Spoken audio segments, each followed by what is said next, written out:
Anyị wụ ndị Igbo kachasị ibe. Anyị wụ ndị Igbo kachasị ibe.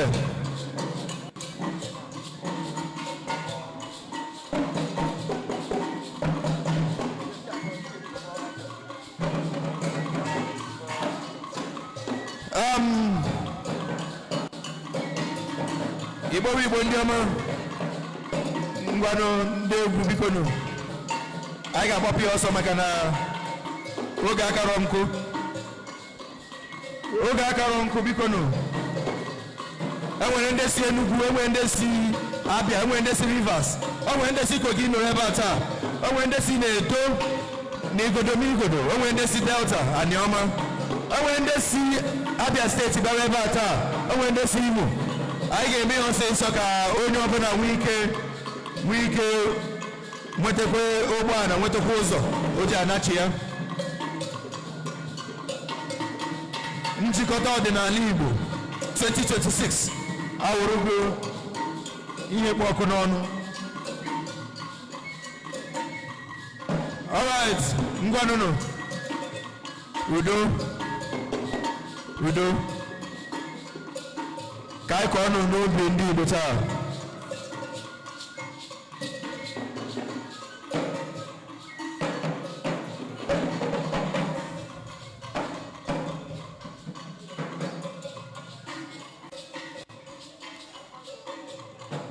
Igbo ndị ọma, ekele m unu ọzọ. Ekele m unu. Ana m ekele ndị Igbo ndị si na mba dị iche iche. Ana m ekele ndị Anioma sonyere anyị taa. Ndị Anioma ndị na-eme Igbo ka ndị Igbo ibe ha. Ana m ekele ndị Igbo si na-Abịa. Ana m ekele ndị Igbo si n'Imo. Ana m ekele ndị Igbo si na Rivers sonyere anyị ebe a taa. Ana m ekelekwe ndị Igbo ndị si na Edo, ndị si na Delta, ndị si na Kogi, ndị si na Benue, ndị si na Cross River, ndị Igbo ndị si na Akwa Ibom nọnyerela anyị taa. Ana m ekele unu niile. Ihe anyị na-eme taa wụ njikọta ndị ọdịnala niile nọ n'ala Igbo. Anyị nwere ndị ga-agwa anyị okwu taa, ndị dị iche iche ga-enye anyị amamihe ha, ga-akpanyere anyị okwu otu ala Igbo si wee dị mma. Ọ ya wụ njikọta, maka na ị gaa na-eme ọdịnala na Abịa, na-eme ọdịnala n'Imo, n'Enugu, isi na ndị Anambra gị na ha ga-emekwanwu. Anyị na-eme Anambra, Imo, ihe na-emewa ala Igbo. Ekwu ala Igbo encompasses all these places. Anyị ga na-eji oyibo na-akụzi Igbo, jirigwo Igbo na-akụzi oyibo ya na-aba. Onye ụlọ na-anụ olu ya in case ọ bụ na ị ka na-abata ọ mụ Chukwu Emeka Ndụkakụ, ojemba ndị Igbo niile, anyanwụ Idueri, a great unifier, the convener of Anamacho nwanne m, and tata ahụtago m ụmụnne m n'ọdịnala Igbo.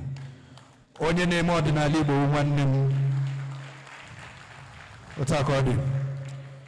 Ana m ekele ndị eze.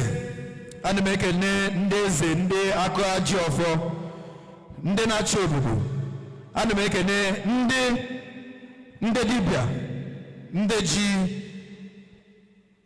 mgbọrọgwụ na mkpa akwụkwọ agwọ ya. Ana m ekele ndị dibịa, ndị na-ewepụta amamihe, ndị na-akụzi Igbo, ndị na-akụziri anyị mee ka ọdịnala Igbo ka wụrụ ihe kwụsịrị ike taa. Ana m ekele Igwe arụ ofu onye na Nando, Igwe arụ ofu onye. Ana m ekele gị Maazị Dibịa, the teaching magnet. Ana m ekele gị. Ana m ekele Ajie mmụọ na-agụ arọ na Ụmụeri niile. Ana m ekele gị. Ana m ekele gị. Ana m ekele ndị Igbo niile ndị gbakọtara anyị taa, ndị si ka ihe ọma na-eme, ndị kwadoro mmemme a, ndị kwadoro njikọta ọnụ a. Asị m, ụdịrị otu ọbụla isi wee tinye aka, iwetara amamihe, iwetara ego, iwetara ntụziaka, mmaji kwuru mmaji ndị na-elere m na overseas, ndị na-elere m na America, ndị na-elere this unification taa na Europe, na Australia, na Asia, na Africa niile, na gburugburu Nigeria niile. Ana m ekene unu, asị m na mmaji kwuru mmaji ọ ga-akụ unu n'aka. Aga m ewere otu aka maka na anyị ga na-ewere ya n'ofu n'ofu. Anyị nwere ndị ga-agbanyere anyị ụka, ndị ga-arụtụsị aka na ihe nke abịara taa. Ihe abịara taa ọwụ gịnị? Ijikọta ndị ọdịnala, ime ka ọdịnala wuru ihe mmiri mkpụrụ wee too oke osisi, wee chee anyị ndụ, wee chee ụmụ anyị na ụmụ anyị ndụ. N'ọdịnala agaala ebe nwere ndị dịka anyị.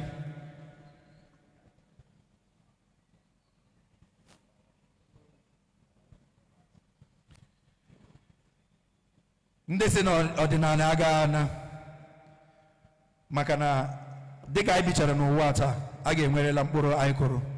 Ọ bụrụ na anyị akụ mkpụrụ ọdịnala, mkpụrụ ga-eme ụmụ anyị ga-eji chete na ha wee ndị Igbo, mewekwa ebe anyị kwụsịrị. Ọbịbịa anyị n'ụwa enwe isi.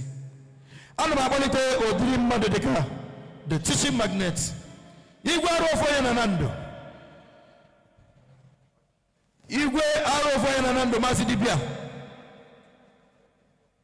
ka o nwee ike ndị igwe na-abatakwanụ.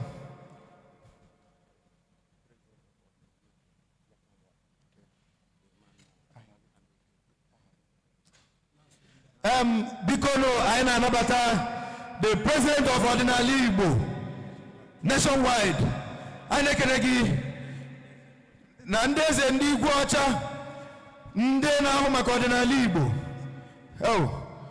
Onye eze, ekene m gị ezumezu. Ana m ekene gị nnọọ. Onye eze, ị ga-adị onye ọma, udocha n'ala Igbo.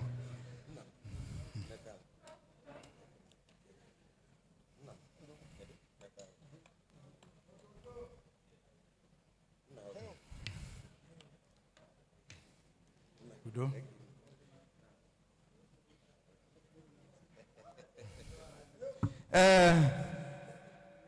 Ezigbote mmụọ akwụrụ ọtọ. Maazị Dibịa, ekene m gị.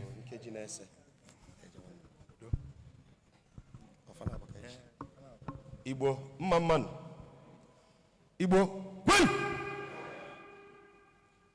Igbo nwan, zwan, kachan, kwezuo no. Unu a na-ebu ọnụ. O nwere enyelu unu ekpele si na unu ebu ọnụ. Ntira mkpu ọzọ bụ na o nwere zalama nava m.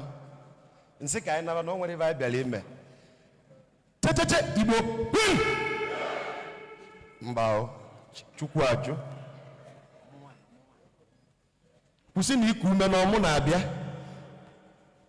Kwụsị na iku ume na ọmụ na-abịa. Ọmụ gbagoteve n'enu. Kwụsị na iku ume na ọmụ na-abịa.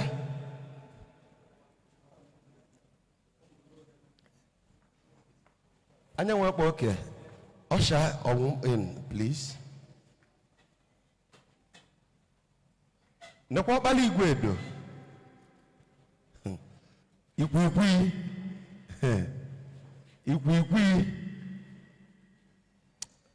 Biko omenala Igbo atọgbuo onwe ya, kọọ nnọnwụ n'aka.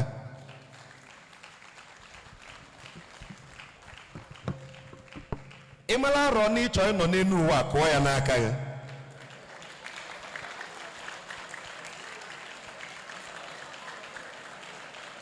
Naanị ọgụ arọ ka ị chọrọ ịnọ. Ngwa akụna. Ndị Asaba si n'ife onye chọkọfụ. Ọmụ. Ndị Bunu si n'ife onye chọkọfụ.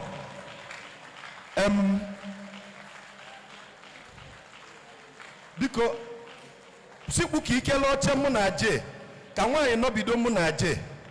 Enwere ive njikwe. Nọ ndị nne enwe ive anyị na-eme. Ive njikwe sọsọ aje ya aghọta m karịa. Mbo, mụ na agwarọ. Ịghọtala ibe m na-ekwu. Site ile anyị oche ebe enwe. Oche gbala agba ka ọ mụ nọkwasa anani ya. Nne m, bienu m ọma. Bienu m ọma ka eke ime. Deje nne o. Adam kedi? Ọ ji abalị gị. Ikwu. Ọkpara igwe edo. Ikwu. Ozu ebu n'isi amụ ya na-eke. Ụkpaka njamila. Nna m deje. Nya ịdị ka nwoke na-adị. Nwunye m kedi? Deje. Biko ife njisi ka m kwụrụ ọtọ kwuo okwu bụ na okwu na-afịa m arụ. Abụ m onye nsọ, okwu adịghị ekwe m ekwu.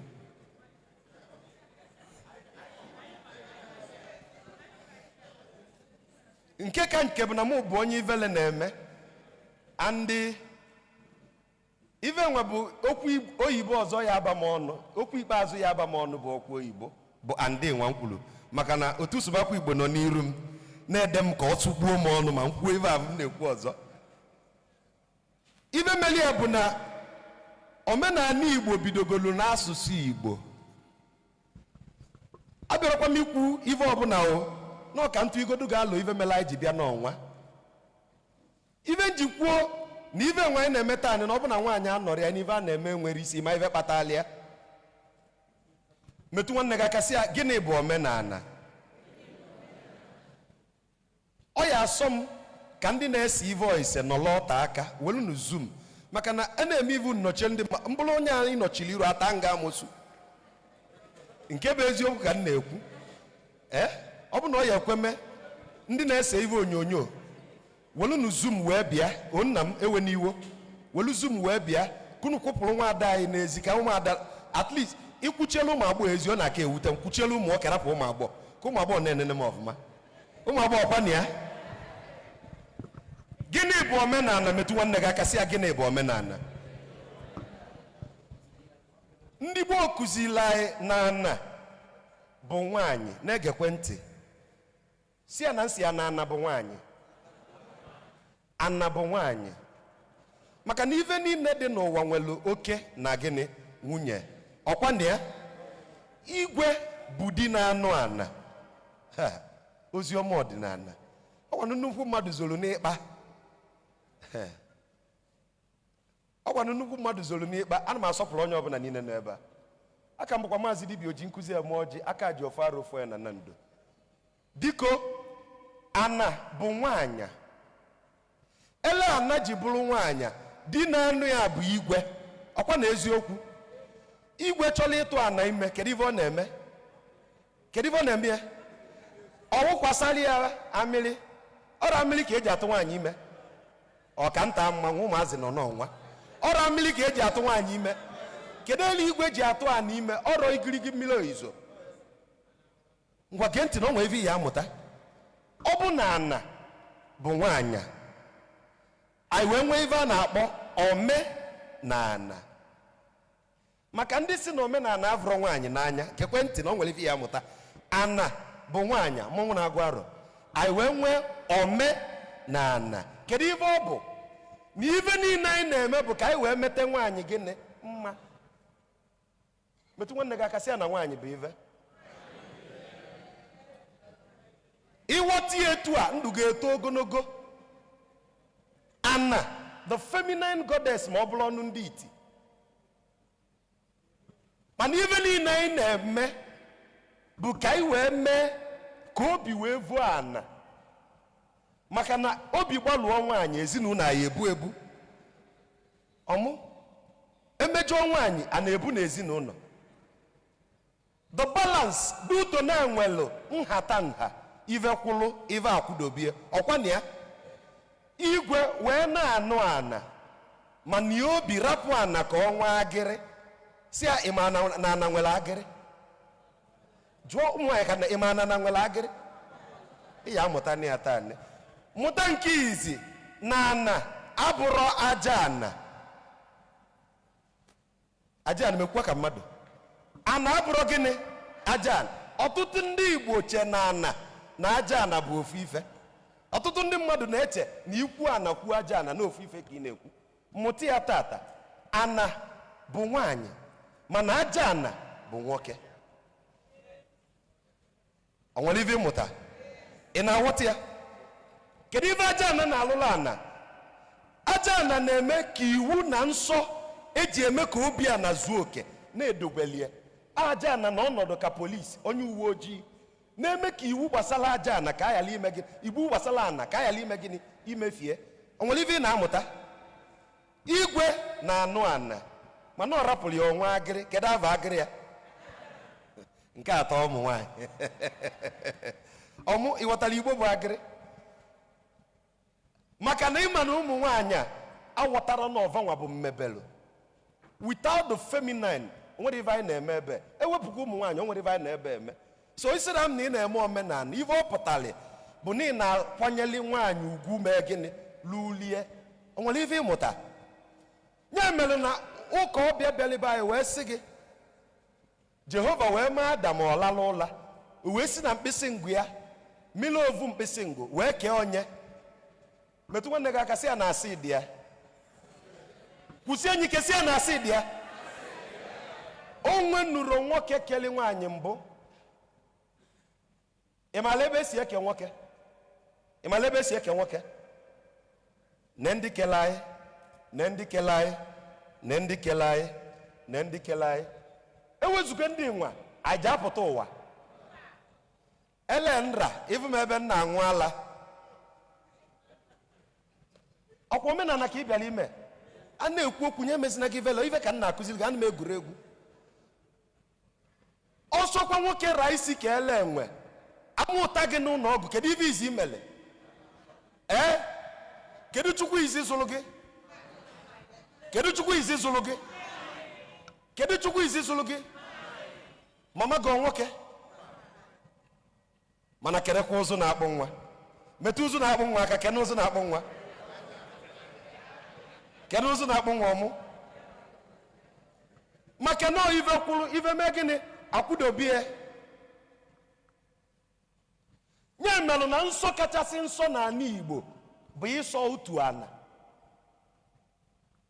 Ndị dalụ mbụba ya ma ife a na-ekwu. Onye sọlụ utu a na-ala na nne Chukwu. Ọnụ ife nkwu. Onye sọlụ utu a na-ala na nne Chukwu, meaning the highest form of ritual. Odudo nsọ kachasị nsọ na ana Igbo ma ị chọọ ịda mbụba bụ iwetu utu ịsọ na ana.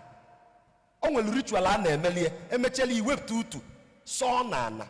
Gosi na site mbọsị avụ gaba o nwere ozi nwaanyị ekele eke ihe edina maka na ile ana gịnị nne Chukwu. You've attained the highest level of consciousness. Onye lalụ Chukwu onwe ife ọzọ fọ ka ịla utu ya ala atakwaghị. O nwere ife na-amụta n'okwu nwa. Kedu ife m na-ekwu? Ome na ana. Ebidoberekwa m ozi ọma nọ ife anyị ji bịa ka m na-eme ka m kọwalụ gị maka na ọ na-eme ma abata m ọ dịka ụmụ nwaanyị ọ na-egwu egwu mana unu amara na maka unu ka anyị ji bịa. Ewezuga gị mma na ebe. Ewezuga gị mma na ebe. Ewezuga gị mma na ebe. Ome na ana mmebele ife emelụ ka ana wee zuo oke. Ngwa gee ntị na o nwere ife ya amụta na ife aja ana ji wee nọnyela ana. Ana nwere nsọ dị iche iche. E na-eve ana nru. A na-echukwa ana echukwa. Ka e wee mee ka ana yala ibu mmetọ ewele aja ana debe ka ọ bụrụ onye uwe ojii na-agbazi unu emejọ na ana maka na onye na-eweta ndụ ada ewelo ndụ.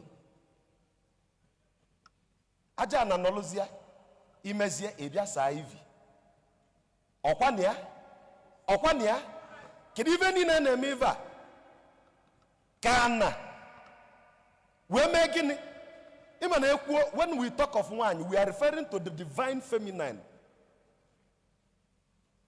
Aje abịa ebe a na-eme mmọnwụ ewee nwee mmụọ nwoke nwee mmụọ nwaanyị. Kedu nke e ebu ụzọ alọ? Mba ka iwere ọnụ gị kwuo ka ghara isi nọ mmokwu nke gịnị ịnụ ife okwu. Abịa n'iru mmụọ nwaanyị dị mmụọ nwoke nnọlụ eburu ụzọ mee gịnị? Metụ nwanne gị aka sị ya na nwaanyị bụ ife. Omenala na-achọ ka o gosi gị na ndị n'ịbịala abịa tụla ya asị. Igbo ejiro nwaanyị egwu egwu ya mere na ya ejiro nwaanyị anyị eje ọgwụ. Ị mara ife kpatara ya? ọ na-aghọta ibe nna akọwa ome na ana metụ nwanne gị aka sị ya ome na ana mana ọ bụrụ na ome na ana na-ekwu mana ọ bụrụ na ome na ana bụ ive nru ka e wee mee ka obi dị nwaanyị mma ọ gịnị ka agbụrụ nwa ji akpalizi ụmụ nwaanyị maka na ive kpatara ya bụ ụka ọbịa God the Father, God the Son, God the Holy Spirit. Kedu ebe God the Mother nọ? Ọ na-aghọta ive nna akọwa since ya ji pụta ụwa jee since iji labugo ụla onwego onye nwere mkpịsị ngụgụ ka nwaanyị ọzọ ọmụ since ya iji lalubu ụla mkpịsị ngụm efuro nteta ụla ụtụfụ nwaanyị na-akụ m omenuro mana nke enyi anyị ma na-eme na nwaanyị tụrụ ime ome gịnị ọmụọ nwa n'ụga aka ndị Igbo gwara anyị si anyị n'ụga aka na o nwere ụmụ nwaanyị tụrụ ime ma nwoke alịrọva enu inu na nwunye mbụ n'ụga aka na o nwere ụmụ nwaanyị tụrụ ime ma nwoke emetụrova aka oyibo kpọrọ ya parthenogenesis, which means na achọgodo nwoke adịrọ na enwere ụmụ nwaanyị ka nwee power of our sexual reproduction n'ụga aka mana kịta ekwutezi okwu ife anyị eme ka e wee mee ka nwaanyị dị mma ịgbakasịba ọnụ ma na-esi niile eme omenala mana gekwentị ka ịghọta that does not mean that omenala places little value to the masculine. Ọ bụrụ ya pụtara na omenala asọpụrụ nwoke ị na-aghọta ngwa ka nta alụ gị mmanwụ o nwere ife ngwalụ m na-ame n'otu ịma alụ wigi nwa ndị lọya na-ekpu n'isi kwima ịba ndị lọya na-ekpu n'isi ịma ebe o si na ancient Kemet Egypt gboo ịmala ife wigi avụpụtara na mgbe nwoke megidela ọgụgụ isi wee gbagote dịka ọgụgụ isi nwaanyị zuru oke ekpuvie wigi avụ si na ọta anị ka nwoke avụ tozulu mmanwụ ka na-atakwa n'ive enwe. When you attain the level of consciousness, they begin to say, now, you are now in the same realm. Maka na ive nwaanyị ise nwaanyị ka nke nwoke kpaka ọnụ ọ asị ive anyị na-eme na omenala ka anyị kụzielu ụmụ nwaanyị the full consciousness so that they can begin to operate. Nya mee na nwoke n'idiri ovu nwaanyị na uche anyị ezuchere ezu.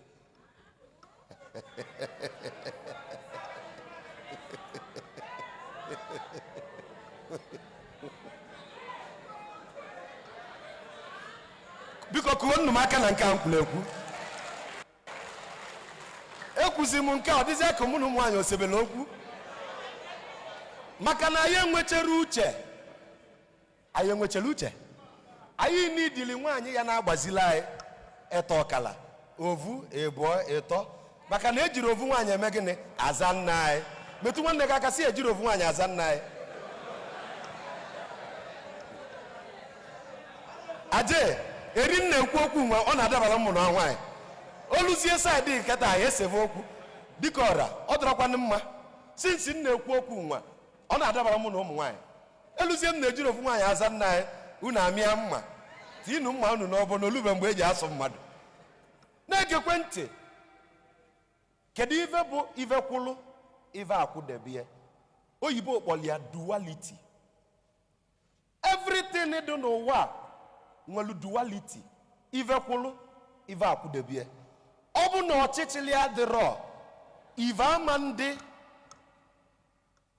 mgbe anyị na-eje ụka ọ nwere ego anyị na-agụ ọchịchịrị n'ihe enweghị mmekọ egwu avụ ụdala ịfọkwa ọchịchịrị na ife nwere gịnị ewepụ ọchịchịrị ma mvụ ọkụ nwa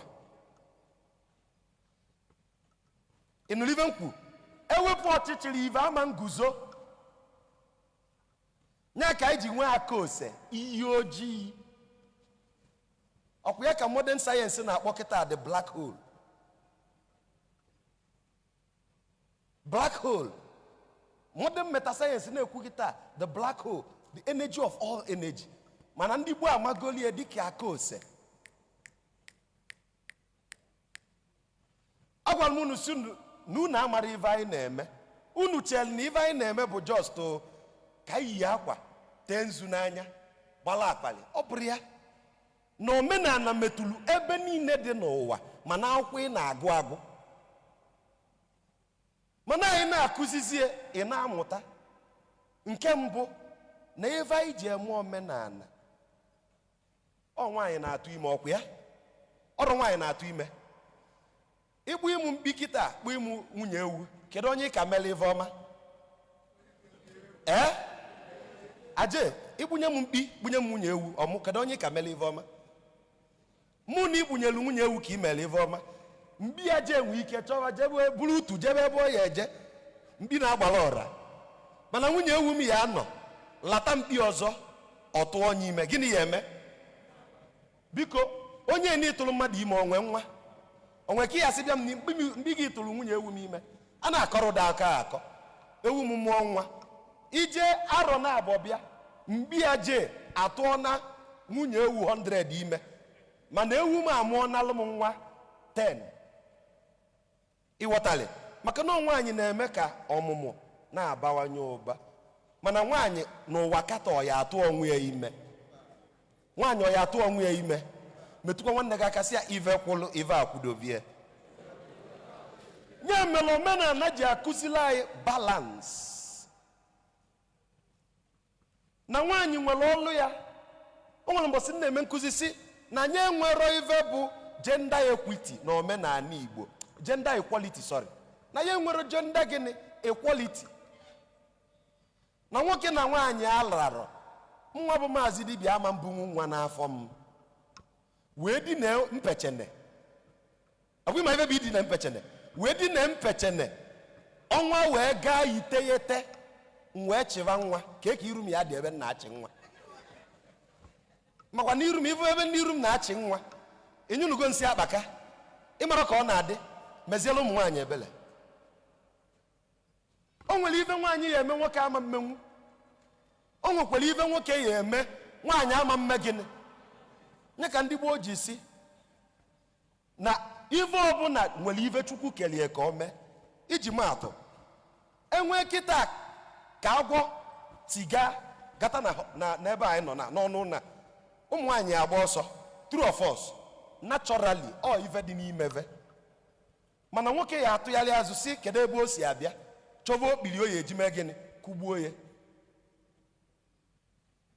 nya mere n'okike debelu nwaanyị na nwoke ka ovu na-agbazili ibie ovu a na-echekwa ibie o nwere ife ịmụta ihe ejizi na ya sị na ovu adịrọ mkpa ihe ejizi na ya sị na nke ọzọ adịrọ mkpa ive kwụlụ ive eme gịnị akwụdevie kedu ife njibido okwu nwa maka na mebere ikwu okwu ife njibido okwu nwa bụ ị na-abịa a na-ekwu okwu omenala ma na nke bụ nwaanyị nọ nke ya eme ka omenala guzosie ike etu anyị dị kịta ọtụtụ n'ime anyị bụ nwoke ya apụva jebe ịchụ ego onye na-azụ nwa onye na-azụ nwa onye na-azụ nwa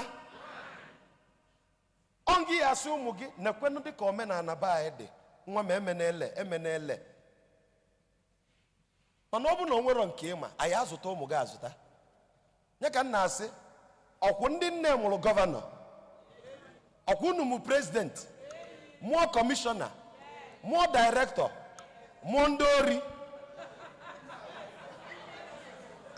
ọrụ unu mụrụ ndị Asaba gụrụ ego nwa dị mma dịla anyị o nwa dị mma dịla anyị o nwa dị njọ ọ bụrụ nke nwa dị njọ dịrị nke onye nke mama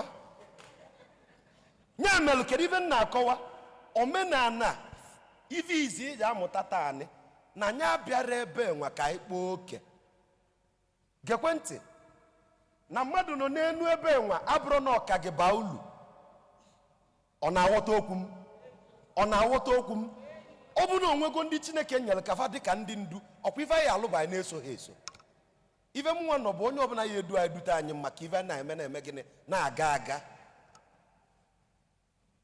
biri ka m biri ife anyị na-esi onwe ya bụ ka ọ gaala Igbo ka anyị nwekwa ife eji atụ anyị egwu ndị n'iche na o nwere ife anyị maka vavụ na ya ama awụ ife ụbọchị buru ugbo ofe kwetara na onwe mgbe anyị anọkọta kpokọta onwe anyị ọnụ asị O nwere mụ na na-ekwu okwu nsị na ife ni nna anyị Chukwuma Soludo mevele nwere ụlọ ọba ala anyị. True of us. True of us. There is sense in every nonsense. Kedu ụlọ ọba ala anyị? Ijiri gị aka gị taa dụọ onwe gị adụ. Si onwe gị. Ebe ọ bụ na-emega anyị nke chụchụ nchụ, kedu ife anyị eme? Ka anyị jiri aka anyị kpokọta anyị onwe anyị ọnụ, rọpụzie ata na gịnị? Kụwanụ Soludo aka. Somebody ya sị nke a na-asị ka ọrụ Soludo aka. Ọ bụzikwa maazị na-ekwu onye mete mmemme gịnị etoo ya.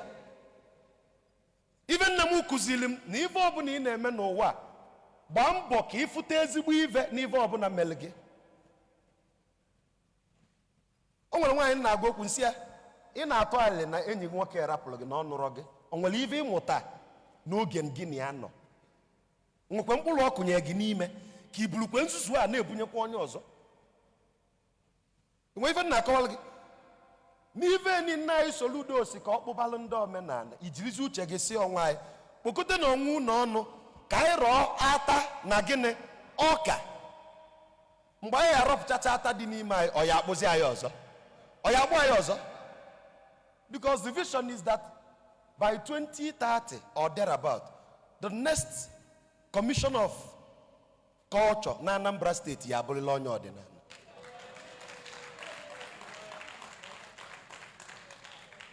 Mana ọ bụ ezigbo ife ifele na họlụ ejuru eju dịka Ụgbọaja. Ọ bụ ezigbo ife mwute na họlụ ejuru eju. Ma ife o gosipụta na anyị nwe ife na-achụ ọsọ amabero na ife na-achụ anyị ọsọ. Maka na taanị ekwu m na ya ama aka attendance. Sọsọ onye bịara ebe a taanị ka ọ ya abụ ife libido echi anyị pụta zọọta ya. Ọnụlụ ife nkwu. Ọnụlụ ife nkwu. Ife ji na-akọwa ife a ka ị yala isi na ọ dabido oge anyị abịarọ. Ọrụ onye anyị vụrụ ka anyị ma. Ọrụ onye anyị vụrụ ka anyị ma. Anyị na-eti mkpu anyị na-eti ka anyị kpokọta onwe anyị ọnụ. Ị lụrụ arụ gị ụka sị ka ị pụta. O nwere esi gị weta ego. Ọkwa gị pụta. Gidigidi bụ gịnị? Metụkwa nwanne gị aka sị ya na onye ọbụla amakachasị tata. O nwere ife ike ọdịnala na-eme mmadụ. Ine na onwe gị otu sụbakwa Igbo mgbe ị na-apụta n'ụtụtụ nwa mgbe ị kelee ekike nwa o nwere ka ngala gị dị. Ịma na o nwere ife dị iche maka na ije ọdịnala a na-aga ije ngala. Ekike ọdịnala nwere ugwu ọ na-enye. Ọ bụ na ndị sụrụ Igbo asị na steez. Kọwanụ maka ana m asụkọ Igbo. So kedu ife okwu n'izi na-ekwu taanị bifo ụmụnne m ebido na o nwere ife mmali na-ekwu na okwu amarọmarị bụ ịnọla ebe enwa bụrụ ovu ife n'obi. Omenala a na-enedere nwaanyị anya maka na mmebele ọdịnala bụ ka e wee mee ka nwaanyị dị enu. O nwere ndị sọpụrụ nwaanyị n'enu ụwa karịa ndị Igbo. O nwere ndị sọpụrụ nwaanyị n'enu ụwa karịa ndị Igbo. Ife eji si nwaanyị ele na ana bụ na ana bụ nwaanyị. Nwaanyị ọ na-eji aka eke onwe ya di. Nwaanyị ọ ya eke onwe ya di. Ife eji si nwaanyị alị na nkwụ bụ na nkwụ bụ nwaanyị. Nwaanyị ọ na-ala ibi enu. Akwa ndị oyibo si na lesbian. Anyị na-ala ibe anyị enu. Nye m nji si nwaada anyị bụ Chimamanda Adichie ọda akwụkwọ nsị na nnọba Chimamanda Adichie ana kọwalịa omenala Igbo. Her mindset about feminism will change. Maka gịnị? Na nwaanyị bụ ife na ana Igbo. Ife niile anyị na-eme bụ ka anyị wee mee ka nwaanyị dị ebube. Omenala bụ iji mee ka nwaanyị dị ebube. Asị na nwaanyị nọ na nsọ, ife eji si ga-ejekwu na nwaanyị nọ na nsọ abụrụ na ọ na-asọ oyi. Metụ nwanne gị aka sị ya na ọ bụrụ na ọ na-asọ oyi. Nọ na mgbe nwaanyị nọ na nsọ na ọbụlụgo ọnwa, ọ bụlụgo nnukwu alụsị. Alụsị ndị n'ụwa a na-eyi akwa efeva sọsọ ovu alụsị ka agba ọta eve. Kedu alụsị dị ebe ahụ? Kedu alụsị dị ebe ahụ? Ngọmelụ ụmụ nwaanyị alụsị agba ọta eve. Aje iyi akwa efe alụsị ahụ. Ifu m ebe nna eve alụsị nke m ana m agbapụcha chọọtọ kpara. Alụsị niile dị n'ụwa na-eyi akwa efe. aje ị na-agụ arọ ị na-agba ọtọ mana ovu alụsị ka ọ ya abịa iche ive ovu alụsị nọ n'akụgo ọnwa alụsị nọ n'akụgo ngwongwo so ovu alụsị ka agba ọtọ eve o nwere ibe o gosi gị you come before them the way you are. I surrender. Ihe bute onwe gị ele avụ chi gị jike gị ọbela alụsị dị eve avụ ife ji na-akọwa ife niile. This is the foundation of why we are here. Ka ịghọta diwo kedu ife bụ omenala ife niile a na-eme ka nwaanyị wee mee gịnị dị ebube.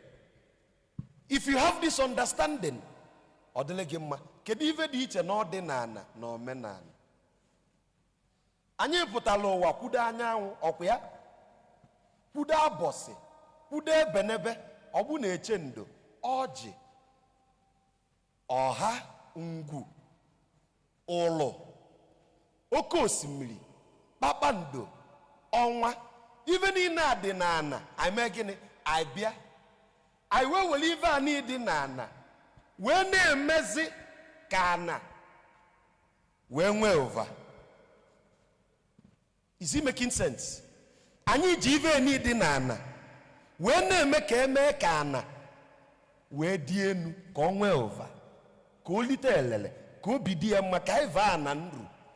So ọdịnala bụ ife niile niile chọnyere anyị jizi wee na-eme omenala. Is it making sense to you now? Which is to say na ele mụ na gị nọ kịta na ọ bụ na isi na ị na-eme omenala ma ị nwere nsọpụrụ nye the feminine ị maala ife ị na-eme. Ị ma nke na-agụ m ike mmadụ ya asa ya ọnụ sị na ọ nwere ife bụ nwaanyị ọ bụ na alụsị dibịa bụkwa alụsị nwaanyị. Ị na-aghọta ife na-ekwu? Mmadụ ya asa ya ọnụ sị na ọ nwere ife bụ nwaanyị ọ gbawakwa ngada o tiwekwa alụsị dibịa aba ọ bụ na mmụọ dibịa bụ mmụọ gịnị ọ na-ayị ya nne biko gbaa ọgụ nnezi onye anya nsị ya ijikwa arụ. So biko dịka m na-eje ịnọla ana lote na ife anyị ji bịa taa bụ ka anyị mee ka ọdịnala na omenala Igbo bụrụ ife ziri ezi ka ọ dị enu ka mba na-amara wee malụ na o nwere ife ndị gboo rapụrụ anyị ọ bụ ọlụ anyị ichukwu echukwa ka ọ wee tọọ atọ n'ava Chukwu na ọdịnala.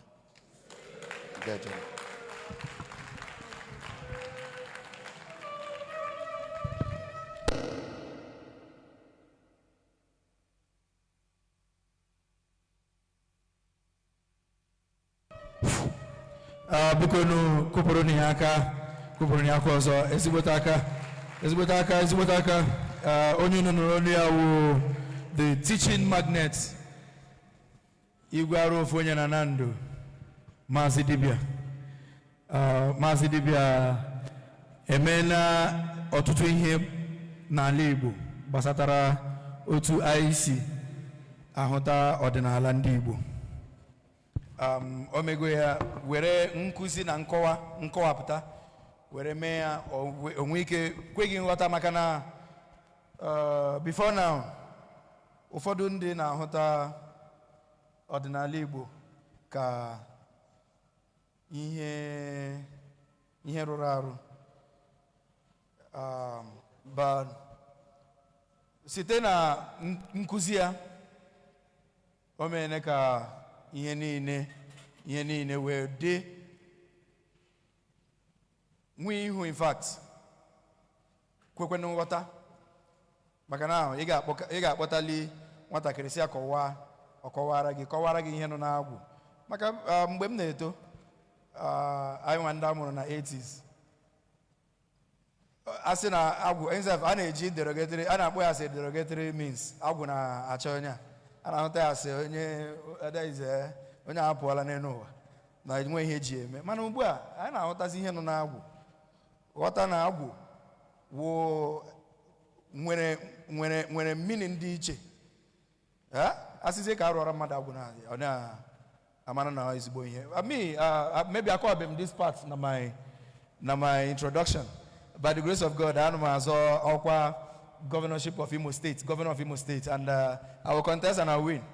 And I will be the first. In fact, I will be the first governor. In fact, I got quite. Now, one of my manifestos said that I gave me freedom of worship are they equal? Ihe nyere the Christian religious followers, kage Islamic religious followers. The same thing kage traditional religious followers. That's in a part of the empowerment after building research centers.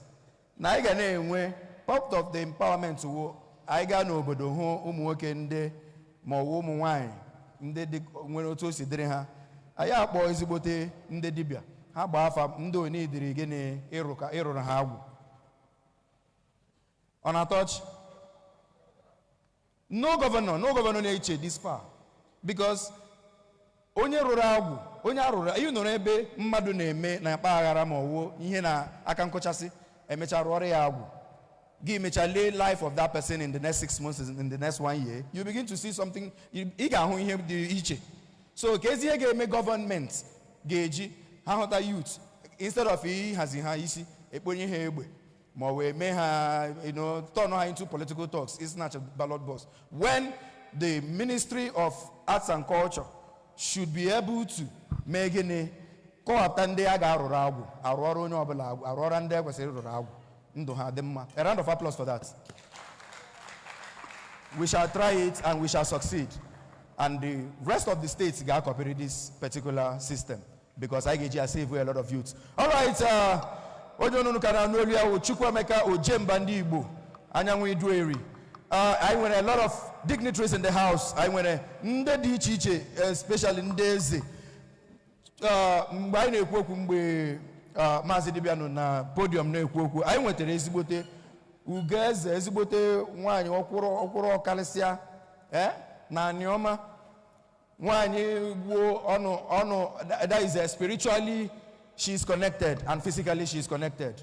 Her stool is more of a spiritual stool, and I have so much respect for her. Anyị nwere ezigbote nkwanye ugwu nsọpụrụ nyere ọmụ Obio.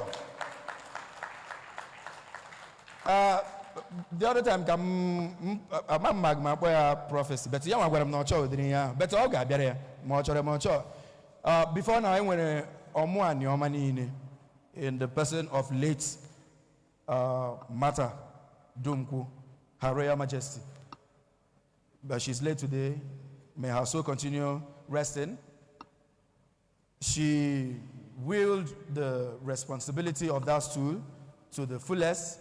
Make a mugu kai water that na umunwani when they say in terms of traditional administration. And today I can win somebody known at that same stool. I'm going now you want na ma hotel asa omu ani o ma ya semba na di okay na omu obio but am nyem na boy omu ani o ma ni ni omu ani o ma ke ewu you are omu ani o ma to me and omu ani o ma you shall remain. A round of applause for her because no koporo ni aka. I went in days because kai went when naralam list here. Ndieze I na ha so emekọ ihe dị n'ọdịnala. Maka na izo ọbụla na eme ọdịnala. Onye ahụ just king. Yes, because tupu ndị eze akpọ gị ndị Igbo akpọ gị eze, kpọọ gị igwe. Ndị Igbo akpọ gị igwe, kpọọ gị eze. O nwere ihe ị na-eme ọdịnala. And n'ike nke Chukwu, n'ike nke ndị Igbo niile, ndị ochie, anyị nwere ndị eze. Kedu akwụkwọ ahụ biko? I have to make that recognition. Ke akwụkwọ ahụ ndị eze ndị no outside that called southeastern states. Ana ahụta before I abata na the same because I want to I bidoro njem a revolution. In fact, I bought an identity and cultural revolution some 5 years ago. Eba bịara na akọwapụta ebe a na-ahụ ndị Igbo. Ọkwa njem ahụ mere m amata ezigbote nne m nnọọ ara na-azụ nwa. Nne m ọ ga-adịrị gị na mma because ị bịara mgbe ị batara na the same ị mere ya adịrị anyị izi. Mgbe a ga-eji mata na ndị Obio normally onye Anambra ma onye Igbo nọ na Imo akpọrọ ya Obio ọ ga-adị aka ndị Bini. Akpọrọ ya Obio ọ ga-adị aka ihe na-awụ ya la ndị Igbo. Mana mgbe anyị matara ya lekwa ebe o si onye Obio bịa kọwaziere anyị ihe n'obi ya mara na o wu okwu Igbo na ọ ezigbote Ada Ezechime biko n'okopụrụ na aka ọzọ anyị nwere ndị eze nọnyere n'anyị taa ndị anyị na ha na-eme Igbo a na-eme Igbo eme a na-awụ Igbo awa na-awụchi maka na ị ga-awụchi Igbo ime Igbo iwuru onye Igbo dịka a na-eme Igbo taa ihu onye Igbo dị n'ejiji onye Igbo ime Igbo wụ nọ na gịnị asụsụ na erimeri nke ndị Igbo enwere erimeri eji mara ndị Igbo ị na-eme ihe ndị a iwuru onye Igbo okay ana m recognize ana m akpọpụta ekele na-akwanyekwa ugwu na nsọpụrụ nyere His Royal Excellency Eminent King Professor Ambassador Onyeche Promise Obioma okay ana m ekele gị His Eminence Professor Ambassador Onyeche nwoke dị mma otu onye eze si adị anyị nakwa akwanyere His Royal Highness Eminent Dr. Innocent Ineme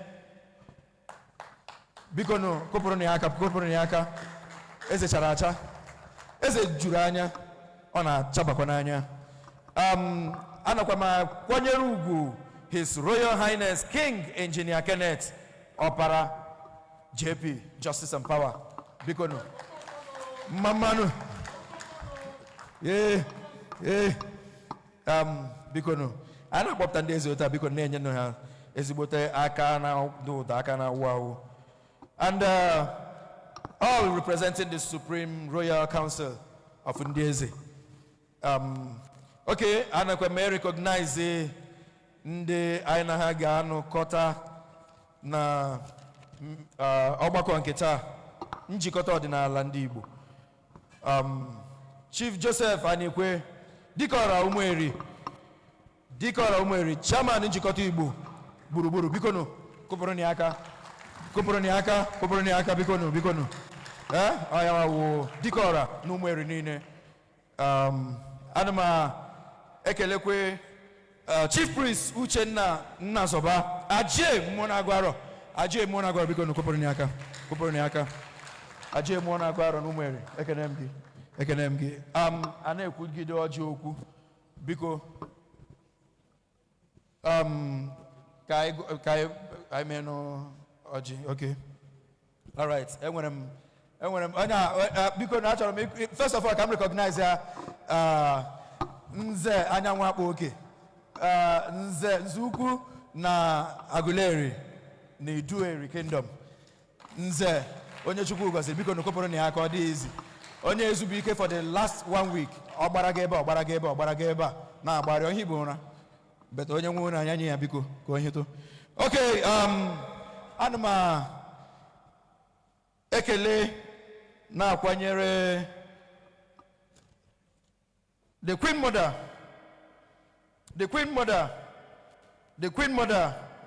yana the Queen Mother ana m ekene gị yana Chief Obinna Uchendo anyị chie ọgaranya the youth chairman Ogbunike ana m ekene unu so kwado unu si onye Owerri shi anọwo osimiri ya agbaga ana m ekele unu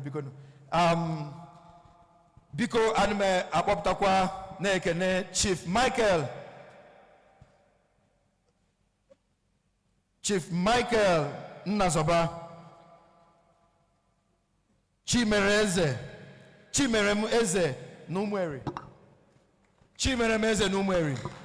Chief Michael Nnazoba ana m akwanye ugwu na-enyekwe nsọpụrụ nye aha dịcha m mkpa ezigbote aha mụ na ya agakọọla n'ebe dị iche iche eji m ohere a na-ekele Lọlọ Ngozi ka nne ochie ọ ya wụ the founder ọgbakọ ụmụada ọdịnala Igbo Cultural Association nationwide biko n'okopụrụ ya ka ọ na-eme ihe dị ukwuu dịka maazị dibịa na-akọwa maka ụmụ nwaanyị dị ihe ụmụ nwaanyị nọchiri n'ala Igbo biko n'okopụrụ ya aka maka na ọ na-eme ka ụmụada wee kwụsị ike nationwide biko no all right Mrs. Nneka Nwankwo Justice and Power Director of Diaspora Affairs and Entertainment biko nu kwupụrụ ya aka biko kedebe ọnụ ka m were anya m hụrụ ya okay nne m biko kwupụrụ ya aka biko nu kwupụrụ ya aka the diaspora affairs entertainment kwupụrụ ya aka ana m achọ ịkpọta the queen mother biko anyị chọrọ inwe gị n'isi oche anyị ụmụ nwanyị ikike ụmụ nwanyị nwere n'ọdịnala Igbo erika Maazị Dibia ọkwago akụziri m nke a and asị m ka ihere mee ndị feminism, this toxic feminism na-eme ka ụmụ nwoke na-akọcha ụmụ nwaanyị na-akọcha ụmụ nwoke. Ihe dị otu a dị in the times of my fathers. Etoro m na-ahụ love, na-ahụ ịhụnanya nụ n'etiti nne m na nna m, onwe onye kọchara ibe ya. So site na ọgbakọ a njikọta ọdịnala ndị Igbo, anyị ga-akọwara ndị ntorobịa, akọwara ụmụ anyị na nwoke kwesịrị nwaanyị na nwaanyị kwesịrị nwoke. Otu a ka ọ ga-esi adị. Nkọcha a na-enwe na Facebook na social media ọ kwesịghị ịbịa na njedebe, maka na ignorance mere nwaanyị ji hụta nwoke na an enemy, na ọwụ onye iro. Nwoke na-ahụta nwaanyị na ọwụ onye iro. Ile anya ndị awụ ndị ọdịnala, biko na iwere onye ọdịnala kwụpụrụ onwe gị aka, na Chukwu agọziwo gị. Iwere onye ọdịnala ndị Igbo kwụpụrụ onwe gị aka, kwụpụrụ onwe gị aka, biko Chukwu agọziwo gị. Okay, anyị nwere ọjị ndị Igbo. Ndị Igbo emewe ghara ọjị.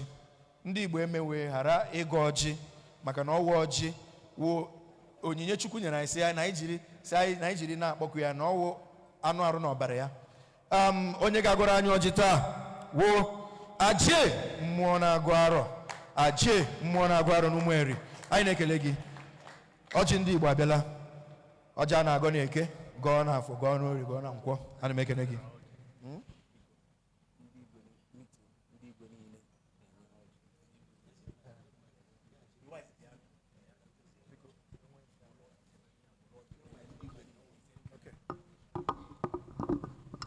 Biko bulu inye onwere onye ọka n'ebe a, onwere onye ọka n'ebe a.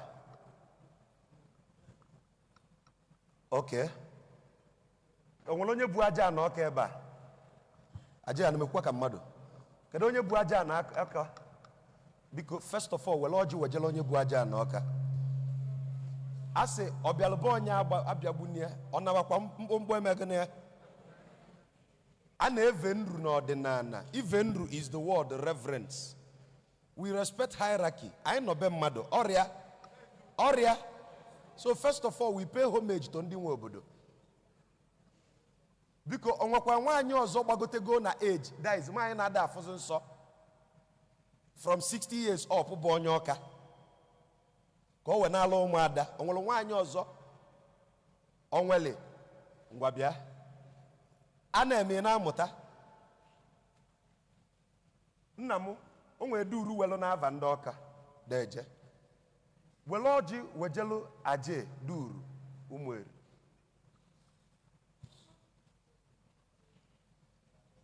Ngwa welu ọjị wetelu nna m His Royal Highnesses ọjịlu na ovu onye ovu ọjị, ovu onye ovu ọjị, ovu onye ovu ọjị, maka na ọ na-alụ owe eto ọjị dị ya n'akpa gọọlụ ndị bi egwu ava na ọjele mba ọkwa na ya wetala ọjị ebe. O nwere onye nyere aka n'isi? O nwere onye mmayali?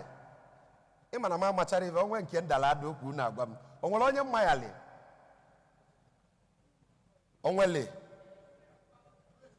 Ministry of Culture. Kedu ebe va nọ? Nchọ ka agba m n'akwụkwọ echi, ka agba m akwụkwọ na court. Wejele ọjị wejele Ministry of Culture. Okay, nwaanyị weje n'aka Ministry of Culture iwepụta ebe ọ nọ. Nke a bụ ọjị a na-enye ka ewelu olu kọmishọna. Wepụta ọjị n'ọkwa ọjị unless ma ọ da afụzi nsọ.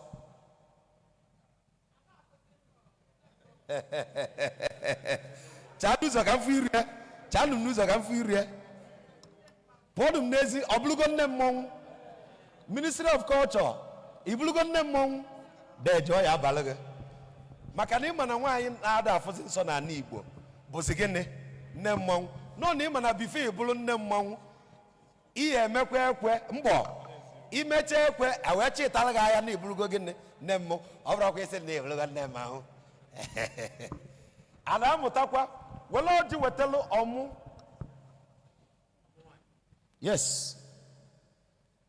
Onyego ndị be gị onyego enyego ndị igwe wele ọjị wejela ọmụ wepụta onye deje o nwere ife ị na-amụta ka ọ nọ omenala Igbo aka ngwa wetalụ m ovu ọjị ị chọrọ ike wozi m oke aje ndị nwa chọzikwa ike wo m ọ chọrọ ike wo m oke biwazi onye ego ị chọzi ike wo m ha aje ndị eke wokwa m n'ava arụ ovu onye na ndo ngwa welu igwe okwu ka ị wejelu aje agọzie ọjị onwezi onye ekwesịghị inye ọjị afterward we can give ọjị out okay a na-amụtakwa ife anyị na-eme biko chelụkwa na o nwere onye ọfọlụ kedu the oldest person nọ ebe a hey Chineke gbaalụkwa m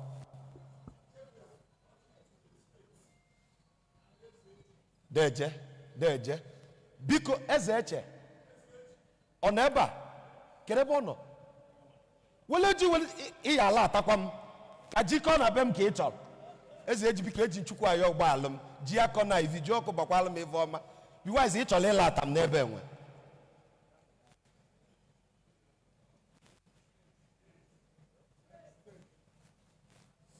ewelugo ọjị nye kọmishọna n'afa steeti ewelugo ọjị nye n'afa steeti biko kedu the oldest duru n'ebe a bụ nwoke enwe m reason ịchọkwa nka duru aje ọkwa ịghọtara ife m na-ekwu ka ọ bụla anyị nwa ndị ichie anyị bụrụ anya anyị welụva wee ludo na aje nọ n'ọnwa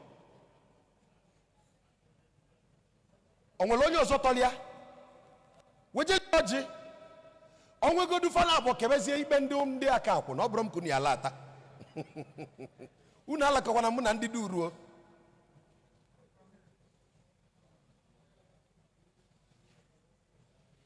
kedu nne mmanwụ tọkarịcha nne mmanwụ ebe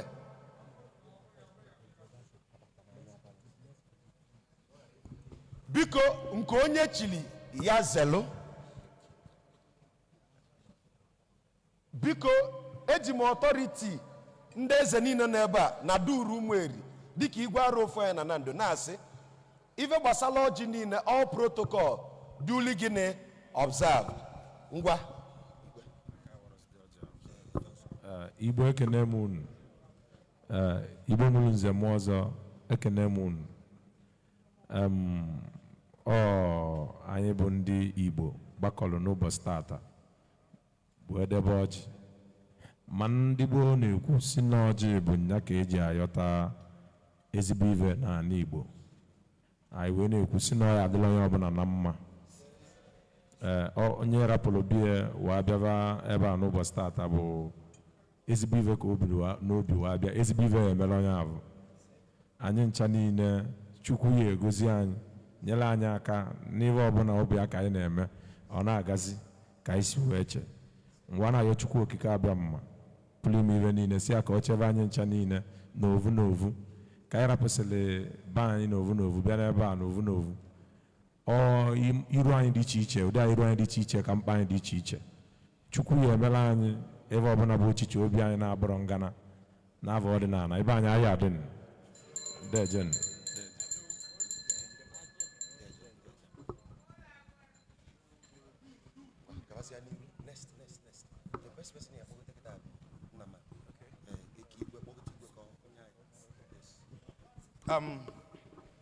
biko nu kopụrụ ya aka kopụrụ nu ọjị Igbo anyị wara ọjị wụ ezigbote ihe dị mkpa na ọdịnala Igbo ndị Igbo mewe ihe ghara ọjị mana na oke ihe mere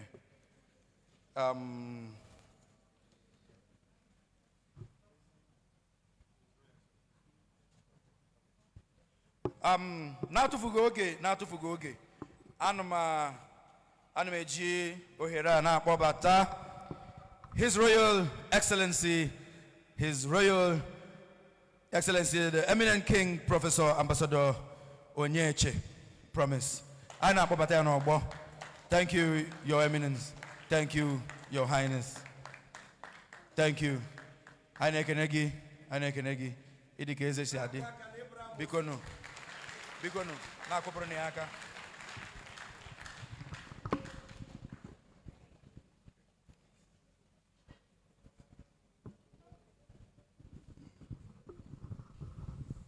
Igbo ekene m unu. Igbo mmanụ. Mmanụ.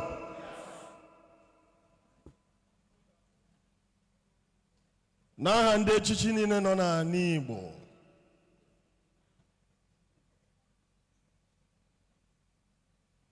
And Igbo mean both the 5 states I were in the southeast and the states I were in the south. Nanabatunu in this very special day. Nga suobeno Igbo. It complement our network. Onuni anotata wo Eze Ikemba 1 of Eche in Rivers State.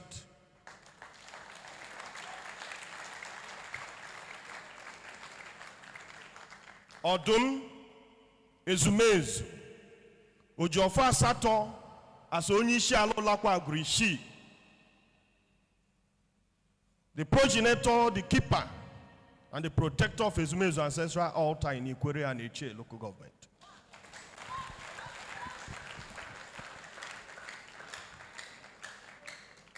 Currently, the National Secretary General, Supreme Royal Council of Traditional Rulers involved in Odinani all over Nigeria.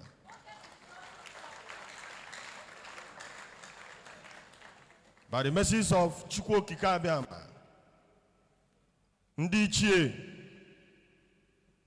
na kwuni na agoro na ndi na-ajara anyị ozi.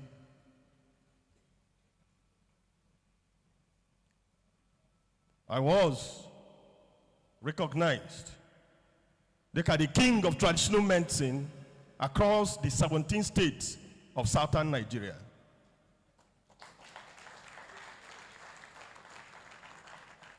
In my entourage are kings from Akwa Ibom and other states in the east. And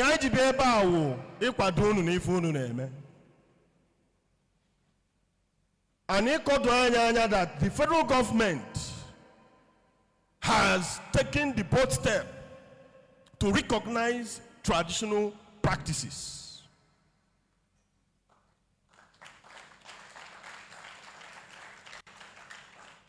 And under the Federal Ministry of Arts, Culture, Tourism, and Creative Economy, there is a department that is solely entrusted with preservation of our cultural heritages. And also under the ministry, Federal Ministry of Health and Social Welfare, there is also a department called the TICAM department, which is Traditional, Complementary, and Alternative Medicine Department.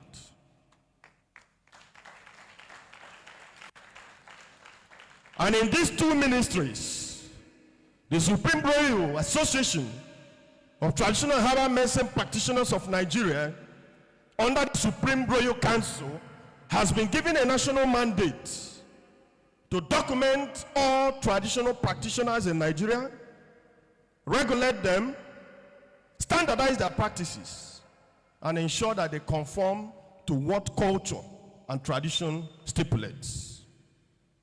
And I will unveil to you briefly, because I have just 10 minutes to round up.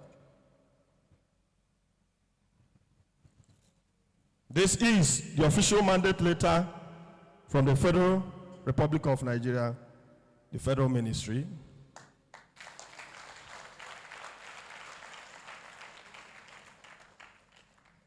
This is Odinani policy.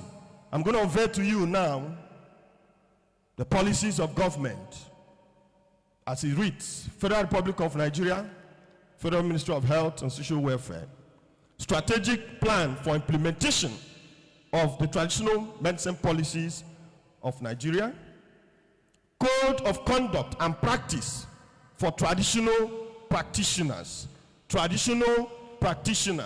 and traditional medicine practitioners as well. Also, there is a traditional policy that borders on medicine, both spirituality and herbalism when it comes to Nigeria now. There is what we call the Federal Republic of Nigeria Essential Medical Plant List. So you will know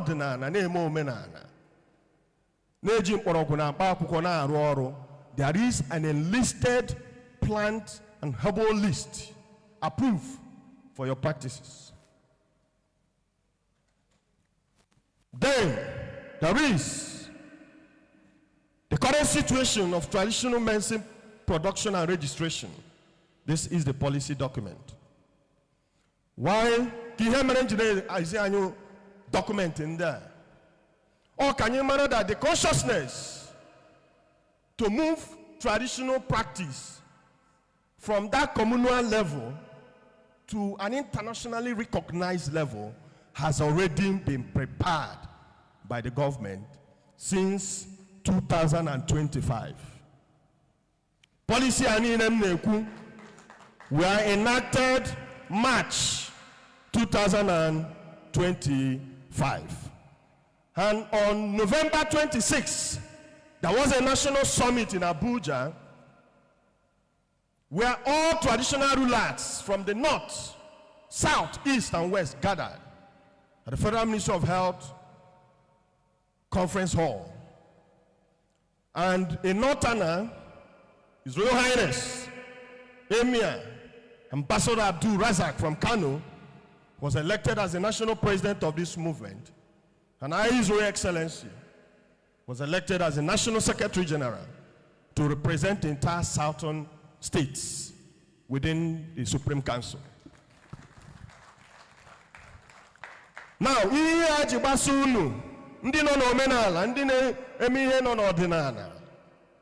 can imagine that as you speak, there is a digital capturing and registration process for Odinani, which avails you the opportunity of this digital.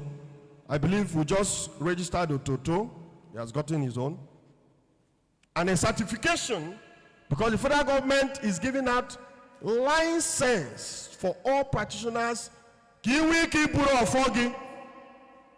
Makana fake DBS emego owokonye na ebo for na apo. Iburo for police jidega say wonye yahoo. You can be intimidated by anybody because there is no certification and authentication of what to do. Right now, if you have your authentication, you get a to anywhere and nobody can molest you, provided that what you are captured in the digital system is what you practice. I hope you are getting the point. Even at capturing, he did that he were herbalist.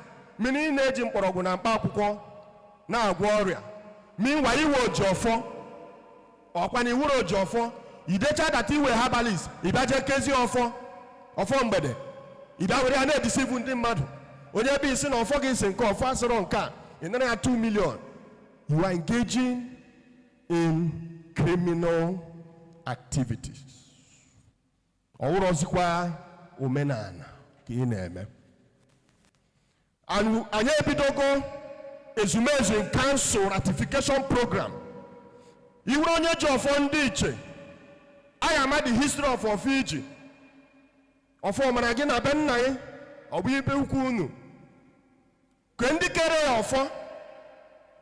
Because a lot of things are happening.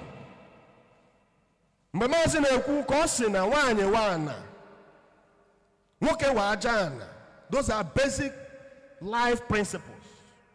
But I want to shock us.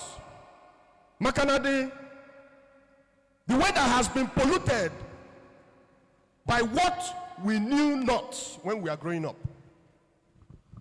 The attribute of Ezewan is a sacred position kept for women who has attained certain positions in life.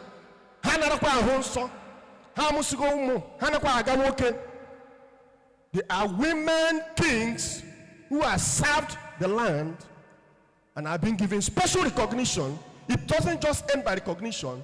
They have been indoctrinated into custom as custodians, having same authority as the kings to juxtapose custom and tradition.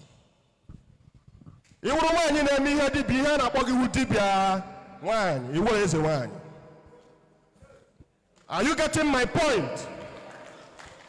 There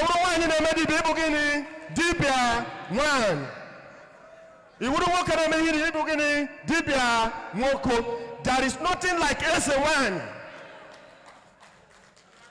And the earlier we take these corrections, the better. If we arrest you bearing Ezewan without an official enthronement by the community you come from, we will prosecute you. Enough is enough. And we have said in our national policy program that the water is a deity. The water is what? A deity. You don't go to the deity disturbing the spirits that control the territory. So before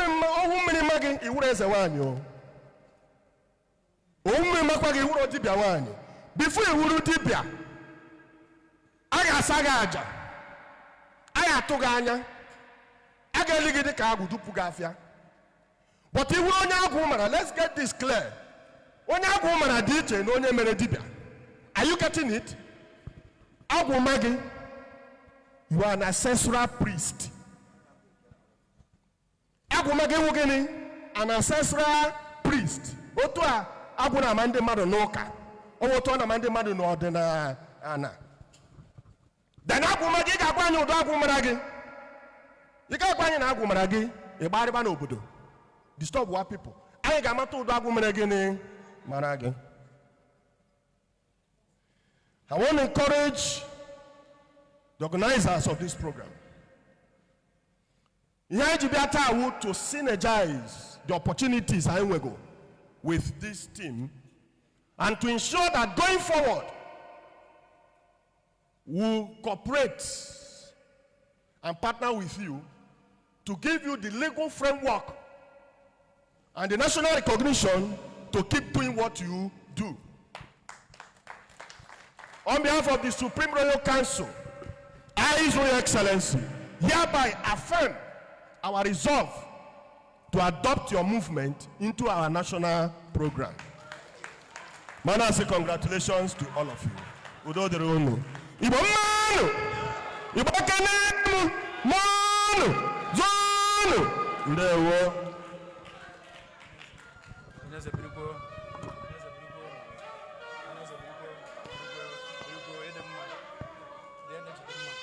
Bikono. Naka, because ihe ibu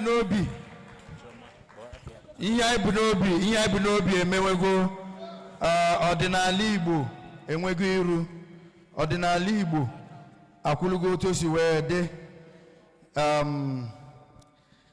anyị ka nwere ndị ka ga-arụtasịrị anyị aka ndị ga-agwa anyị okwu gbasatara otu esi ejikọta ọdịnala Igbo ọnụ. Unu le anya ndị ọdịnala, ndị na-eme ọdịnala, ndị dibịa nwaanyị na ndị dibịa nwoke. Unu this recognition nke na-abịa from the federal government by the Nike nke Chukwu ọwụ ya wụ ihe ahụ nke a na-eche. Dịka m kwuru na my government ma m bụrụ the next governor of Imo State, na aga m elebara anya na ihe gbasatara ijikọta ndị ọdịnala ọnụ, because aga m eji ọdịnala achị. M say that during my swearing in, aga akpọ m ga-aga a ga-eduru m gaa n'ala ọgbaga m aga ṅụ iyi na aga m emebi Igbo na aga m eri ego emewerele ndị Igbo.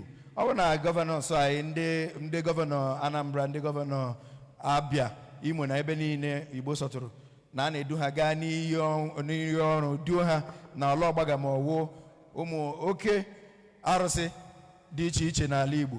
Adị m sọ na ihe na-eme taa ga na-eme. Biko nụ kụpụrụ n'ọdịnala Igbo aka.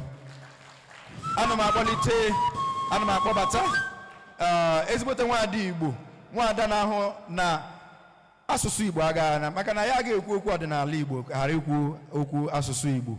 Asụsụ Igbo ka eji eme ọdịnala Igbo. Asụsụ Igbo ka eji eme ka agọwa ọfọ gụọ ya na oyibo ọ na-arụ ọrụ, agọwa ọjị gụọ ya n'oyibo, ọjị ahụ wụọla gịnị poison, mana agụọ ya n'Igbo. Chukwu bi n'eluigwe anụrụ, ndị ala anụrụ, onye ọbụla ekere oke ya. Ana m akpọlite nwaada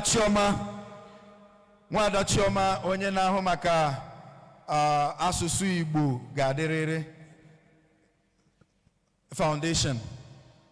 Ọ ya nwa na-ahụ na asụsụ Igbo ka wụkwa otu o si dịrị. Biko nụ na-akụpụrụ na ya agbagote nwa nkeji ka anyị ga-eji na-aga. Biko nụ o nwere naanị 5 minutes iji wee kọwara anyị maka asụsụ Igbo. Biko 5 minutes maka na ndị okwu ndị ka ga-agwa ya okwu. Igbo kwenu, anyị na-alahụkwa ụla, anyị anọzi mmadụ na-esi mmụọ. Igbo kwenu, ka njide n'ofu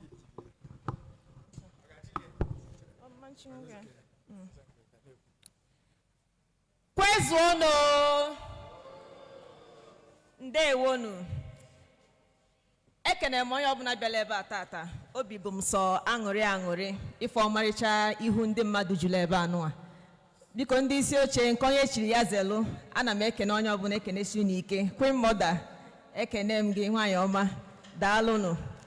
Aha m bụ Ada Igwe Chioma, onye isi otu a na-akpọ Sụba Asụsụ Gị Initiative. Sụba Asụsụ Gị Initiative, ebe ahụ ka anyị si wee bịa. NGO.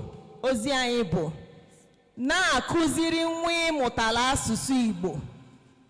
Na-akụziri nwa ịmụtala asụsụ Igbo. Obi dị m ụtọ na ndị ọdịnala omenala bụ ihe juru ebe a tata, maka na ozi a ọ na-abịa ekwuo ya ọ dịka onye nwa ka hapụrụ ya. Ọrụ dị n'ihe anyị na-alụ bụ ọrụ onye ọbụla kwesịrị itinye aka, jikọ aka ọnụ wee na-alụ, maka na asụsụ Igbo na-anwụ ọnwụ ka ọ dị tata. Anyị nụrụ ihe ụmụnna anyị kwugolo okwu kwuru. Maazị Dibịa kọwara omenala. Mgbe ọ na-ekwu ihe na ọ na-ekwu, anọ m ebe m nọ wee na-eche. Ihe m na-eche bụ ewezuga asụsụ Igbo, a ga-enwe omenala Igbo. Ebe a ntụkwu nọ n'oche ka ya bụ echiche na-abịa m n'isi. Na-asị nnọkịta na asụsụ Igbo anwụọ, gịnị bụzi ihe anyị ga na-eme akpọ ya omenala Igbo? Maka na omenala bụ ka ndị si ebi ndụ, ọkwa ya? Ka ndị kwekọrịta ha ga-esi wee na-ebi ndụ. Anyị kwekọrịta na isi agụ ma ekike a nkere ma nke ndị ọzọ kere nọọ ihe a ga-eji na-ama ndị Igbo, anyị na-eme ya. Ya na a ga-enwe nkwekọrịta tupu ihe ahụ abụrụ omenala. Asụsụ Igbo bụ ihe anyị ji eme omenala. Ihe niile anyị ji bụrụ Igbo dị n'ime asụsụ Igbo. A na-asị na asụsụ Igbo dị n'ime omenala, mana amakwa m ma ọ bụ omenala dị n'ime asụsụ Igbo. Maka na ichime ka ndị Igbo si wee bi ndụ, jee n'inu okwu ha tụrụ tupu ha ana mmụọ. Ije n'ọnụ okwu ndị gboo, ị ga-esi n'ihe ha na-ekwu wee malụ ka ha si wee bi ndụ. Ọ ya ka a na-ekwu na ndị nna nna gị ha gburu ejima, ha melụ nke a. Agagideghọ m n'inu okwu Igbo ndị gboo tụrụ ebe a na-ekwu na ihe gbalụ mkpị bụ arụ. O nwere onye malụ ụdịrị inu okwu ahụ? Anụnụghọ m ya. Maka na ọ bụ na n'ọhịa ha na-eme, ị ga-afụnata okwu ha kwuru na-arụ aka na ha gburu ejima ma ọ bụ na ha sọrọ ihe gbara mkpị nsọ, mana ọ dịghị otu ahụ.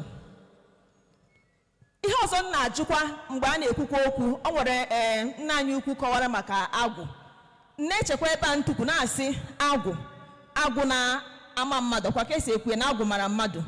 ekwutemia na-asị dị ka onye na-amaghị asụ asụsụ Igbo, onye na-amaghị Igbo, ọmaghị bịa, ọmaghị jewe, asị nọ na ara ovu onye, biko ka m welu gị wee matụ maazị dibịa, asị nọ dịka na ya bụ ihe ama onye ahụ ọ ga-ama na ọ mali ya, ọ ga-ekwenwe omume na ihe ahụ ga-amanwu mmadụ onye na-amaghị asụ Igbo, na-amaghị ebe ọ ga-ebido omenwu ihe dị na ya.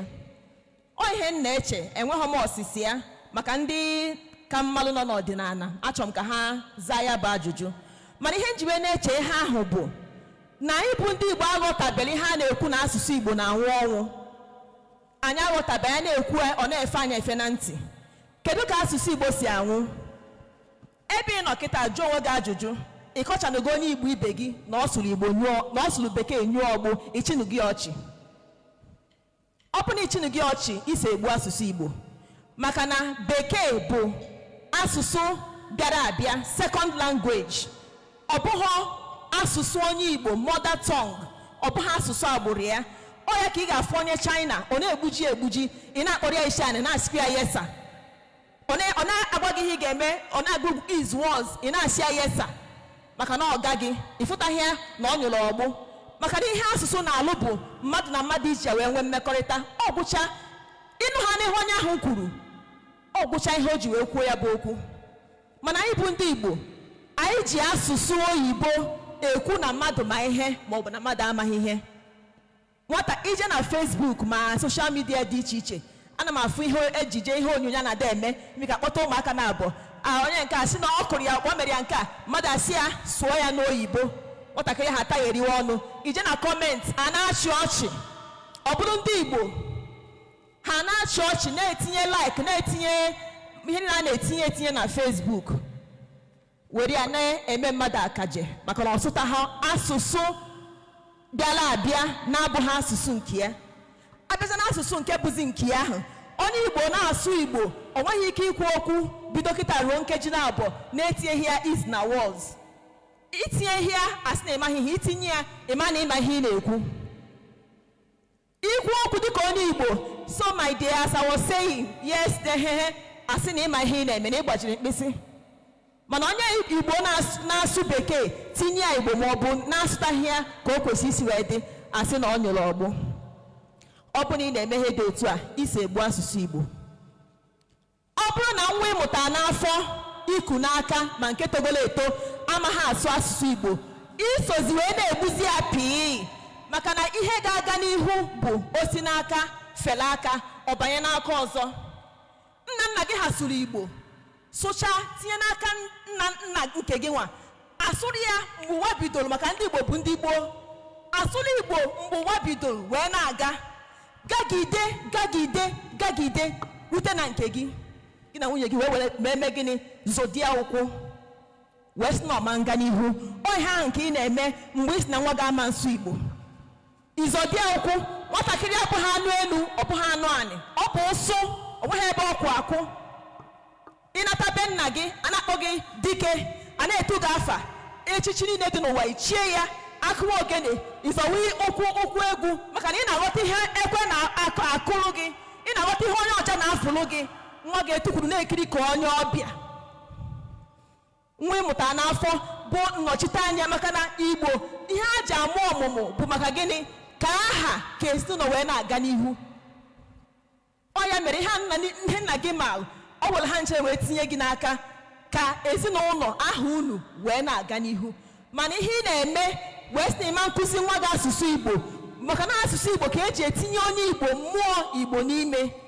Ime onye Igbo o nwere ọbara Igbo, mana ọbara Igbo ahụ adịghị ire ka ihe na itiri asụsụ Igbo wee zụlite nwa ahụ. Ijide asụsụ Igbo zụlite ya, ọbara Igbo dị ya n'ime adị ire. Onye ka eji si na ndị Igbo na-eme otu a na-eme otu nke ọzọ, ọ maka na ọbara Igbo ahụ dị ire, ha na-agba mbọ ihe dị anyị n'ọbara, ọ mmụọ asụsụ tinyela anyị n'ime. Maka na nwa gị mee ihe ịtụọ ịnụ okwu wee barịa mba, ha nchabi ihe eji enye anyị akọ na uche. Inezi ụmụaka anyị na-amụta anya, ha na-ekpokwu. Ine nwa gị dị afọ 10 anya, nne na nwa gị mgbe ị dị afọ 10, nne gị zie ego sị gị tupu asọ mmiri ya gbụsara anyị taa, ị nachite gị ebe a ịtụrụ ife ọsọ, Mana kita ikiriche nke gahu. Oh, he can't do it. He doesn't know anywhere. Most of that jam here, nkozo. You keep on giving excuses. Ina nagideria, ebochia, makana mambenwia, makana ikusi holi yako menwoya. Kuna watarihe na kowa. UNESCO n'onwe ha. UNESCO abụọzikwa nke ndị soba asụsụ gị initiative. UNESCO bụkwa nke ndị mba ụwa. UNESCO ekwugo na asụsụ Igbo so na asụsụ ga-anwụ n'ọdịnihu, endangered language. Ọ ha akpọrọ ya endangered language. UNESCO wee kọwaa ihe bụ asụsụ na-anwụ anwụ. Ka m gụpụta n'ihe UNESCO kọwaa ka iwee maa ma asụsụ Igbo o so na endangered language a ka ọ bụ na o so ha. Ha si na enwere nke izizi bụ vulnerable language. Na-abịa na nke a na ụmụaka na-asụ ya, mana ọ nwere ebe a na-asị ha asụ na ya. Mgbe m na-eto ka asụsụ Igbo na ọnọdụ nke a, maka na ije n'ụlọ akwụkwọ isuo Igbo apịa gị ụtarị. Isuo Igbo ede aha gị ịkwụ ụgwọ. A na-eme ya, a na-eko. Anyị amaghọ nọ agụ ofu agụọ ịbụọ nọ iyi ka anyị na-abanye na ya. So UNESCO si na nke ahụ bụ ihe ize ọ ga-abịa ịfụ ịma na asụsụ ahụ na-akwụwegoro ya na wana ndokwa. Ha wee sị na osite na vulnerable language ọ banye na definitely endangered. Na-abịazịa na nke a na ụmụaka agbụrụ ahụ ada asụzi ya dịka asụsụ izizi ha n'ime ezinụlọ ha. Ebe ahụ ka anyị nọ taa. Onye Igbo mụta nwa ọ sụrụ sịpịrịsịpịrị na-aga n'ime ụlọ, mana oyibo ị na-asụ bụ nke ịmụta n'ụlọ akwụkwọ. Gịnị gwa gị na nwa ga-ama nje akwụkwọ ka isi wee jee mụta bekee n'ụlọ akwụkwọ ka isi wee mụta bekee? Iso n'ime ụlọ na-akụzi ma nke ịma ma nke ị na-amaghọ. Oge akwụkwọ ebido na ABCD kụzieri ya ọmara tenses ngwa na ihe ị na-eji asụ bekee ọmụta ka isi wee na-asụ oghe ihe ọ na-asụ. Mana nke ahụ bụ ọrụ gị ịhafịa ị na-asụ sụpịrịsịpịrị n'ime ụlọ. Ụmụaka, she do me like this, I do her like that. Oyibo nwa na-asị ekwekwe okwu ọsụsụ. Ewesi na nka ebe a ka ọ dị m ka asụsụ Igbo anya, mana ka anyị na nke ọzọ agachazịa nke definitely endangered a abazia na severely endangered.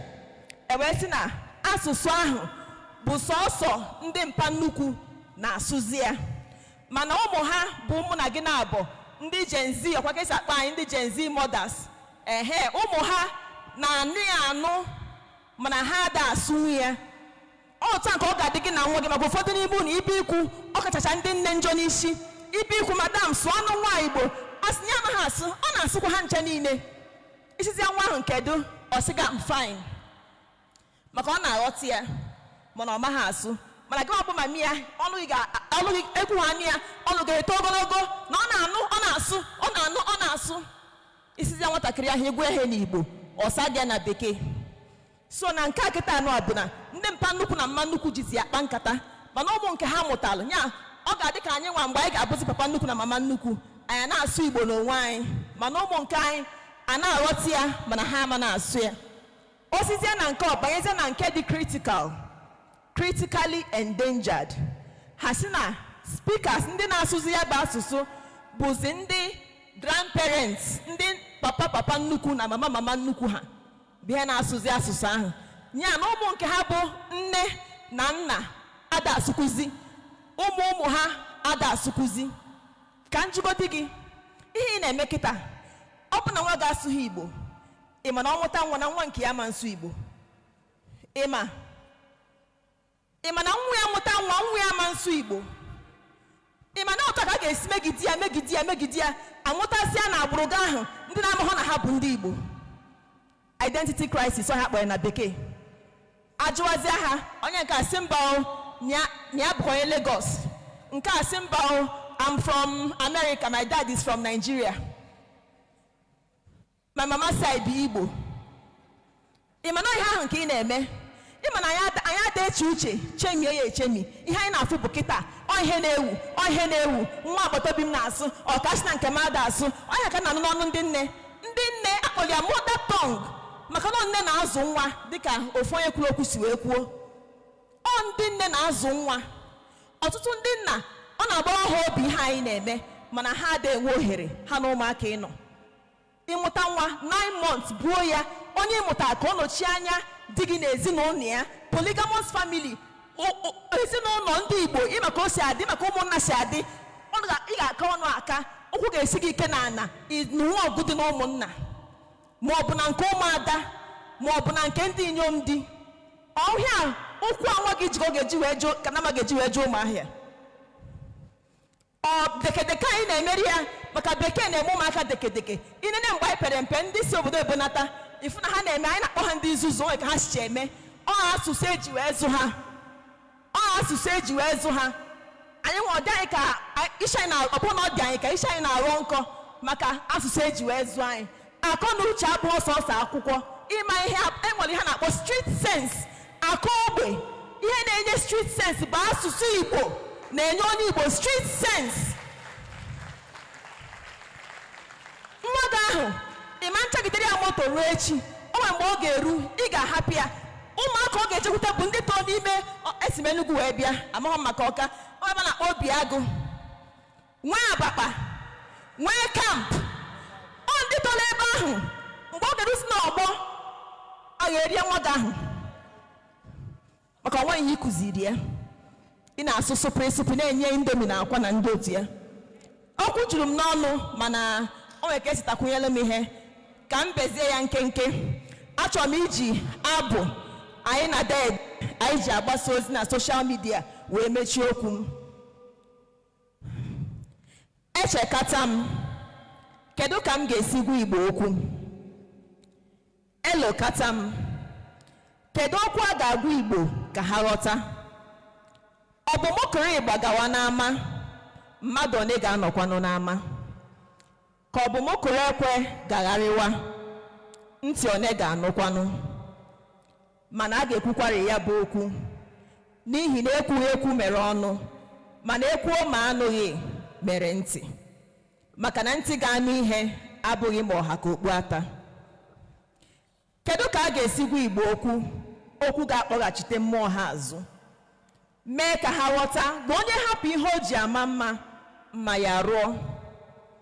Kedu ka a ga-esi gwa Igbo na ha bụ ndị gboo, ndị dịwara site na mbido ụwa, ndị ji ọjị akpọkuchi ha, ndị mbụ, ndị egede, nakwa ihe niile na-emere ha ihe.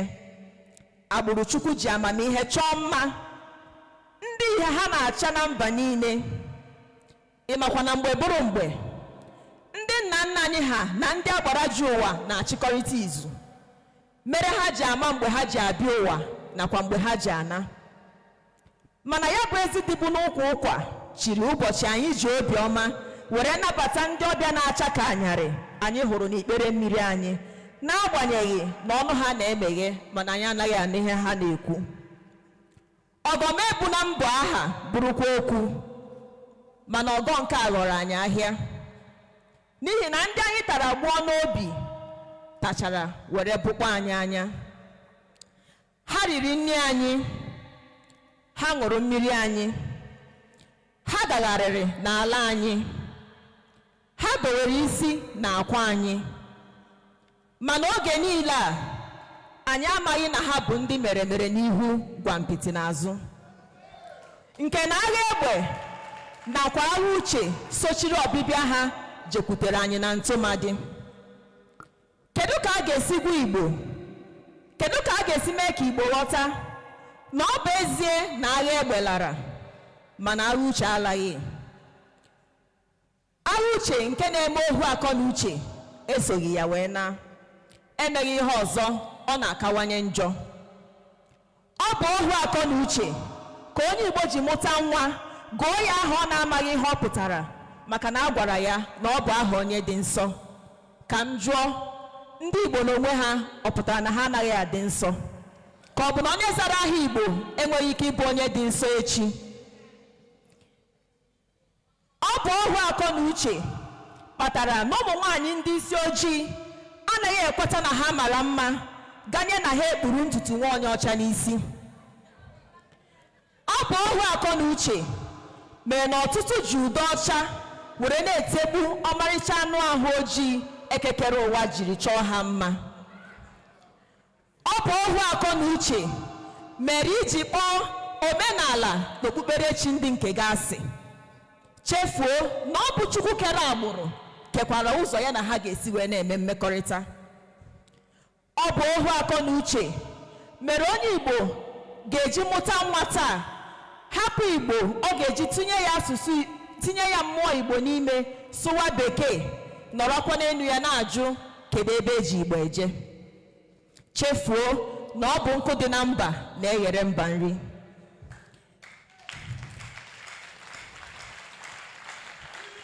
Kedu ka a ga-esi gwa Igbo na oge eruola mgbe ha ga-eche ihu ha ebe ha chere azụ ha, were weghachite ọba niile a ha kpọrọ mkpọkọrọ nke agbata obi ji ekpo ntụ. Onye Igbo, ya dokwa gị anya na ọ bụ n'ime asụsụ Igbo ka ekekere ụwa zoro amamihe ndị Igbo niile. Amamihe ndị nna nna gị ha jiri mepụta nka dị iche iche nakwa akpụrụakpụ dị iche iche achọpụtagasịrị n'Igbo ukwu, n'Afikpo nakwa na Nsụka.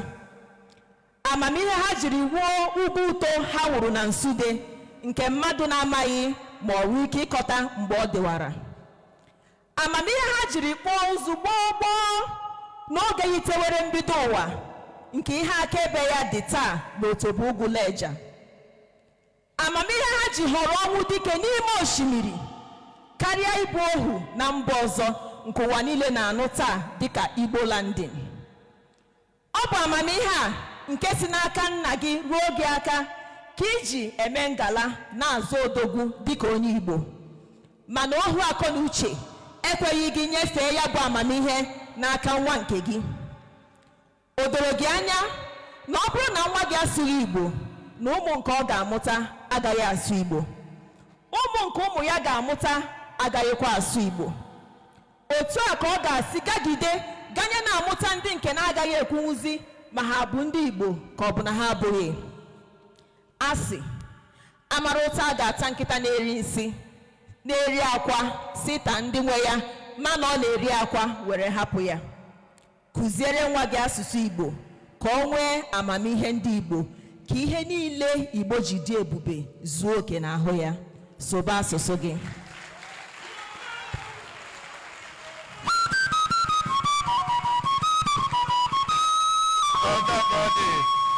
Onye hụrụ eziokwu ya kwuo, onye na-eziokwu ya kwupụta ya biko. Onye hụrụ eziokwu anya ya kwuo ya.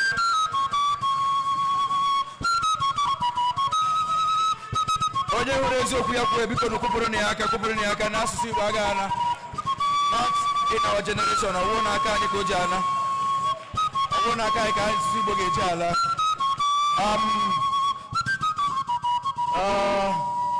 Ndị ihe nkụzi, ndị ga-akụziri anyị ihe nkụzi zuru oke ebe a. Nke a kawo nwa obere ihe unu nụkwa n'ọnụ ndị anyị kpọkọtara n'ọgbakọ a, njikọta ọdịnala Igbo unu ga-ama na anyị kwadoro akwado. Mana achọrọ m tupu m kpọọ the next speaker, onye ga-agwa anyị okwu nke ọzọ, achọrọ m ịkọwa ihe nụ na anyị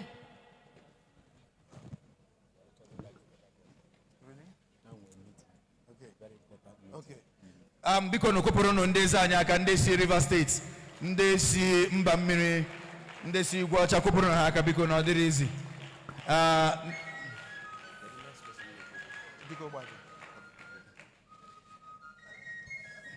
Ndị eze biko kwụpụrụ ha aka ọzọ, biko n'okpopụrụ ha aka, kwụpụrụ ha aka na ọ dịrị ofele. Ọ ya wụ the unification, ọ ya wụ njikọta ọnụ. Njikọta ọnụ nke ndị Igbo enweghị isi, onweghị ihu. I bidoro this journey na 5 years ago, mana taa lekwa ebe anyị nọ. Anyị na-ejikọtazi ndị Igbo site na okpukperechi, site na ọdịnala nke ndị Igbo.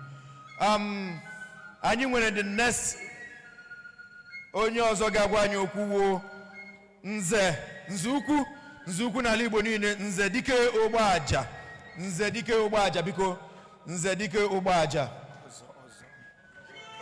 Okay, ọzọ dike Ogbaja. Okay, ngwa ihe nyere m nze. Mana nze na ọzọ ụkwụ ofu ndị. Enwere ịma n'ala Igbo enwere ndị na-echi ọzọ, nwee ndị na-echi nze, nwee ndị na-echi dim, nwee ndị na-echi duru. when they chi head ichiche. Nze anụ m ekele gị. Biko no koporo ni aka. Onye nke m.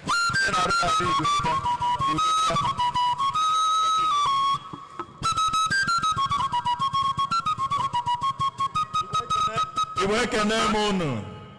Biko nu nke onye chiri ya zeren ma nze zere ibe ya. Ka anyị ghara igbu oge kenebe. Afọ mbụ dike m ụgbọaja, abụ m ọzọ onye bụrụ chi ụzọ. Ọgbagbu onwe ya n'ọsọ n'Ọkịja. Ekenere m unu rinne. Nwa obere akụkọ ka nsị ka nkọọla anyị ihe mere n'Ọkịja. Ife dịka arọ na-atọ ma ọ bụ ịnọ gara aga, ndị Ọkịja na-anawu ụlọ. Ọ na-eme onye ọbụla si Ọkịja na-arụ ụlọ tupu ịpụta n'Ọkịja junction aka akpara gị. Aka akpara gị eburu baa n'ime ude. Ụfọdụ ọ ga-ekwuo 50,000 naira ransom. Ụfọdụ ọ ga-ekwuo 1 million. Ụfọdụ ọ ga-ekwuo 5 million. O wee bụrụ na ihe akpọrọ Ọkịja gbara ọsọ. I wee megide wee tụọ ụkwụ n'ụlọ. Ka chi na-efo, ụmụ kirikiri ụmụaka abịa gbawa ụzọ gị. Nke bụ na fa megidere jee n'obi igwe. Bukọrọ machine n'ife ndị edebesịrị na palace igwe. Egwu ewelu dị n'Ọkịja. Ife nna gwa gị na-eme arọ na-atọ ịnọ gara aga. Ọkịja wee jụba onwe ha, kedu ka ị ga-esi wee mee abana wee sụ ya nni? Anyị ga-arapụzi be anyị tọzie na mba. Ọkịja wee gbaba izu. Mgbe ahụ onye bụ PG Ọkịja bụ Chief Ken Emekayi dịka na-agbala izu. Ọ ya bụ onye isi ndị udo ga-achị kịta. Ọkịja wee gbaba izu. Ihe ala niile na-aga ihe ala local government. Ị na-ekwuzi ma Lilu, ị na-ekwuzi ma Ọsụ. Ọkịja wee kpọọ onwe ha aza. Ọsị kedu ife ajidi wee bụrụ Ọkịja achala ogidi ohu ebem n'iri. Kedu ife aji wee bụrụ Ọkịja ọgbọgụ nwanne? Kedu ka a ga-esi wee nọrọ na mmiri n'ụlas? Ncha baa ya anya. Si na ụdị ife adịlọ. Ka Ọkịja gbachara izu, mmọnwụ wee kpoo. Ihe eji akpa ya Ọkịja ohu ebem n'iri bụ na anyị dị 30 original villages. Ọkịja wee kpebie maka mgbe ihe a na-eme a na-asị ke ndị na-eme ihe a, anyị ekpebie na ụmụaka Abakaliki etumaso wee kwu asị na ha nọ n'ime ude. Ọkịja wee kpebie na ohu ebem n'iri dị na Ọkịja ga-ebupụta alụsị. Villages niile alụsị be nna m bụ ha ya afa. Ọfụlọgụ Junni, alụsị na-eli nkịta, alụsị na-eyi akwa ojii. Obodo anyị esenye anyị wee ma alụsị. Ka anyị na-emecha, anyị na-eme ya ka esiri wee tọ. Each village, 30 villages wee tọ alụsị. Welisi ọ bụrụ na mmụọ na-eme ihe, ọ bụrụ na mmadụ na-eme ya n'isi ga-abịa ọhịa. Emecha wee mazie eze alụsị Ọkịja, Ụlasị Akodi, Agbogide Ezugo, nwa agadi tigburu agbọghọ. Uru ọnwa ịtọ ka Ọkịja masịala alụsị. Wee tọrọ ofu nna m ochie baa n'ime ude na Ụlasị. Mee ka na-eme nna m ochie agha nwụọ. Ebupụta ozu ya na main road. Ọ nke ahụ bụzi ebe alụsị niile agha atụrụ si wee bịa ọrụ. Ofu onye n'ime ha wee jee ije ụkwụ akpọ ya, aka wee kpere ya.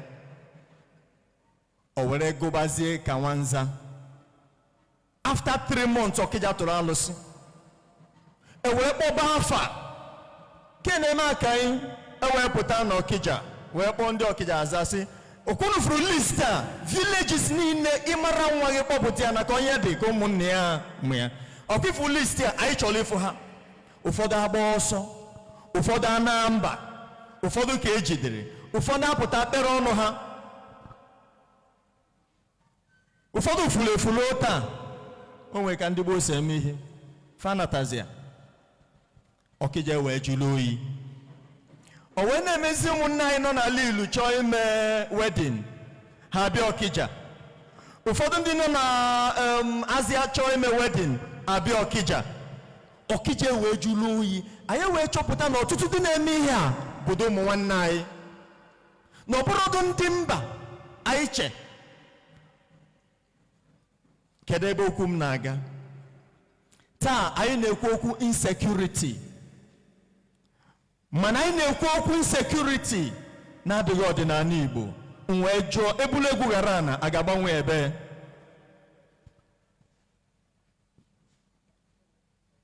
Last week, anụrụ m na Ondo State na ndị Fulani herdsmen batara n'obodo.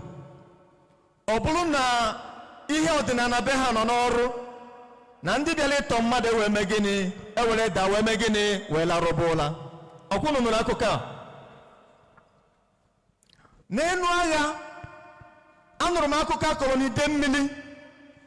Mgbe anyị chere agha in the name of Jesus. Ifu soldiers ha na-aga agha, ha sị, we are soldiers marching in the field in the name of Jesus, we shall conquer. Ị na-akpọ Jesus ndị Rome ndị na-ebuso ya agha.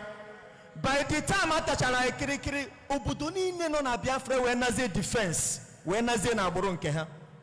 Wee nụ akụkọ n'oge ndị amị batara ide mmiri na gịnị mere na everywhere na ha nere anya mmiri etochisie everywhere. Ndị ide mmiri na ebe a akwụnụrụ akụkọ ahụ. Onye kpatara some years ago iche na ide mmiri local government ifu eke ide mmiri bụ their symbol until ndị nkọghere abịa wee mebisie ya wee tinye ya ego. Obodo dị iche iche n'ebe a nwere akụkọ ihe mmụọ nọ na be ha melụ mgbe ọgba aghara dara. Anyị mụ ihe ụlasị ngwa ụlasị melụ n'agha ahụ.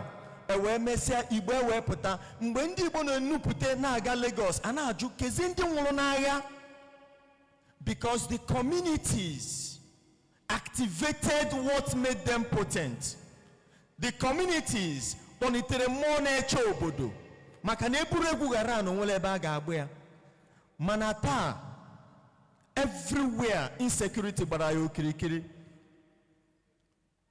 A na-achụ ka eke ga-esi wee chụ ndị Fulani, ka eke ga-esi wee ndị chụ ndị Hausa. Ụmụ nwanne anyị bụ ndị ụka, ndị ma na ọgbaji odoro, ịma na ọ na-eme ọgbaji odoro achọba ọdịnala. Ọgbaji odoro ewee chọba ọdịnala wee cheta ọdịnala. Na be m na Lagos, mgbe enwe security meeting, ewee na-ajụ ka eke anyị ga-esi nweta security men. O nwere one chosen man nọ there. Anyị wee sị na anyị ga-eweta ndị OPC.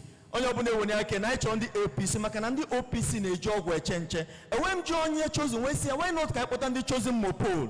Ọ sị mkpachapụkwa anya m. Na akpọta ndị chosen mopol na ọ ga-adịkwa mma, ọ sị mkpachapụ. Nse so ise vote ka OPC chere anyị nche. Mana isi ọdịnala mba niile nwụọ. Ozi m taa dị nkenke na ọdịnala na-ebu eke. Ife dị mba, nkụ dị na mba na-eme gịnị? Na-eghere mba nni. N'oge ruo na gọọmenti a ga-akwụsị ịgba ndị ọdịnala dịka na-agba nta. Maka the energies, the power dị n'ọdịnala bụ ihe anyị ga-eji wee zọba anyị. Every year the Chinese people about Chinese New Year, for 3 months they shut down businesses. Ha na-elekwa ọgwụ, na-elekwa mmụọ, the egregores, ndị nọ n'ime, ndị agha dịrị afọ anya, na-elekwa the dragon spirits. They activate their energies. So sometimes you buy a particular thing, you put the symbol of the dragon there, you think it's a joke. Or you have Versace, and now your Versace dressing, if one Hebrew is Medusa, you think they just put those symbols there as a joke. The Indians will build their doors. You find Hare Krishna imprinted on the doors. You think it's a joke. The Americans sent a rocket to the moon recently. How about Artemis? Artemis was ancient Greek messenger of gods. Mgbe ha zipụrụ their rocket, Apollos. Apollos bụkwa an ancient god, deities. Obodo niile, it's no magic that now Israel was able to eliminate some leaders hidden under the ground. You think it's just about their rockets? It's about spirituality. No kwaiji ohera akpondi Igbo. Ụmụnna Igbo ndị ụka na-achụ anyị na-agba ya dịka na-agba nta. Na gbuo dike na mgbe ihe ike bịara achọba dike. Na ọgbachukwu edoro n'ọkwa ọdịnala Igbo ga-aza ana Igbo. Na ọgbachukwu edoro n'ọkwa aja ana Igbo ga-aza anyị.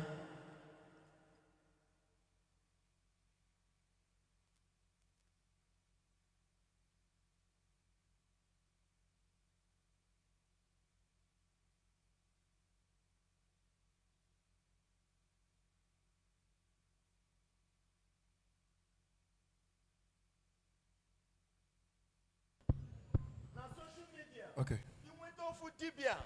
Dara DJ. Abasaya na social media. Oburu for entertainment. Equoya one radio station. Egekwe 100 times. Mana ndị pastors na-emarụ onye na-anụ maka ya. Ihe anyị na-agwa ndị be anyị bụ ka anyị kwụsịnụ isuppress ọdịnala Igbo. Maka na oge eruo na and the time is near. Mgbe anyị ga-achọba Odinani because of insecurity. So, Anamapo on Anambra State government and all the governors in Igbo land. Kaikwadonu Odinana no menana. Makane eba ka confidence idi. Kaikwadonu Odinana no menana Igbo. Makani ya ndi fulani ne rugari ni moya na agba ya eregede na agba ya okirikiri. N'oge ga-erukwe ayama mfuzi onye maka esi akpata mkpụrụ ahịhịa na abụọ were chụọ ha ọsọ. Unu ekwena ka anyị wele ifele were n'ụkwara. Ozi mụta abụ ihe a na-ebe n'Enugu na-ebe na Benue n'ọkwa sọsọ ọdịnala Igbo bụ ihe ga-azọpụta ndị Igbo. N'ọkwa sọsọ ọdịnala Igbo bụ ife anyị ga-eji wee chekwaba onwe anyị. Osora ka uche anyị dị. Ekene m unu.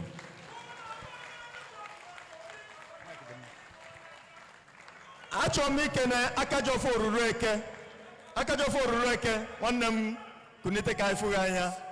No. Demen asị m onye afụrụ nụ taa ka afọ echi ya gazie m.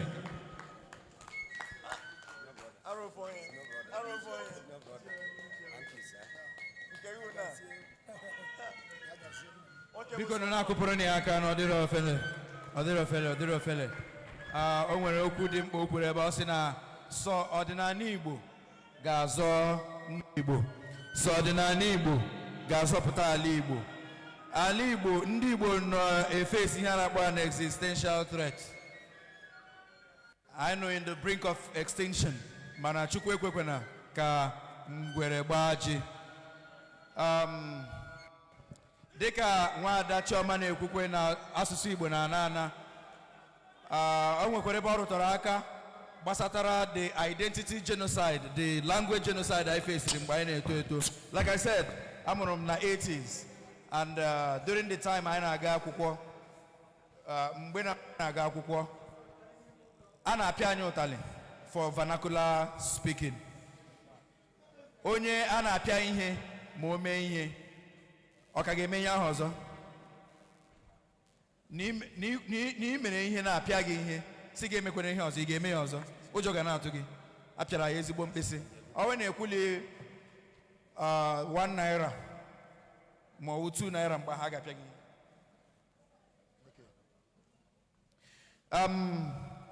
Enwere ezigbote odogwu dị na nwaanyị anyị na ya nọ taa.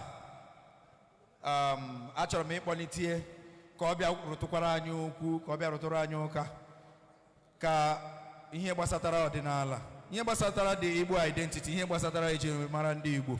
Ka anyị nụgodi, anyị anụla ndị eze si na Rivers State. Before now, che na ndị Rivers State awụghị ndị Igbo maka akpọrọ ha Rivers. Rivers ya dịka aha and Docha, Rivers. So I don't know na Chibuike Sigwe River State. I had that one.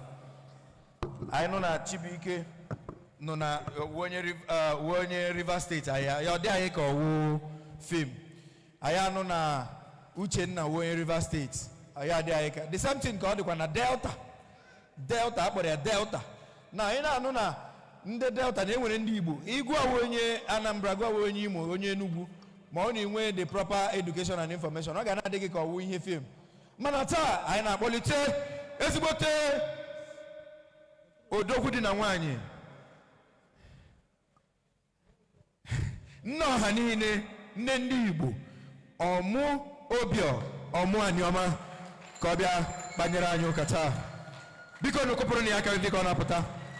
Oh, all the way from Delta State, obio, anyoma. Biko no naka.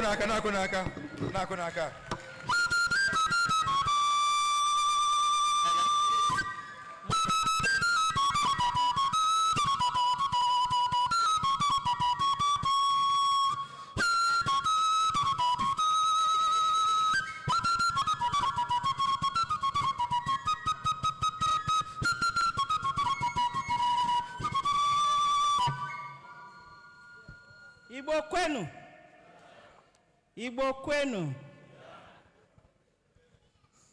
ndị ọdịnala niile n'obe ekenekwa m unu onye na nzele. You will learn to learn my language today. Igbo niile bụ ofu. Okay. Ụmụ nwanyị bụ ife. Onwe na-ekwenu. Okay. Okwu meriro nne o. Mana achọ m ibidogodo n'ọdịnala. Ọdịnala Igbo dị ka anyị si wee dobie. Anyị bụ ndị Igbo. Anyị nwa ji aka anyị dobe ọdịnala anyị ka anyị si wee dobie. Ndị Yoruba dobe ọdịnala fa. Ndị Hausa dobe nke fa. Kedu ife mezi ndị Igbo? Ndị Igbo, unu ya azakwa m ajụjụ ahụ. Kedu ife mezi anyị?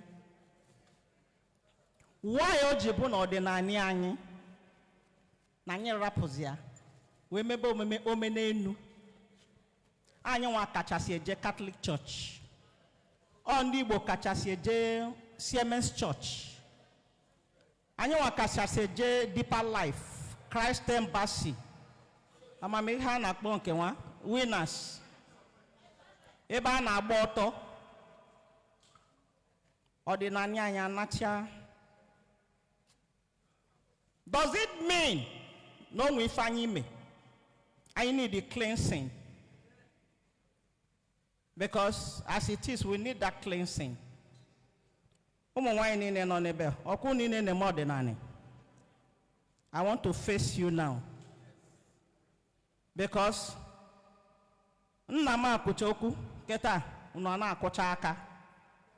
you people have failed, including myself, because we are women. A woman is the pillar of the house. A woman is a helper to a man. Men do make mistakes, but the woman will correct him, because they normally say women are weaker vessels. It's not true. Women are powerful. Women are very powerful. Onwemmo Chukwu tinyere na nwanyi. Aijibu a deity, just like my brother said. Every woman is a deity. A deity. Anagba ọtọ agọ. When you want something from your husband, okwere nyege. Cheloka obiano. Mgbe ọbịa. Mgbe ọ eji wee bịa gọfọ. Eju anya, ọ enye ya. So why is it that you people failed in your duties? Dibia nwoke, mgbe gboo ndị nna anyị dobelu ọlụ dibia. Maybe I was not born then, but I heard histories. Dibia niile amara na Nigeria si n'Igbo bịa. Ndị oke dibia. Ụmụ unu bụ nwaanyị titulu fa niile. I'm a woman, I'm talking to you too. I'm talking to myself. Anyị rapụ ife anyị ga-alụ na-alụ ọzọ. Nwanne na-emedibia na-esu imi. Oyi nwoke na-emedibia na-esu imi. So anyị Igbo ka mfọ na blackmail odibia. So na anyị Igbo. I was born and bred in Yoruba land, in Mafia. How a secret, ndị Igbo enwere secret. Igbo enwere secret. We need cleansing in our land. And it will start from you women. Afuna no nwoke pụta na social media na agbata ọnụ. Na dibia jesi oji menka, oji kwakpalo mmadụ je na mmiri. So unu bụ ụmụ nwanyị na akọ yeri. You say you have power. This is the time to show your power. I have my own power. I'm using it. Why not use yours? Aka jiko aka. Anye dozi obodo anyị. Because ndị Igbo, our ancestors are angry with us. They are very angry. Mụnwa ifele na-emekwu mụnwa. No when them gafo fashion afa bodibia nkiri si afansi. Obo na ezigbo dibia mare. Will you be poor? Will you be wearing rag? Ibata na one room fano. Onesi. You see me bodibia. Room in na laro. Ki do beli fi jalo dibia. How does it work? Another topic. There is no gender equality. Onwere about the Igbo. Nwoke bụ first. A woman is second. A woman is a helper to a man. No lubaluzu dibie. Ikpatazi change. Di ikujoku isi my friend, go and sit down. Ejimegum. How much do you have? Ụmụ nwaanyị ada amazi akwa, trouser, nika, agbachata ọtọ. Mana esi m na-alụ dibia. Biko nu, rapụlụ ndị na-alụ dibia fakafalụba. As I'm talking to you, I'm talking to myself. Apụrọkwa m n'ime ya. Biko nu ụmụ nwaanyị, help us to clean Igbo land. And stop denying what you have.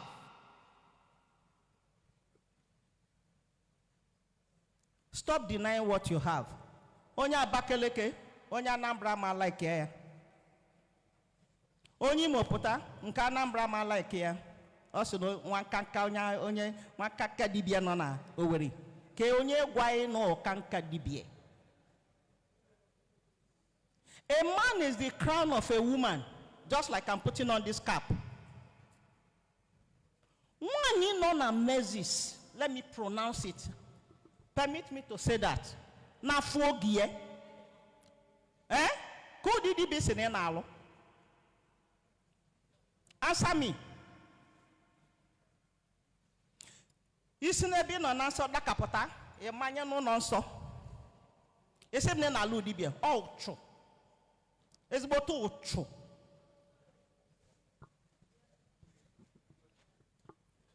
Another thing, onwe dibia nenete nwa nwanyi afọ, just like you have in the hospital. Onwe dibia bụ nke na-agba ụkwụ. Onwe dibia anya ka ezi kofu onye si lụkọtara ife niile. Gịnwa bụ dibia mmiri, gịnwa bụ dibia afọ, gịnwa bụ dibia ọnya, gịnwa bụ dibia na-agba ụkwụ. Isi waba mmadụ sọị. We have missed it. Imani bụ dibia na alụ nke ma ị mara were onye onye a. Onwe ndị na-ewetalụ m ọlụ ewetasị m wepụtakwalụ m my percentage. And say you lie. I don't do that. Imani your percentage, go and do it. I don't take bribe. Nke mụ wana m alụ mkpọrọ onye m onye na-alụ ya. That is how dibia works. You can't eat everything. Chi anyị na-eweso anyị iwe. Chi ndị Igbo na-eweso anyị iwe. If you don't know, let me pronounce it. I was hiding before. Chi ndị Igbo na-eweso ndị Igbo iwe. Ndị nna m, chi anyị na-eweso anyị iwe. We need to do cleansing. Help us. The women has failed in their duties. Help us to do this job. Biko, nwanyị ada ebu ọfọ. I am the only one that can carry offer. I am the only one that can carry offer because of my title. You see, nobody be able offer for what? One ya de bu offer, no one can ebu offer.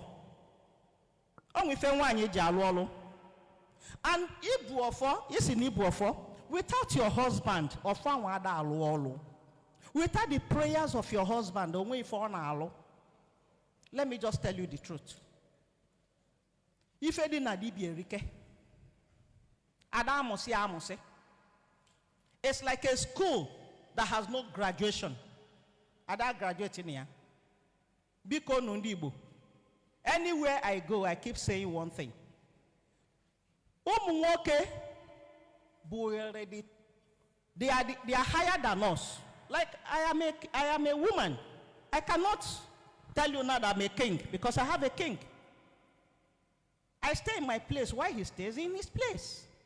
I'm a helper. Are you getting me? Opua is not meant for everybody in my place. Oh, we get by a bigger back below this red cap. Ejidogi. I get because this is napotaya tinye na paper bag. Napotagi your bid tinye na paper bag. I wear dying ha, I got die. But you learn everywhere is red cap. Monye chile chichio. Momu wine never anything. Red. Was it like this before? Was it like this before? If I need any men an Igbo ketoneme before. An Igbo is more secured. Only Igbo 1 year. And a man obey a buy a Jew bank at I do 1 year. Kedife amazing. 1 age is a 1 year. Omni patego. Any walker, a jagwanda madone patego, a cherry nozo, a buenye.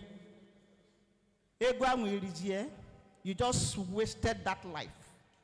You wasted that generation. We have a long way to go. If we need to retrieve our step, it is now. Ndi Hausa na amu anyamo. Ndi Yoruba na amu anyamo. You know why? Do you know why? If Onya Hausa, there are different ethnics there, but they call themselves Yoruba. Onye fokita omasi na monye kitikobuno, osi no onye Yoruba ko. Onya Hausa, masokoto mahan, only need 2-3 days, eje their place. Hasi no onda Hausa kafabo. Oh, this little time kasi na dabu fula na dabu Hausa. Hani nebu Hausa before. Mana kedife mezindi Igbo, nkasi no onya Abia kanwo. Abu monya Anambra. Abu mo Delta Igbo. Ika Igbo. Kodo da far is the far bikonu. Ebeke isi weputa ife ndị a. Nyaka njisi unu bụ nwoke ima na dibia ka na alụ biko ọ bụ na aja kwunu ya akwa kwaba na nya bụ aja ka na Igbo dị mma biko nu ayo ka nna yo se kwaba aja ka na Igbo dị mma unu bụ nwaanyị how many times ka ibupụtago mmụọ gị n'ụtụtụ ịgọcha nzu ikpelu that land ekpele you pray for that land. No, it's never done. Before Ndidibie, every morning I got bath for honor. Bath is in honor before you mail anybody anything. Also, put on your one, I got that for honor, bath is in honor. And I get on your piano because you want change, you want money. Money has taken the order of the day. Other rock one mouth. And Igbo na anakwa now.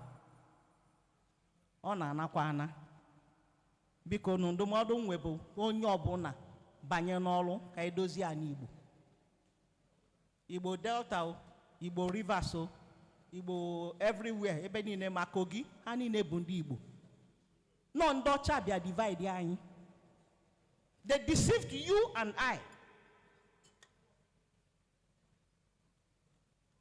And when somebody in a room, a reverend father, on a puman,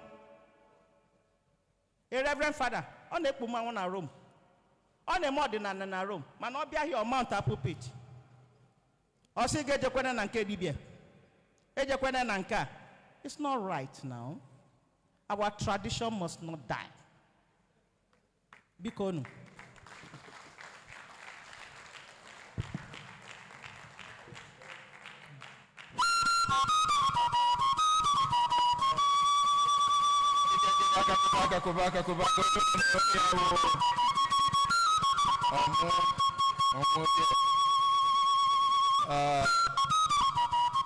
Ya ka m ji na-ekwu na ọ na-eme the traditional settings nọ n'ala Igbo. Onwe ndị na-echi ọzọ, nwe ndị na-echi nze, nwe ndị na-echi duru, nwe ndị na-echi dim.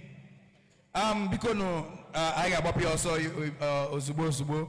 Mana tupu m akpọ oji nkuzi eme ọjị, achọrọ m ikene mmadụ onye nọ ebe a taa, ekene kwanyekwe ugwu nyere the memory of Anidonu Apama, a musical maestro n'ala Igbo, onye ndị ji asụsụ Igbo jiri wee kuzie nkuzi wee bie ezigbo ndụ. Biko nwanne, biko kwụrụ ọtọ kelee ndị Igbo. Onye awo the living Apama, Buzu agụ Igbo, biko kụpụrụ ya aka. Oya wo ezigbote onye nụchiri anya Anidonu Apama. Unu me egwu ya ama m onwe ka chetere. Apama paloma palu Apama bulu Dika o nwere egwu, like I said, my late father was a fan of your late father. Oya mere m ji, my late father mere m ji mara egwu because mgbe ọ na-akpọwa egwu Apama. O nwere nke na-agụ nke o ji kwuo maka ndị ụka. Ana m ekpe ekpere si ka ọdịnala Igbo adịkwala ka otu ndị ụka chi dị divided. Ọ sị lekwe onye asembụ jọnya maka onye Katọlik, ọ ya sị gị na Chukwu akwapụ wee ebe ahụ, ya bụ bịa gaba na nke anyị. Onwe onye ọdịnala Igbo ga-apụtasị na ọdịnala Igbo ndị Anambra na ọ ya wụ the best, na so na hapụ ndị Imo hapụ otu ha si eme bịa sowe. No, it will not happen na ọdịnala ndị Igbo. Biko a round of applause for ọdịnala ndị Igbo. Biko kụpụrụ na ya aka, anyị nwawo ekwusi ọgwụ. Ana m akpọ kete the teaching magnet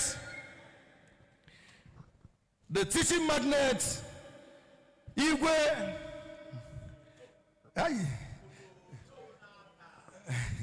Ị gara ekwe m ekwu okwu.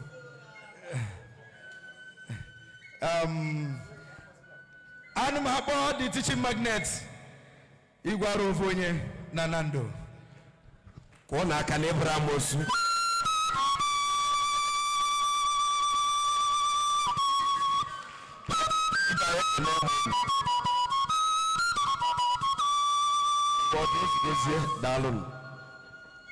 Daalụnụ. Olubero mgbe m ezi ozi ọma maka na ọ nwere ife nchọ ka ọ mee ebe a.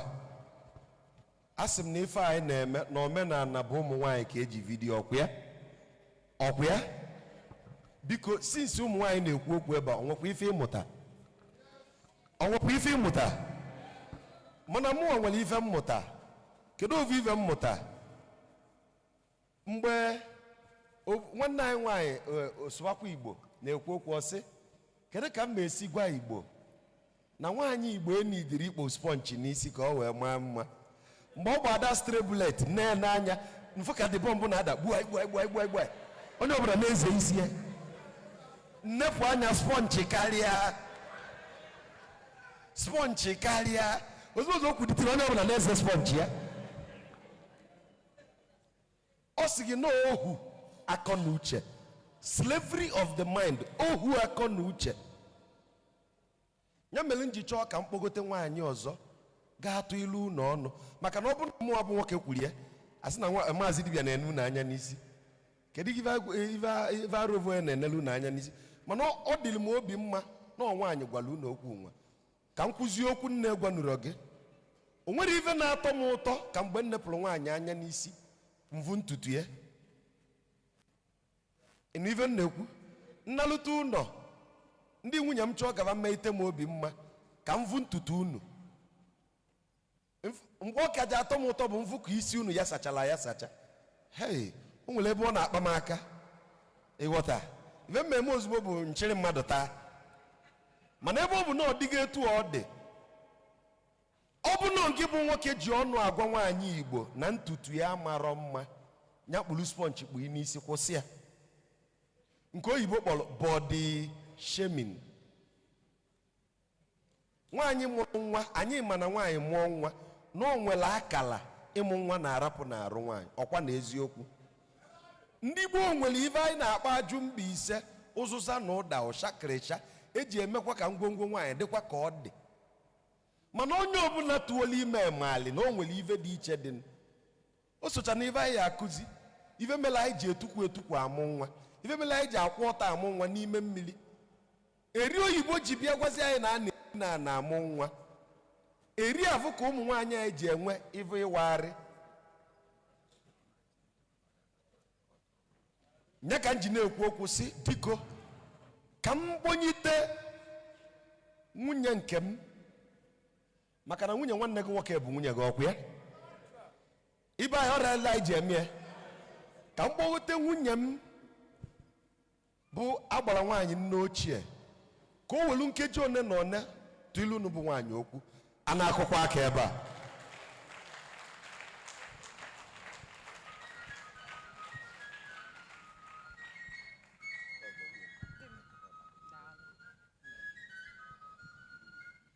Igbo ekene m unu. Igbo kwenu. Igbo kwenu. Igbo kwezuenu. Unu na-ekwezi ka ndị agụụ na-agụ. Ama na ụbọchị ọ gbagotego. Mana ebe na-eme ife dị etu a, o kwesịrị ka onye ọbụla dị ife a na-akpọ gịnị ike. Ndị oyibo si na ọ dị excited ka anyị na-enwe aṅụrị maka na 2016, 2017, mgbe anyị bidoro ife ọ dịghị ole a. Mana before I continue, achọrọ m ike na onye ọbụla n'ebe a. Achọrọ m isi nke onye chiri ya zero na mma kpọtụsị ya afa ndị ncheta. Wee na-ekene igwe arụvu onye Ivadigo. Ọ dị m ka ọ bụ. Na ọ na-abụ nna afọ ya ọ na-eme ife ọ na-atọ m. Ọ na-enye m aṅụrị. Ihe o ji enye m aṅụrị pụrụ iche bụ na mgbe anyị bidoro ife a ịchịkọ otu a ka anyị bịa kwuo ka anyị na-aga from state to state emesi ọ dị ka ọkụ ọnyụ. Mana taa ife anyị na-achọ ka o mee ya ka anyị na-eme ebe a taa. O wee bụrụ gịnị maka n'ihi ya na ndị ya na ya so wee na-achịkọ. Asị m nna m ya adị ogologo ndụ arụ isi ike.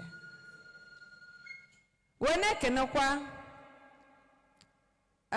His Royal Highness or Majesty Eweniwe nna m, ekene m gị ototo daalụ sa. Ana m ekene di m, ịma na asị m na ọ di m nekwa di m ọzọ, unu adị na confuse na ọ nwere nke bụ na a na-akpụzie kịta mụ na ya esoro na kpuo n'ofu ime ụlọ mba ọ bụrụ sband ọ onye nwe m, maka na ọ bụrụ na ọ bụrụ maka ya mma kwuo ebe a tata. Wee na-ekenezi my supreme royal mother nne m Ogbueshi Deme. Nna m ndị nne chetara afa araba ekene unu niile daalụnụ. Enwekwalụ nne m ọzọ n'ebe a, anyanwụ na-awara ọra na n'ọfịa, onye ma nwaanyị ama mmadụ n'ọdịnanị maka na oguzolu welu maike anọdụ ebe a nya ma nnata. Wee na-ekene ya wee si onye ọbụla n'ebe a nke onye chiri ya zelu. Abụ m Lọlọ Ngozi ka nna ochie, the founder ọgbakọ ụmụada ọdịnala Igbo. Wee sị tata obi jupụtara m aṅụrị na anyị na ebe a wee na-ekwu ka omenala Igbo na ọdịnala Igbo ga-esi wee chịkọọ ọnụ. Ọ bụ na anyị achịkọrọ ọnụ, o nwere ebe anyị na-eje. Ndị na-achụ anyị a na-achụ anyị, ma na-achụ anyị fa enweta anyị. O doro m anya na ọ bụ na anyị chịkọrọ isi ọnụ, o nwere ọtụtụ mkpali anyị natasị arọ gara aga, ọkachasị na Anambra steeti. Ọ bụ na anyị chịkọrọ isi ọnụ wee nwee ndị na-ekwuru anyị ọma ndị etu a, maka na o nwere ka ọ dị na-abịa si enesi anya wee sị mpaghara ebe a bụ Christian steeti, Christian ndị ebe ndị bịara abịa arụ. Mana ka ife o ji wee dị etu a maka na mụ na gị onye ọbụla na-azọ onwe ya bem 2016, 2017, 2018 anyị bido movement ọdịnala.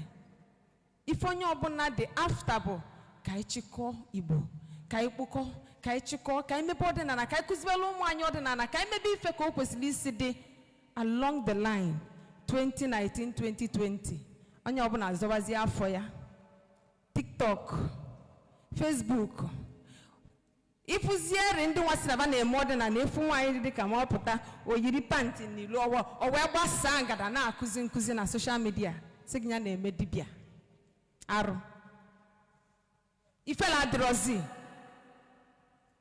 achịkọ ife nwaanyị si ka achịkọ ọgbakọ nka a na-azọ nzọrọ kedu onye ya abụ eze, kedu onye ya abụ isi. Ife na-eme Igbo bụ gịnị? Onye kwụrụ ọtọ si kwatuo ya. Onye ọbụla chọrọ ịbụ isi. Ife anyị bịara ebe ọkwa unification. Ife anyị ji bịa ebe a taa, anyị abịara ka anyị gbaa egwu, ka anyị gbaa ogene, ka anyị gbaa whatever. Anyị abịara ka anyị lie nri. Ife anyị bịa ka anyị gwa onwe anyị nke bụ eziokwu. Igbo na ọdịnala Igbo ama nga n'iru ma ọ bụrụ na anyị achịkọrọ isi anyị ọnụ, chịkọọ onwe anyị ọnụ, chịkọọ obi anyị ọnụ, wee sị na anyị bịalụ ka anyị dozie anyị Igbo. Ọ bụrụ na ị bịalụ ka afụchata gị sọsọ, ịma na onwere ebe iji azụ eje. N'ọkwa onye rigoro ọbịa ọgbalị anyị asị gị eje na mmiri. One day anyị asịkwụzi ndị na-ele ọjị erezi na ọjị na ịga ọjị bụ njọ. Yes.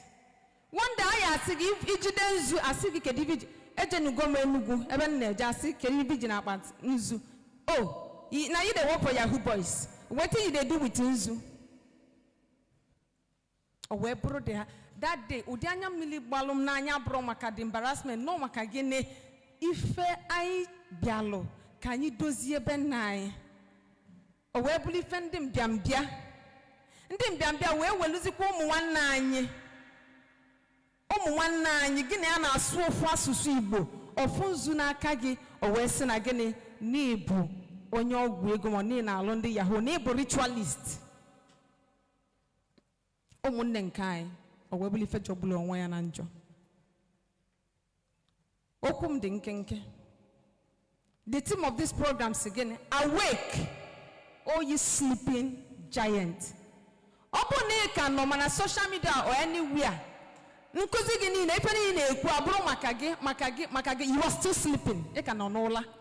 We have gone past that level. Ebe anyị nọ kịta bụ ka anyị chịkọọ ọnụ ka ọ bụrụ one force. Nya ka mmụọ ji wee sị mkpokọba ọgbakọ ụmụada wee kpokọba ya. Ọgbakọ ụmụada ọdịnala Igbo is not, ọ bụrụ just sọsọ ndị dibịa.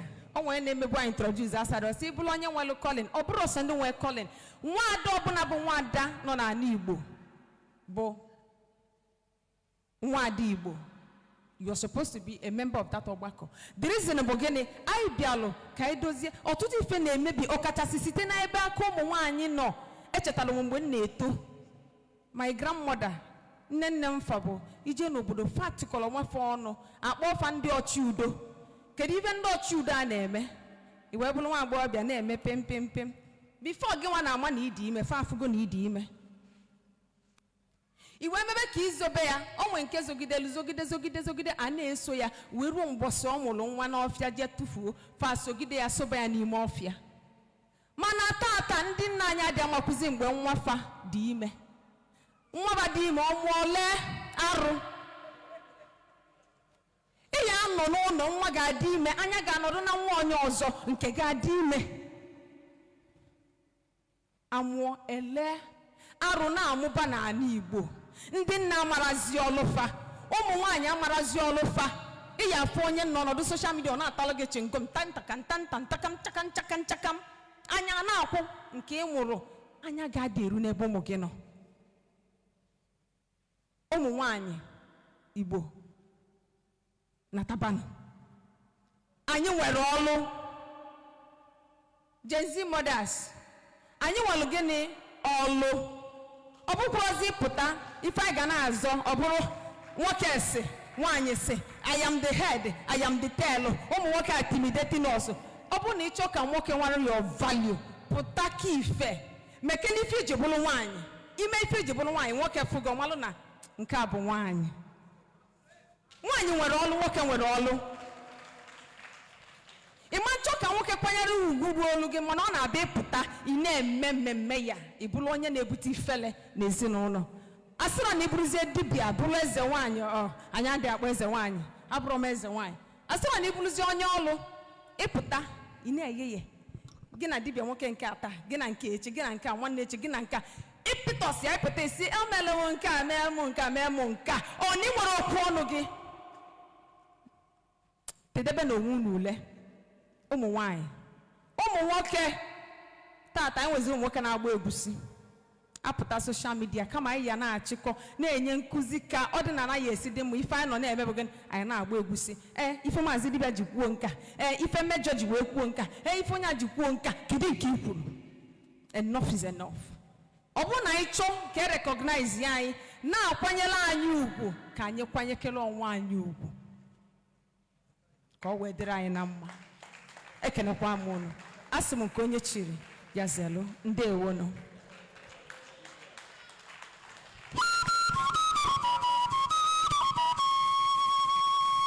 biko ka ọnụ na-aka n'ọdụ mkparị nne ka ọ na-aka n'ọdụ mkparị nne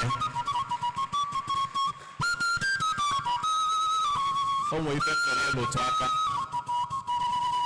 the purpose why we are here is to unify adị n'igwe na-abụ oriri nne izuka mma na nne ji adịrọzi na ana Igbo tata. That is the reason why you were not there to provide those issues sorted out. Ejimohera na bonite His Royal Majesty Ezono Ototo. Thank you,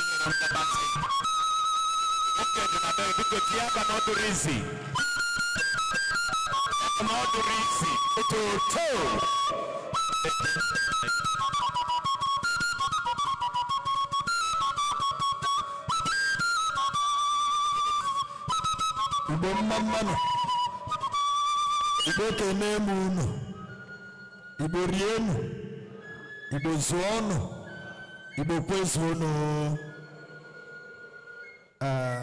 ekene mmadụ niile ekene m aje mmụọ na-agụ arụ ekene m maazị dibịa oji nkụzi eme ọjị daalụsọ ekenekwa m ma ndị nze ma ndị ọzọ kene mmadụ niile oge adịrọzi kene ma ndị dibịa nwoke ndị dibịa nwaanyị na-asị nke onye chiri ya megịnị ya zere ndị Igbo si na ọtụtụ okwu adịghị n'ụka mgbede o nwere ihe nna m na-agwa mgbe ọ nọ ndụ na onye a tụrụ ilu kọwara ya ilu na ego eji lụọ nne ya mere gịnị n'ofuru ọhịa ihe eji gbakọta ebe a taa bụ ka anyị mee ka Igbo mara na omenala anwụbeghị na omenala ka nọ ọdịnala ka nọ ịma anyị niile bara ụka ekwuwe okwu ụka m na-agwa ndị mmadụ na ụka so na ihe mebiri omenala taa awụ m onye ụka awụ m onye ozi n'ụka ka m sụọ ya n'English awụ m pastor onye ozi I've been a pastor for 20 something years. This year I'm 28 years. etiara m na Assemblies abụ nwa afọ ya na-akpọ ya age church mmụọ nsọ ga Bible school na Assemblies mana o nwere ebe o ruru ma mata na n'ọdị ọtụtụ ihe a napụrụ anyị kwa gịnị gbakọta ebe a ka anyị mara na o nwere ebe anyị si. Otu nwanne anyị nwoke Biwise onye ego na-eme ya post onye osi let's go back to our roots. O nwere ebe anyị si. Ị jụọla onwe gị ka ihe mere ndị nna nna anyị ji dị ebube karịa anyị?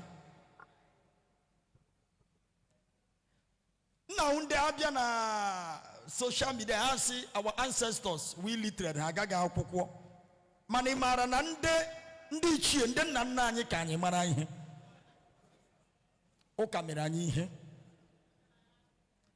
Ụka mere anyị jụ ihe kwesịrị ime ka anyị dị ebube. O nwere ọtụtụ ihe ndị nna nna anyị na-eme gboo a na-emekwa ya taa. Ọ ya mere onye ọbụla ji nọrọ n'ahụhụ. Mgbe m bara omenala ọtụtụ ndị enyi m jụrụ m si ahọla m onye ọjọọ. Ịma ịba tradition mawa nzu were ọjị na-aga ọfọ ha akpọ ga ntị Kraịst. Mana otu ihe m chọrọ ime ka onye ọbụla n'ebe a mara, ị na-eme omenala kwere na omenala ekekwala ihe mmadụ ga-ekwu. Ndị Igbo si agaracha must come back.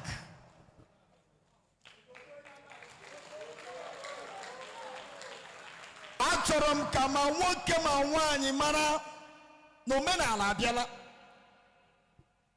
Ọgbọ a abụkwa ọgbọ ndị eji ụka saa isi.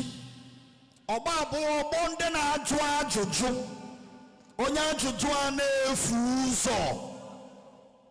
E nwere ilu a na-atụ na nwata jụọ ihe gburu nna ya, ihe gburu nna ya egbuo ya, ọwa ashị.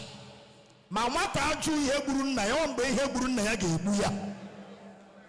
Mgbe ị hụrụ ihe gburu nna gị ma ịjụ gị ka ihe mere nna m ji nwụọ, ka ihe mere ezinụlọ a ji dị otu ọ dị.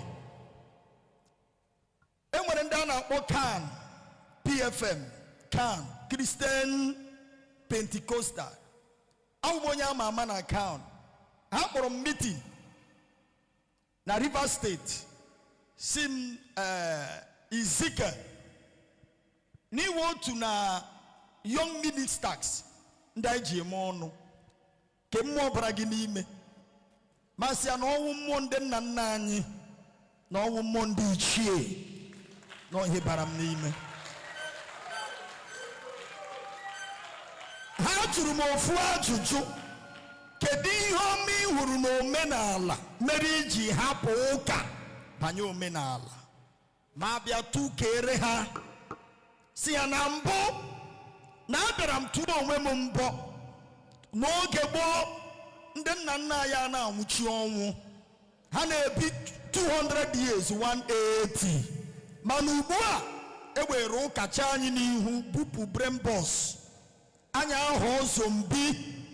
Ọ ya mere eji kpọọ anyị atụrụ n'akwụkwọ nsọ na Jehova bụ onye na-azụ anyị dịka gịnị?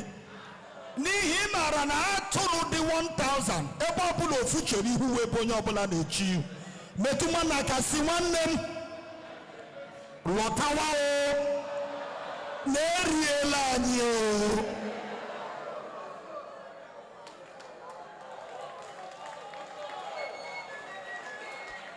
Ma gwa m na ọ bụrụ na ha n'anya na onye jishi ike ruo 70 years ya okelewa Chukwu. Mana oge gboo ndị nna anyị na-adị 90 years gaa ugbo na-agba basikụl. Ọ ka nwere onye 90 years ga-agba basikụl ugbu a? Ka ihe o mere o ji dị otu a na anyị jụrụ ihe ndị nna nna anyị ji dee ebube bịa nabata nke ndị ọcha. Abịa n'ụlọ ụka agwara m asị ya na unu si anyị akpọkwala ndị ancestor na onye na-akpọ ndị ancestor na-ekpere arụsị. Abraham ọ bụ onye? Abraham ọ bụ ancestor. Isaac ọ bụ onye? Jacob ọ bụ onye? Ka ị ga-esi kpọwa Abraham na-ana anụ asụsụ gị? Chineke nke Abraham zama ekpere. Abraham a na-anụ asụsụ gị ndị ancestor na-anụ asụsụ. Ịbụrụ onye Igbo gị pụta kpọkuo ndị mbụ na ndị egede n'ọmụ onwe mbụ igwe eso ọnụ nwa eso ọnụ n'ọmụ na-akpọku unu, ha ga-anụ ihe ị na-ekwu. Ọ bụ ya mere anyị nọ na nzukọ na-ekpe ekpere, na-ebu ọnụ, na-enye ndị pastọ ego. Anyị adịkwa otu anyị dị. Metụ nwanne ka sị nwanne m lọtawa o.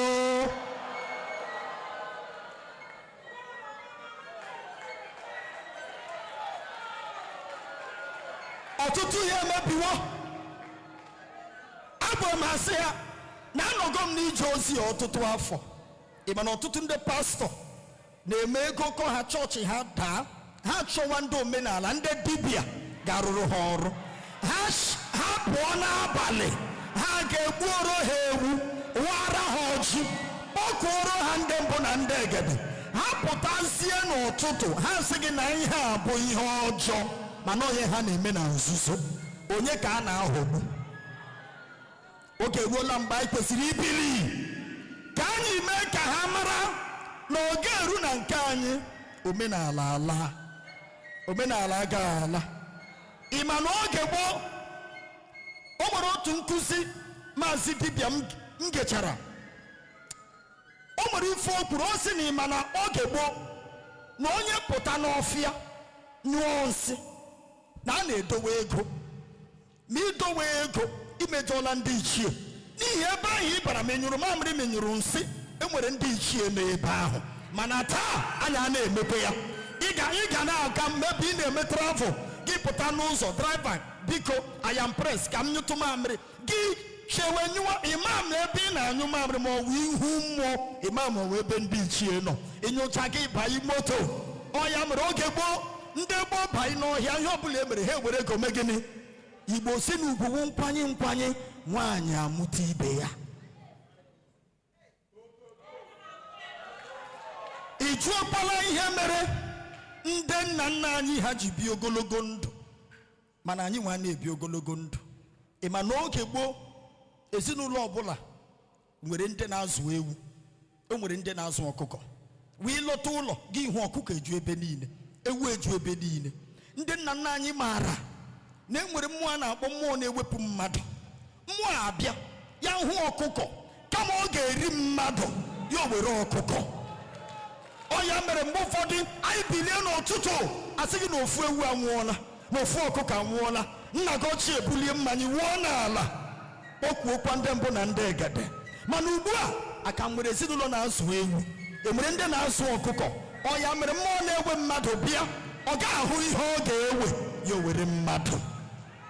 Akwụkwọ nsọ a na-agụkwa gwọrọ anyị, o nwere ebe o kwuru na Chineke nke ndị Baịbụl gwọrọ Joshua, ya bụ ụmụ Izrel, na ha gbuo atụrụ were ọbara ya tee n'ọnụ ụzọ, na mgbe mmụọ na-etigbu mmadụ bịara na ọhụ ọbara atụrụ a, ya ome gịnị? Ajụjụ m ga-ajụ gị, aka nwekwara ihe eji agbanwe isi be nna gị? Kedu ebe arụsị be nna gị nọ? Enwerele ndị ụka mebie ya. Pastọ onye ozi kpọbịa be nna gị ka o mebie ogwuru be nna gị, ị gakwala be nna ya? Ị gakwala be nna ya? Biko na nchịkọta, achọrọ m ime ka mmadụ niile mara na anyị ebiliele, anyị agaghị alaghachi azụ. Ka anyị mee ka ha mara na mgbe a sị na ya isi agaala. N'ụka ịjụ ajụjụ gị na onye isi nchụaja enwee nsogbu, omenala tọrọ chọọchị. Tupu ụka abịa, omenala dịbụ adị. Ndị nna nna anyị ha na-akpọpụ Chukwu okike abịa, ma ha na-ekelekwe ndị ichie. Ọ bụla na omenala webe a ga-akụziri gị ihe ndị kwesịrị ịma. Ana m arịọ nwoke na-arịọ nwaanyị, ihere mekwala gị bụ onye omenala. Ị ma na omenala, egburu omenala ruo na iwere nzu were ọfọ ruo airport, a ga-ekwe gị were ọfọ gafee airport. Mana iwere Baịbụl eme gị ala. Ị ma na ọfọ siri ike karịa Baịbụl. Ka m jụ unu tupu m achịkọta, o nweele ebe dibịa ọbụla ị hụrụ agbara fence were polisi chee nche were CCTV tinye ihe dị otu ọ dị mana ị ma abịa n'ụka ndị a na-asị gị na Chukwu ha na-aza ekpere na Chukwu ha na-eme nke a ga-enwe gate, a ga-enwe security, a ga-enwe polisi, a ga-etinyekwe CCTV. Ọ bụrụ na ị chọrọ ịma na omenala tọrọ chọọchị ịpụta ebe a were Baịbụl dowe ebe a dee ya don cross, a ga-ewere Baịbụl a tụfuo mana were ofu osisi kee ya kwa red isi ebe a gafee onwe onye ga-esi ebe a ga ka Chineke mee eziokwu mgbe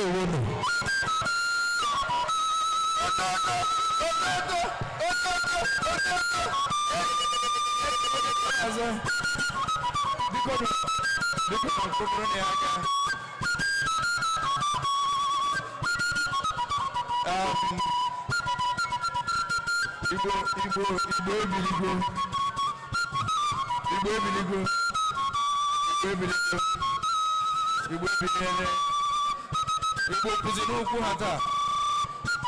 Igbo kwụsị n'okwu ha taa. Ndị Igbo kwụ n'okwu ha taa. Igbo edinazi edina. Ndị Igbo akwụrụgo n'okwu ha.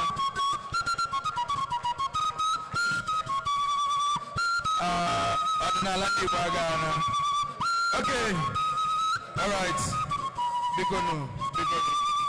Kebe niile jụrụ. Kebe niile jụrụ. Akamụkwa nwanne unu Chukwuemeka Ndụkakụ Ojemba ndị Igbo Anyanwụ Iduere. Ọmụa na-ahazi njikọta. Ọmụa na-ahazi okwu ya na ndị bịara ekuziri anyị ihe njikọta ọdịnala Igbo nke taa 2026.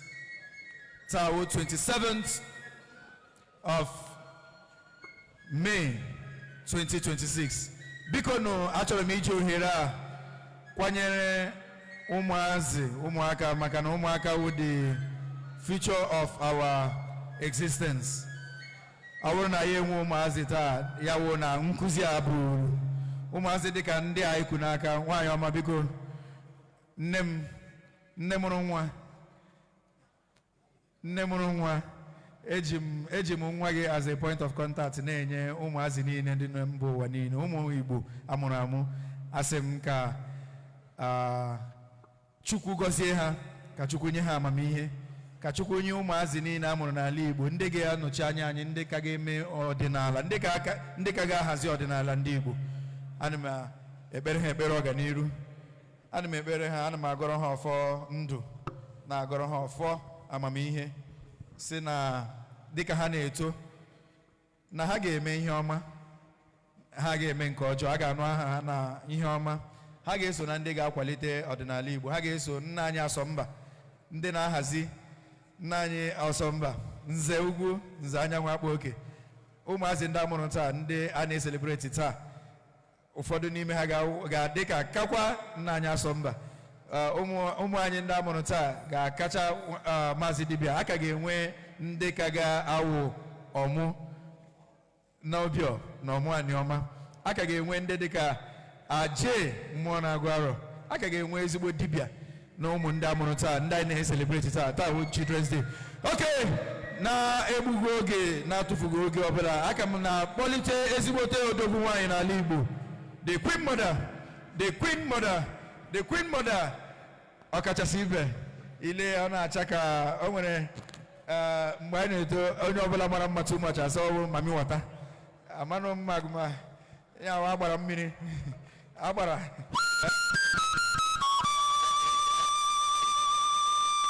gwana ụmụ Igbo.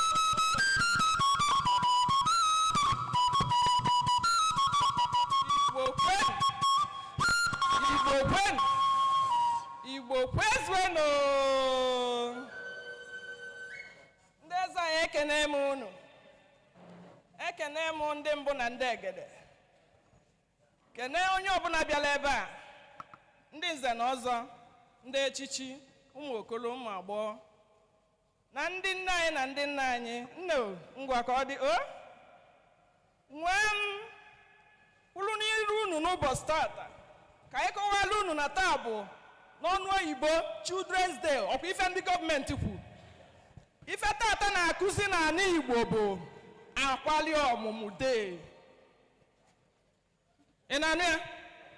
Tata bụ ụbọchị eji malụ maka akwali ọmụmụ. Ọ ndị ọcha ndị oyibo bịa wetezi anya wee tinye Children's Day. Nke ọzọ dịka nwanne ya, ịbịa n'ala Igbo, ezinụlọ niile nọ n'ala Igbo nwere ife a na-akpọ akwali ọmụmụ, ọdọ ọmụmụ, ekwe ọmụmụ, arọ. Ụfọdụ na-akpọ nkefe arọ, arọ bụ na-agụ. Ọkwa onye ọbụla nwere ya n'ezinụlọ be nna ya. Ụfọdụ dị na ụmụnna, iwu abụrụ na ọ ga-adị n'ime be nna ya, nwee ndị dị lọki ọ dị n'ime nkefe. Ọkwa eziokwu dị otu efu. Onye ka anyị bịa n'ụbọchị tata ka anyị wee kọwaa n'ụmụnne anyị ka unu bido maka ndị mebigolu nkefa, unu jee wechiati azụ n'oge elugo ka ọ na-elu. Jee nu wechiati azụ, maka na akwali ọmụmụ bụ nnekwu ife, bụrụ nnekwu mmụọ na-eti onwe ya. Oke nne ọka agbala mmụọ ọma nke Chineke ji enye ọmụmụ. Akwali ọmụmụ abụrụ ajọ ọgwụ. Akwali ọmụmụ abụrụ mmụọ eji emebi ife ma mmụọ na-emebi ife, kama na ọ bụ ikwe osu. Maka na ezinụlọ niile nwelụ ka esi wee sụba akwali ọmụmụ, sụba arọ. Ife eji wee sụba akwali ọmụmụ n'ala Igbo bụ o nwere ndị na-amụsọ nwoke nwoke, nwee ndị na-amụsọ nwaanyị nwaanyị. Ọ bụ eziokwu? O nwere ndị ezinụlọ fa na-ata afụfụ nne sọsọ ofu nwa ka fa na-eji. Ọ bụ eziokwu? Fa wee sị ogene na-eme, kedụzi ife ọ bụ, kedu ife anyị aga wee sụọ aba n'ọwọlụ nni a wee mee wee tụba alụ ofu onye a na-asụba akwa akwali ọmụmụ n'ala Igbo mgbe ụkwọnụ. Ofu onye a na-asụbara akwali ọmụmụ n'ala Igbo na ya, maka na o nwere ife ji wee sụ n'bido taa gaba cheki enyi ya jenu gbaba afa ka unu mara na ofu onye a na-asụbara ya akwali ọmụmụ sọsọ ya. Ndị na-eme ya kịta na-eme nnekwu mistake. Akwali ọmụmụ nwanyị, biko jebe na ụmụnna gị, ihe ama ebe ọ dị, jụba fese ilue ikpọ onye na-ebe a gba onye bue obogodo na ojebe ụka. O nwere ife a na-eme ya o wee dị ka o si kwesị ka ọ dị. Akwali ọmụmụ bụ very simple mathematics ka alụrụ ebe a. Akwali ọmụmụ abụrụ mmadụ ka eji asụbi ya baa gị ntị. Akwali ọmụmụ bụ mkpọrọgwụgwụ na mkpa akwụkwọ ka eji wee sụbi ya. Mkpụrụ osisi bụ sọ mma ịmalụ a na-akpọ ụdala. Okwo na eziokwu? Akwa dị ya, ijite dị ya, dada na ụra dị ya. Ọ ga na-enwe orimili, onye bụ ọkụ n'ihi na-afụ n'enu ya. Onye bụ na ọ bụrụ na ọ gbajuo wee dọlụ, obodo ọbụla maọbụ ụmụnne ọbụla maọbụ ezinụlọ ọbụla bụ oke obi nwere ya, fejebe wee jekpọọ ya, nne gbakwu anyị ọkwa nsọ nwaanyị nwaanyị ka anyị na-amụ. Anyị bịa n'obodo a, kedu ife anyị na-emezi?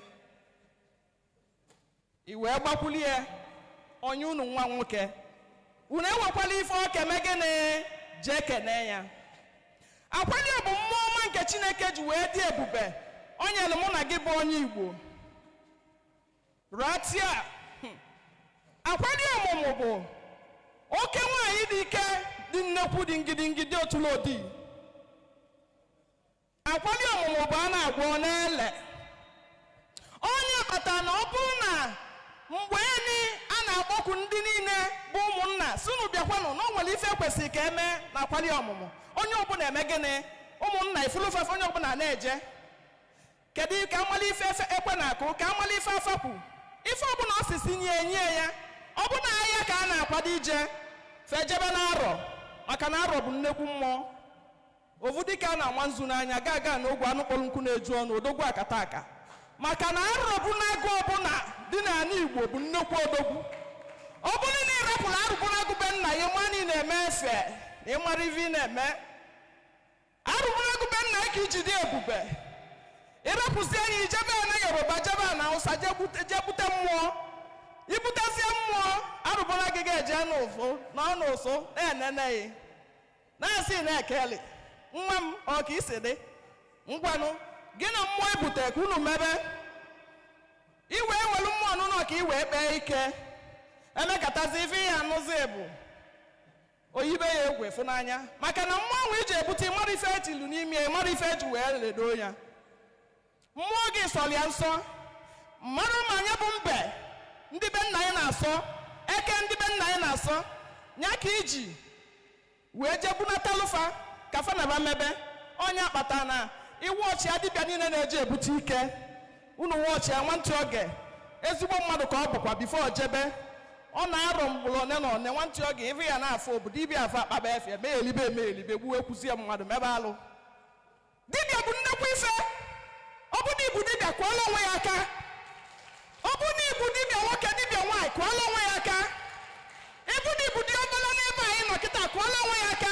diọkpala ọbụla maka na diọkpala na mmụọ na-eli n'ofu efele maka gịnị n'okwu ekwusi nwa iyi n'onye bụ diọkpala ya na mmụọ na-eme gịnị na-eli n'ofu efele na nna ị na-eyi nna ị jebe ife ị nọchie ị na-eme ife nna ị na-eme ibukata diọkpala jebuli ya wee jebe ya n'ụka ọ dịkwa very sorry ọ dịkwa very bad ọ dịrọ mma na chi ya taba n'udo dị onye be nna gị n'ụka ọ dị mma as for ndị niile jego kpọọ pastọ ndị amụma dị iche iche ka unu wee jee mebie akwali ọmụmụ bụ unu mebie arụbunagụ bụ unu abeg bikonu na chi ya takene nụrụ na mmanwụ na ndị agụ unu n'anya unu afụ na ụfọdụ ọnwụ na-adị n'ala Igbo taa na ọ bụ ya bụ ife tọsụrụ ya unu n'anya unu afụ na ụfọdụ ọnwụ dị taa mazi elu mgbe e nyedebe akwali ọmụ be nna ya ife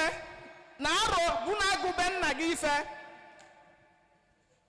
o wee bido webe iwe kedu ife unu kwesị imenụ okwu na agba afa unu gbasịa afa unu eme gịnị unu enye ife ụkwala unu nye ya maka na ọ bụrụ ife ọjọọ na ezigbo ife mana na mbọsị bụrụ gbagba na o nwerekwa ife dị ka ụka o nwere ife dị ka praise the Lord na ya o nwerekwa ife dị ka ụlọ nsọ ị nwere bụ ọtani ebe ni ewudola akwali ọmụ ebe ni ewudola arọ ebe afọ ka ihe eje kwuo ife ọbụla ị chọọ ka m gwa gị akwali ọmụ bụ nnekwute awele kasị awele arọ bụ n'agụ be nna gị arọ be nna gị bụ odogwu dị n'odogwu n'ibute ego onwe isi na-akpa unu na ụmụnna na ezinụlọ ngị onwe gị na onwe na gị jebe na arụbụ agụ be nna gị jebe na akwali ọmụmụ be nna gị mala amalụ na akwali ọmụmụ na arọ bụ n'agụ nji na-eburu ụzọ nwelu mmụọ niile gbara okilikili sie udo sie ogwugwu sie akwa akalete sokwu ya ụnọ na ya akọsi ihe ojii be nna m enwe m na irube nna m gogogo bụrụ na nke ndị obodo ịbatara ozugbo ị na-afịa n'aka nri akwali ọmụmụ dị ya nyanwa nke anyị bụ na anyị nwere ya iche iche akwali ọmụmụ dị etu a arọ na-esu ya ndị ichie nọlị ya akọsi ihe ojii nọlị ya odogwu mmụọ nji eji a na-ekwu ekwu a na-eme eme a na-egbo ọ na-ele ọkwa kịta kịta ị na-afụ n'anya ya ị na-ediri ichepụta ike maka na mmụọ afụ nwa be nna na ụlọ ma anụ unu niile na-ebe a wee gbadoli ya kedu ihe ị na-ejele ebe ike asị dibịa ịbụ kedu ife ị na-eje ka ije weta ike ị na-amụrụ ebe o si bịa ị nwere ike niile na be nna gị inwezula enwezu ichizula echizu ọgbajuo edolu na ọ bụ ife kara arụ na ịmazi ka a ya eme ya ofu ife nna ya oyi mala amale na ezinụlọ niile na gị nwe na ebe a na gị onwe gị nwere onye n'ọlụgụ ụwa bụ eziokwu onye afụ nọzi ịlụgụ ụwa I'm sorry for dibias maka na mma okwukwa ka m si ekwu mụnwa ịbịakwa be m ka m gbalị ya afa m wee gbasịa gbatachi gbata ife niile eziokwu mma achọ ọtachi ya mana ma ya eburu ụzọ nye nne ada ama ama I am sorry for those who say that you have to feed your chi. You don't need to feed your chi first. What I say? You don't need to feed your chi first. Chigi jebelife, onwelu mmanwụ ọbana n'imi ya. Ọbanụ na arọ ọba na ogugu ma ọba n'udo. Ọ dị eziokwu. unu abụkwa ndị ọdịnala. Ọ bụrụ ọ nabara jebona n'ọfịa. So therefore, I specialize on Igbocha ụzọ. Mbocha siari ụzọ mere offensive mani ya abụọ gala by fire by thunder. Maka gịnị? Ịmalụ ife batalia na ịmalụ onwe, ịmalụ chi, ịmalụ ezumezu ya na chi gị. Ọ bụ eziokwu. Ịmalụ chi gị mmalụ mmụọ niile ya na anyị. N'ime mmụọ niile ya na anyị, kedu si mmụọ niile ji wee dị ebube ya na chi gị? Chọpụta ya.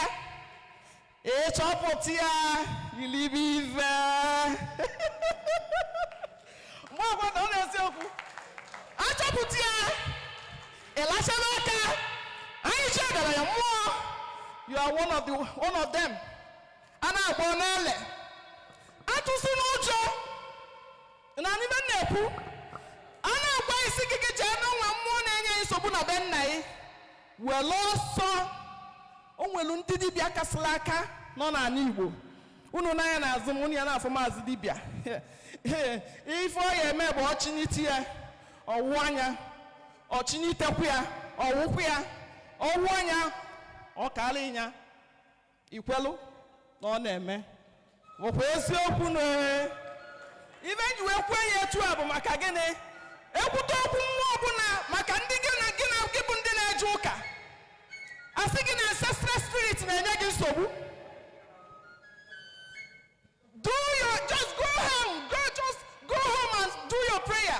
Go and do your fasting and prayer. 6 to 6, 7 days, 1 year, my dear. Amaka ikpekwa ife niile ikpe akwali ọmụmụ na arụbụ na-agụ na mmụọ dị be nna na mmụọ dị ukwu nne na mmụọ ukwu nne nne na mmụọ ukwu nne nna cannot move an inch. Drapare sekaraba. Ma gbasịa ndị ụka. O nwere ebe ọ na-eje. Ị na-afa ya, ọ na-afa ya. Ị na-agbu afa ya, na-eti afa ya. Ichezosie na ịpụta na ndeli ya dịka 12, 1, 2. Efu ọgbara ọmụ ka ọ bụ ọkụ n'isi, ọnọkọ ọkụ, arọ. Ịmakwa na ịbaba ji aga. Unu ọkwara idea. Ịpụta na n'udo nya ife dịka na ndeli like this. Make a tifo come, fiam. Make a tifo, fiam. Emere na fa na-aga. Mgbe ị na-asị fire die, fire die, fire die. Ime ife ya mee nwa mana nsogbu adịrọ. Pastor ga-enye go fasting and prayer. Do fasting and prayer and do your dry fasting. Immediately you be the dry fasting. Do you know what you do for you? Now we be the quality dry fasting, okay? Ime ife ga eme. Ime start dry fasting. If I do work in a dry fasting game bossa. Ina for you. Obuzelo nye na for John. Maka nu na mo na stroke wa ifun people na aya. Boy ya ndị chie. Ina anu ya.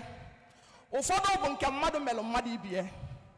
Ụfọdụ ka aka ya dị ọcha wee mee ya stroke. Ụfọdụ bụkwa ndị arụfa na-ekwesịrị ka ọ dị ka o si wee dị. O wee daa stroke. BP na ndị otu ọkwa eziokwu. Mana ụfọdụ ndị na-eme alụ ọnya kpata unu ga-eji kwụsị ife ọjọọ. Ndị ichie yọkata ịrụkata abeg were ọsọ mee ife ikwesị imenụ. Mana ịbepụ ife anyị eme mee ọzọ ndị ichie ame gịnị asị gị ngwa dọnọzi anyị dọnọ ka anyị na-ene ka ị na-ene na anyị iche ya lezie anyị amala ife anyị emie unu na-anụ ya ọzọ dịka nwanne ya o nwere ayọ nna ya unu kịta finally unu ewekwa n'iwe ụmụ nwaanyị anyị unu ewekwa n'iwe chaa abụkwa nwaanyị mana abụ m a special child. I'm very very mysterious. Onye kpatara okpu nwa mkpu n'isi onye fe eze elu ya ayọtabakwa m ya na-ayọ a na-ayọkwa m na-agba na-eti isi n'ọfịa anya kpọkpọ ka ihe ekpekwalụ m ọnụ m bụ eziokwu ewee chie nya bụ echichi na-eme nte m inwe ọkwa eziokwu anọkwalụ m onwe m maka ada m ime na-ene m anya n'isi si na ọgịnị na-afịọ aka m ụkwụ m adịghị ọkwa ya etu nsi wee bịa ụwa agbanyela nna m si na-agbanwe ma agbanwe n'afọ ife niile gbasara nwoke bụ ife na-eme ada ama sọsọ na ve nyere m ife m eji na-elu ụkwa ọkwa eziokwu mana ka ọ dịba ka ọ dị ụwa mbụ ụwa ọzọ na-abịanụ ọ ya adị wee mee mụ na ụmụ nwaanyị ngidi ọ bụ na ife nna ya unu bụ na geenụ ntị ọfụma ndị dibịa ofu ugwu a ka mma atụpụrụ unu ka unu wee jee weli eme asaịmentị ya mmenye unu jeenu mee ya o nwere ife unu ihe eme o nwere ndị nwunye fa na-agba n'ilo ụmụ nwaanyị biko kwọnụ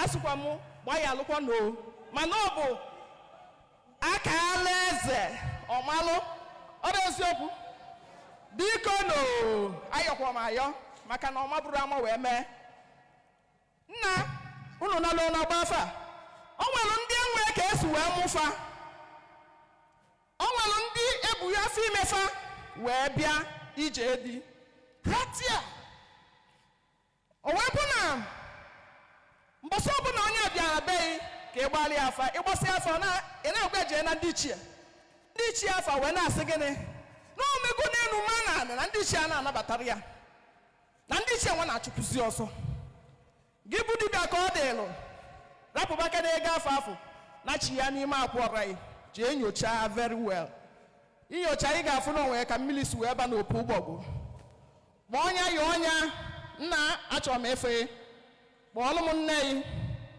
yi ọnya iyọmọma ike ka m si bịa ada ama ife ji wee kwekwe dị very important onye pụta akalokolo igbo akalagolika na igbo niile kịta aka nna gwunu ọ jenu mee ife a sacha na ife nna gwunu ka anyị mama ya edozie n'onye ka anyị bịa lụbọ sata liberation of Igbo land ka anyị bịa taa unu gbara fa onye bụ okeke o wee na-anụ mgbe oye o wee bụ na amụa Okafọ ọ bụrụ na o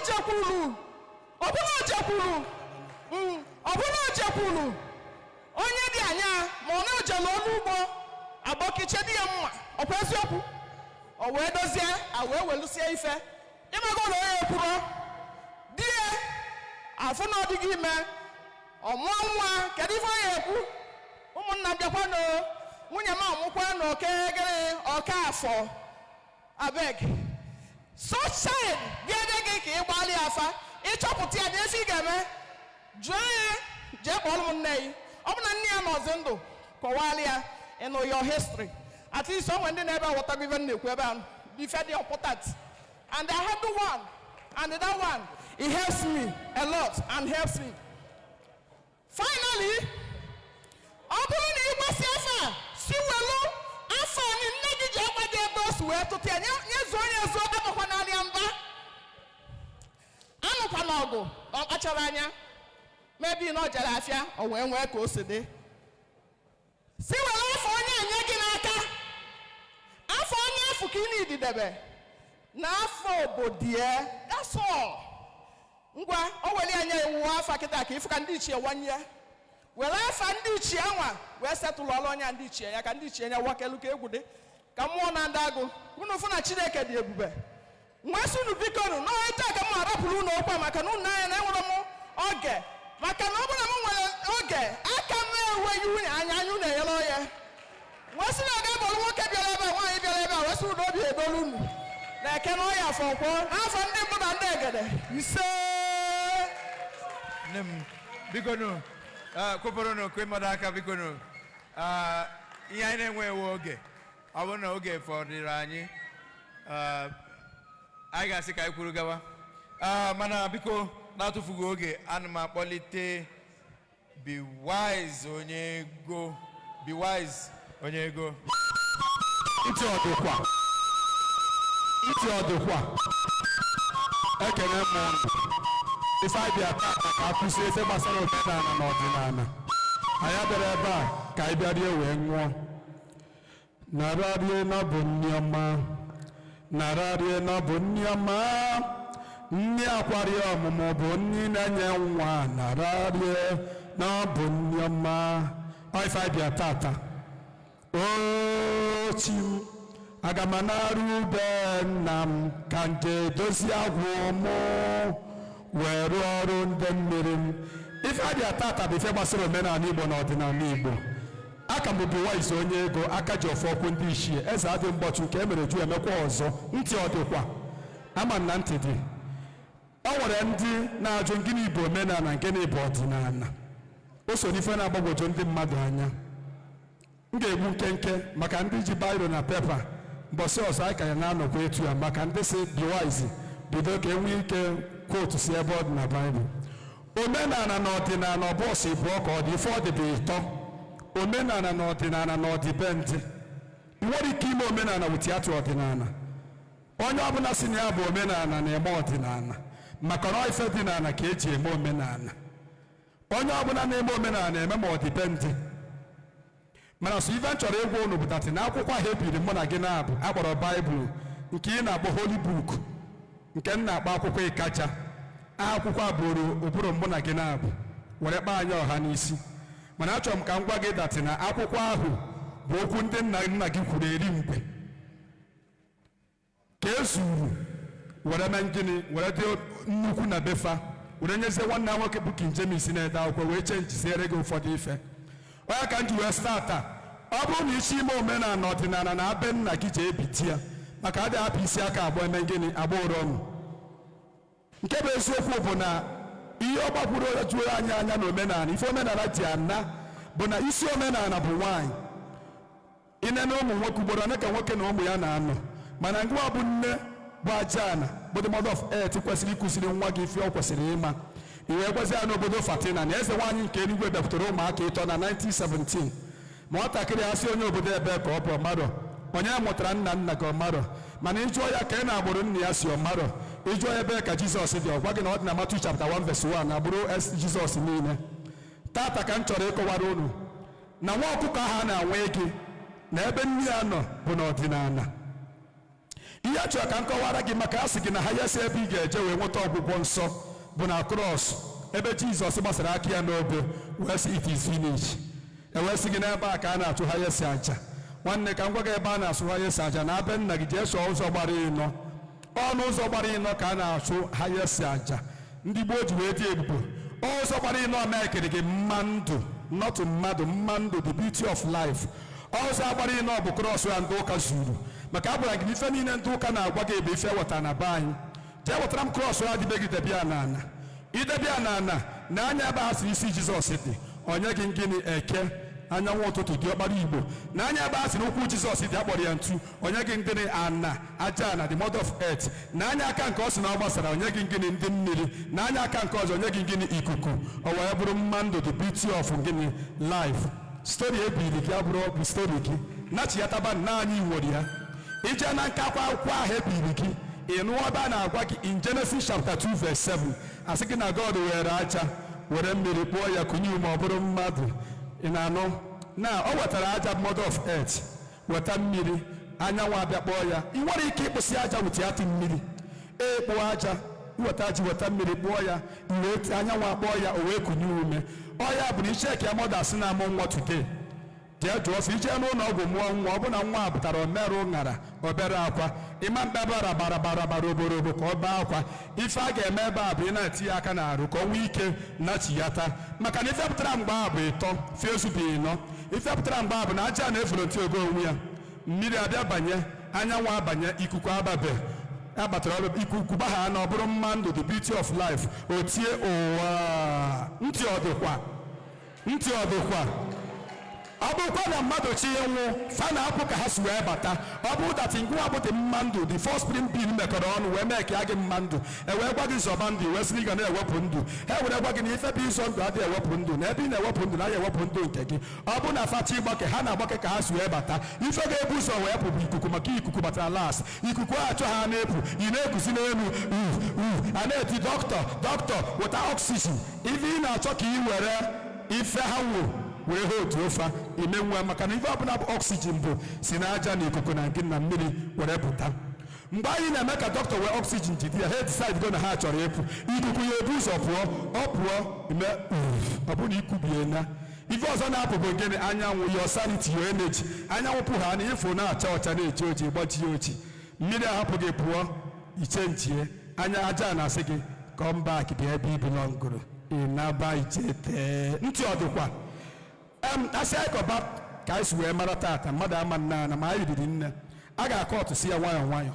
Ihe m chọrọ ịgwa gị bụ na ngụnwa bụ ndị mpụ na ndị egede, ngụnwa bụ ndị gbuo. So ịkọwara gị ife ị kwesịrị ịma, ọ bụrụ na ị chọrọ ka ị mara datị na Baịbụl ebiri gị bụ ọdịnala ndị nna nna gị, ihe ndị nna nna gị kwuru, jee gwụrụ aka gị na-agụ Baịbụl. Fada na pastọ enyezina gị chapta ịbanye ebe a na-agụ Old Testament niile fụ na ọ dị tradition, ma ị natazie na New Testament fụ ebe King James techara ute chefusizie Good News abịa na-epe ntị aka ama ka ya aka ya eri gị nso unu aka ya eri gị ọzọ.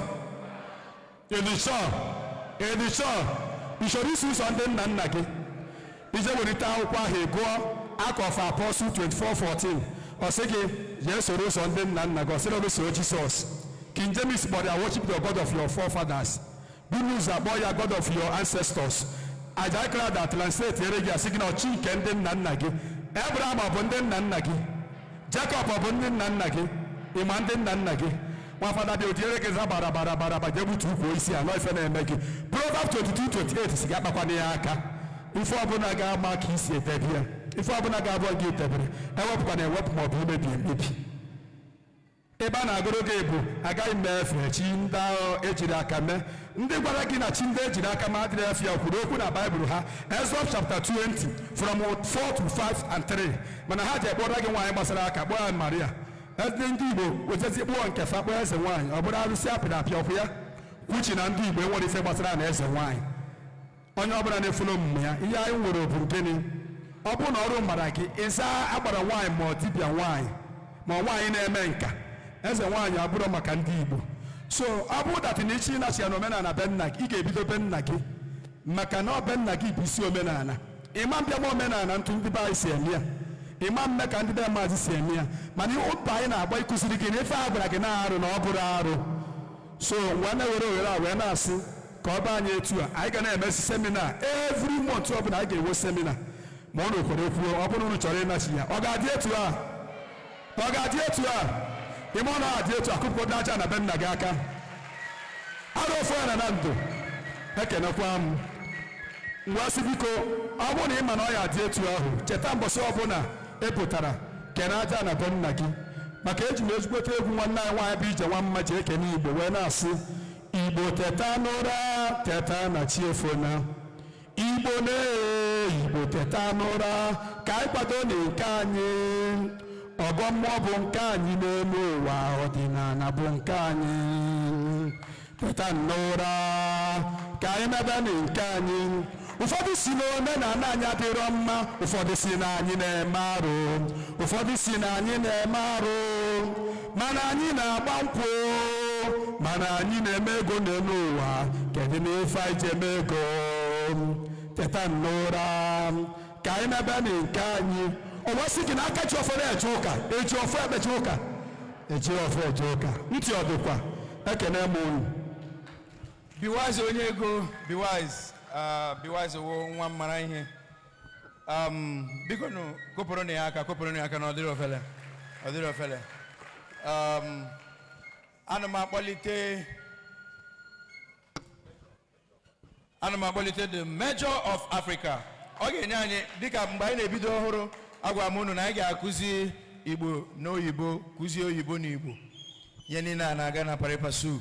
Biko Major of Africa, biko nu koporo ne aka. N'oyibo maka ụmụ ndị na-ebe a na-anụ Igbo. Anyị ga-akarị ha atọ ka anyị ga-ebu ha na-aga. The Major of Africa. The Major of Africa. The Major of Africa. The Major ọ ga-adịrị gị na mma,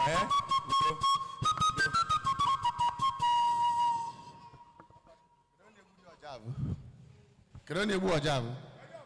Ọnị ka mmeli. Ichoku ekene mi.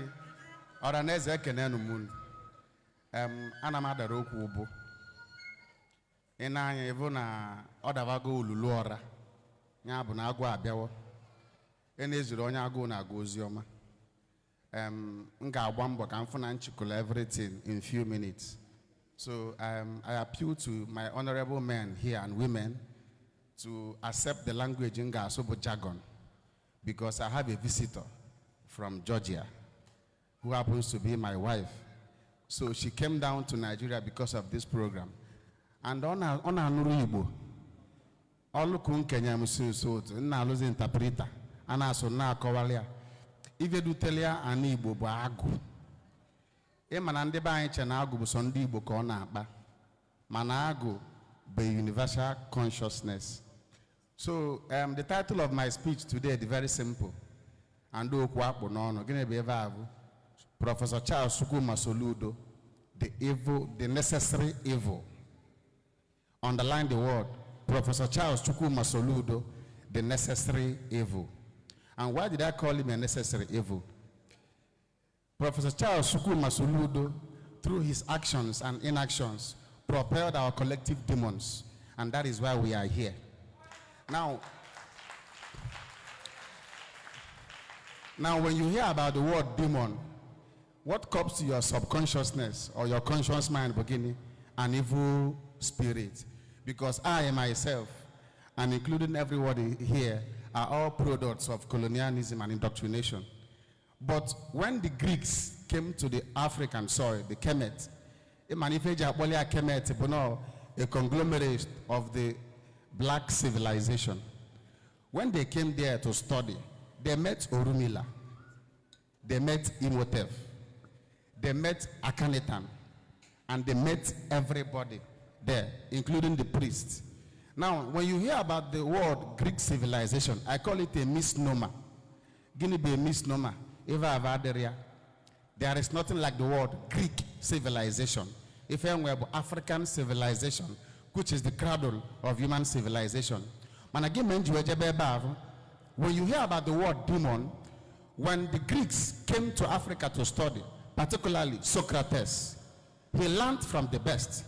He learned from what I call the primus inter pares, the best among the equals. And they taught him about the concept of the word demon. And who is a demon? Give me a demon. When you study the etymology of the word demon, which is in Bologoku, it talks about what? Diamond. Ginebo diamond, a divine spark, a guardian angel, a divine spark inside of you that guides your existentialism, that guides you towards achieving your divine purpose.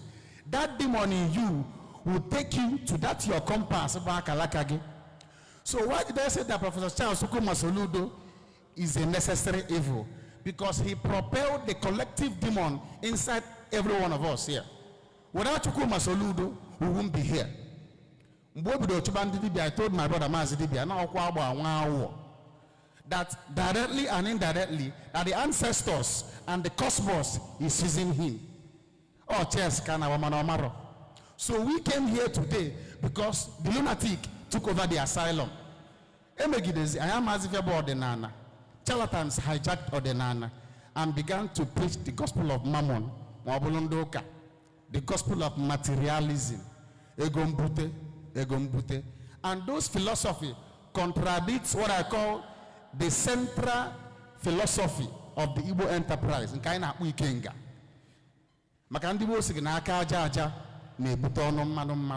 Now, when those lunatics took over the asylum, I am as if Odinani was painted a bad image, first by the colonial government, secondly by the church, thirdly by even the so-called Bibias.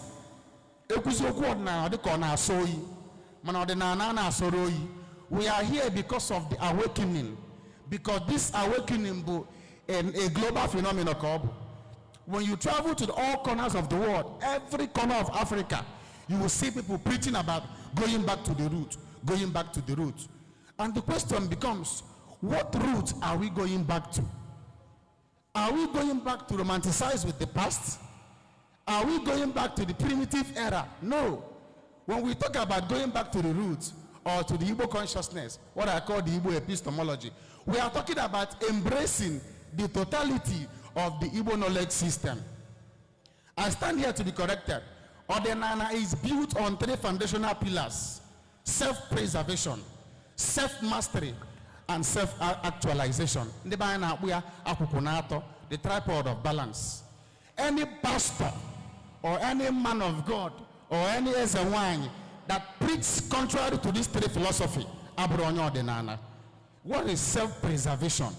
Self-preservation tells you about knowing who you are, preserving your identity, preserving your culture.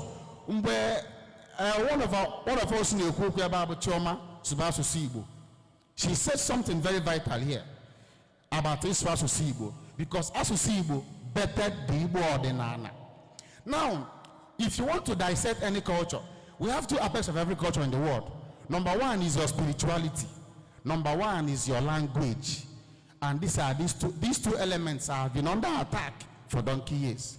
So the essence of this seminar, the essence of this conference is to redefine the concept of Odinana.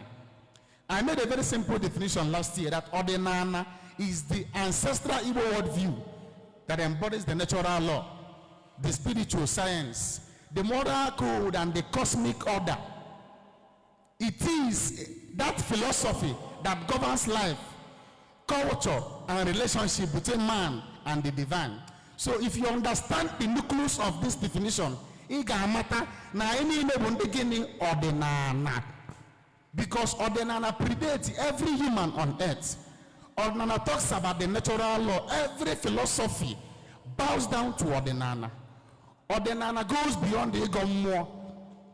Igbo Mmụọ is just an integral aspect of Odinana. Odinana is a big faculty.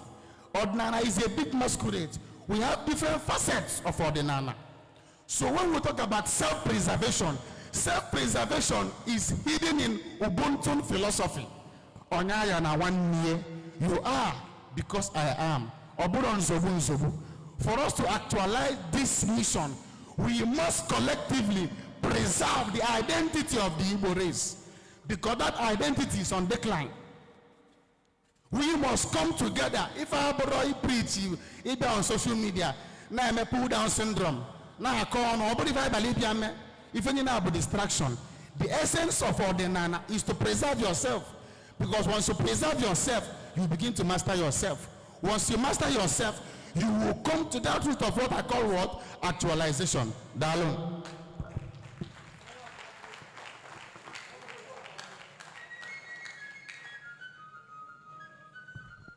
Biko no koporo ni aka ọzọ biko aka jụrụ oyi too much. Unu ọjụgo oyi. Ana m ekene unu niile ndị kwụsịrị ike n'ụkwụ ha na ọdịnala Igbo ga-adịrịla, na ọdịnala Igbo ga-ehochi ya wụ na echi anyị pụtakwa na anyị ka ga-awụ ndị Igbo na ọdịnala Igbo ga-adịrị gawa. Na-atụfu nnukwu oge na-atụfughị nnukwu oge, anyị ka nwere ndị ga-agwa anyị okwu, ndị anyị na ha ka kwụ na-eme.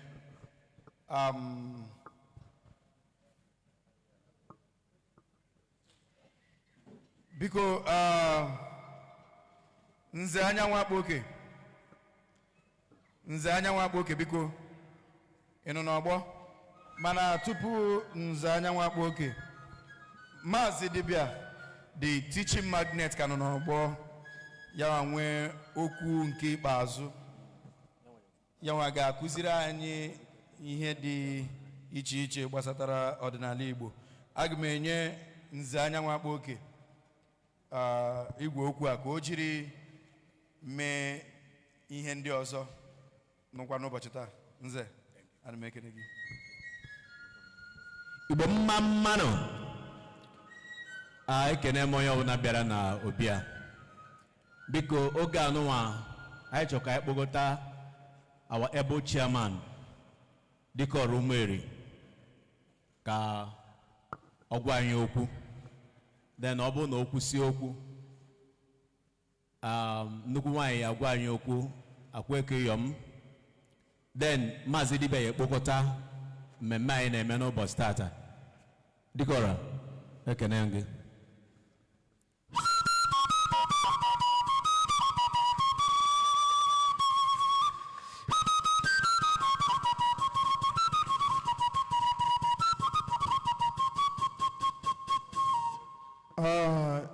Igbo ekene m unu. Igbo ekene m unu.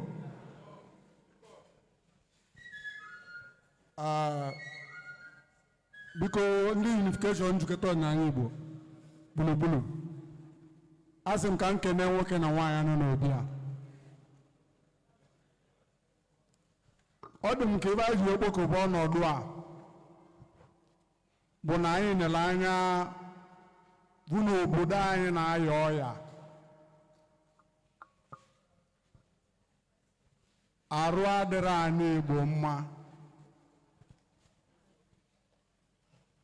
maka na onye ọbụla nọ n'ụwa a mmadụ megide na ọbụla ọ na-ekwunite nwere ọtọ, ọ na-aga nwere ije, ọ na-ekwu nwere okwu. Anyị fụrụ anyị Igbo n'ụdị anwa ka ọ dị. anyị wee n'anya jụba kedu ife mere anyị Igbo ji aya ọya. Anyị Igbo anwa na-aya ọya maka na anyị ma na onye na-aya ọya n'ụlọ ọgwụ ka ga-eduga ya ebe a na-azọ mmadụ ndụ. Anyị n'anya hụ na anyị Igbo na anyị niile na-ayasị ọya, ma ọ nwekwuru onye dugara anyị ụlọ ọgwụ. Anyị bụ ndị Unification Njikota Ọdịnala Igbo gburugburu wee sị na anyị ga-eduga Igbo ụlọ ọgwụ.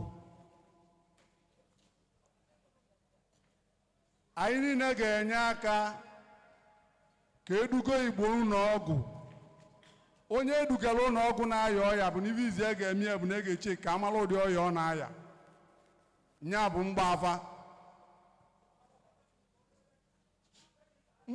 ma ọ bụ nje lab ka oyibo ji akpụ ya, bụ nya ka ya bụ eme awa achọta ụdị ọya na-aya mmadụ, awa amara ụdị ọgwụ ga-enye ya.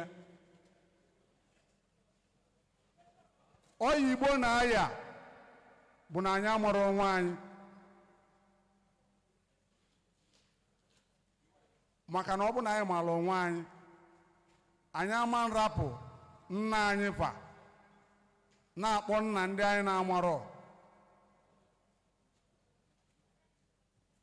Ana m aya Igbo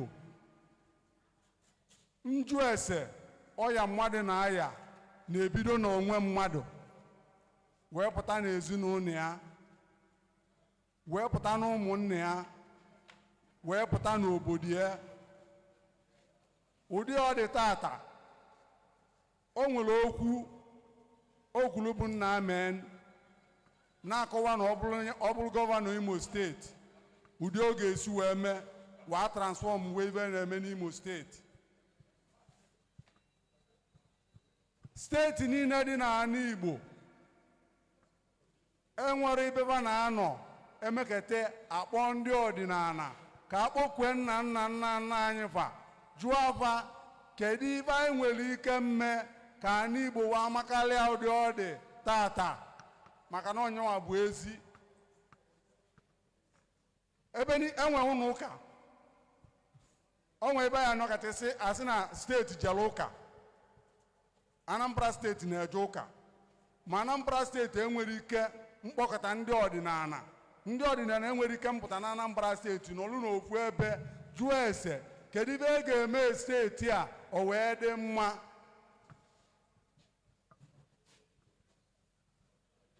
Ife nna ya ọ bụ mmadụ niile ndị bịara ọgbakọ atata, onye ọbụla na-alụ ebe ya jụba ese onwe ya.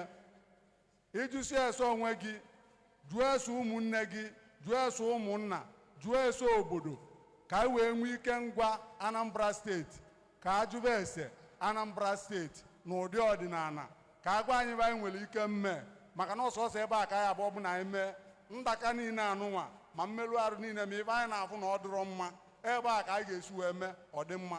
Ọnwa ajụ nchọ njụ bido from federal to ward, from federal government, state to local government to ward. Onye ọbụla ibe ọbụla abịara sị ka eduo mmadụ n'iyi ọlụ, ọ bụ na ewetazi Baịbụl, eweta Koran, eri ahụ esi wee mebie.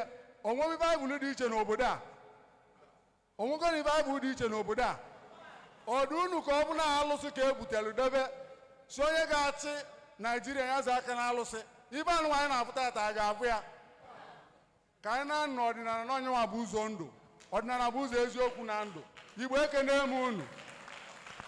Daalụ ndị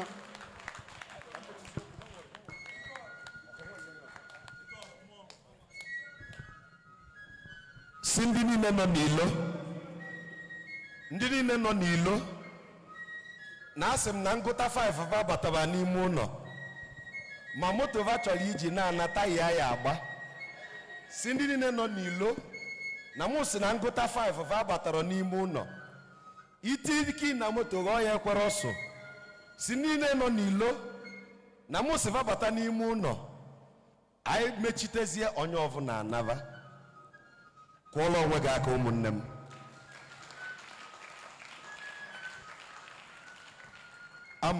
O nwere ife ọzọ m bịala ikwu na-abụrụ ka nkene gị ogbu ọja nwayọọ na-eje nna m igbubelu m ọja ọ ya eme m nkwube okwu ọzọ. Ife nji bịa bụ ka nkene onye ọbụla, ụmụnne m niile kwuru okwu ọgbanje daalụ nwanne m, happy to see you. Onye ọbụla kwuru okwu kwutachara ya karịa mụ nwe ikwube nịtị na ọzọ bụ iyi ala okwu, mana ovu okwu ka m mụta tata na amụta m na ejirimara ndị bụ Igbo dị n'asụsụ fa ọkwa na ya mụtakwa na nwaanyị anyị were isi Chineke nyere ya wee mee o nwere nnekwu dịka ọsị aka nna atụ aka, enwekwa onye m metụrụ aka, enwekwa onye m kpọrọ afa, mana obi gị na-ama gị ikpe. Mana etu obi gị si ama gị ikpe, biko kamera bute nke a. Ana m aga ọfọ n'isi ndị niile kpu sponge wee bịa ebe a taa. A sị Chukwu metụ ha aka n'obi kunu ma na ntutu isi anyị ji bụrụ ndị Igbo amaka. Ife niile anyị kpu n'isi dịchakwa mma, mana ka nta alụ gị ofu mmanwụ. Iluo na India, o nwere ritual a na-eme wee kpụọ nwaanyị isi. Ritual a bụ onye ụwa gbara ụchụ. Adịm ekwu eto. Ritual a ejem Thailand fụ ya, luo Cambodia fụ ya, luo Vietnam fụ ya. O nwere ife ya emegide nwaanyị ụchụ gbakalịa ya vaje kpụpụ gịnị isi va. Ịmaali na ebe ahụ ka most of this human hair si abịa. Ụchụ mmadụ bupụrụ n'isi ya ka ụmụnne m butere. I'm not saying this to disrespect the women, respectfully. I mean no disrespect. Mana mụ na-ekwu ka ọ yala ịbụ eme isi na ọkịrị mgbawa isi na-emeghe. Ọkwa ọkịrị mgbawa isi onye ọzọ kpụpụ ka ime gịnị ka ikpu ya li. Ịma na o nwere uche ka m jizi ekwu okwu kịta. Iwọchi m sometimes mbịa nkwekwe m ukwe ụka. Akpata m anya eme ife niile a ka m gosiva na ọ bụrụkwa nna ya mara ukwe. Ọ bụ na ịmaala m ọfụma mgbe m na-eje ụka ịma nghọta. Ekwuwe ndị ụka gbara ala n'ụwa na m uso ụka gbalị m ala. O nwere onye na-agwa m nsị ya ife megide mmadụ gbara ọkpa nkịtị jee obodo oyibo ji anya ana m agba ọkpa nkịtị etu a jee obodo oyibo. Onye marapụ eje obodo oyibo ji anya a na-eze m eze. Ọ ya bụ mbata na bọda obodo. For example, travelansi nata na Russia ka nje. Abata m Russia mbọsị mmadụ na-ada abata Russia. Jụọ ese. Abata m Russia na their victory day celebration. Fa agbanyu all their airspace. Meaning na Russia achọrọ ka onye mbịambịa bata Russia. M wee lute Russia maka ọdịnala ka nji aka aka ọ bụrụ ka m tọọ onwe m. M wee lute Russia. Immigration nekete m anya sị m bụ onye. Si anọ mụ bụ igwe arụ ofu onye na ndụ aka ji ọfọ. Ọ nekete m anya etu ọsị m ka na I know you. Nsị ndị ka eji ibi ya kpọta onye nke na-asụ English. Ekwube nsị a nwere iru akwụkwọ. Ọ sị m sị a please type. Mkpa afa ma type ya video karịa. Ọ sị ka ọ saachị akpa m sị na nwaanyị ada asaachị akpa m nyacha n'ezi na mụ bụ ọgwụ na akpa. Ejekpọ ndị nke nwoke asaachị akpa m ozugbo a na-emepụta akpa m ikwu na-adapụtacha. Ọsị onye dị ife nke a mgbe njikọ ọbazi alụfa onye mbụ mụ nwee ndị ekwesịrị ka eme arrest depọtụọ mbụrụzi tourist attraction. Ọkpọba nwanne ya si kpọba ndị nke na-ada anụ asụ asịva bịa na igwe si Afrịka bịara. Ndị Russia wee welu wee sebe pikchọ. Anọ m 3 hours na airport a na-ese m pikchọ. Kedu ife njikọba ụka? Ọ bụ na mụ talk in yili shirt and trouser that day mbata Russia dị wrong, I may be returned. The day njelo inweta visa m anọ m na embassy, just 2 things ka m gwalụ nwa onye ọcha within 1 minute. Ife niile bịala ebe a bịa tourist visa, ife enyere fa bụ 14 days, enye m 30 days.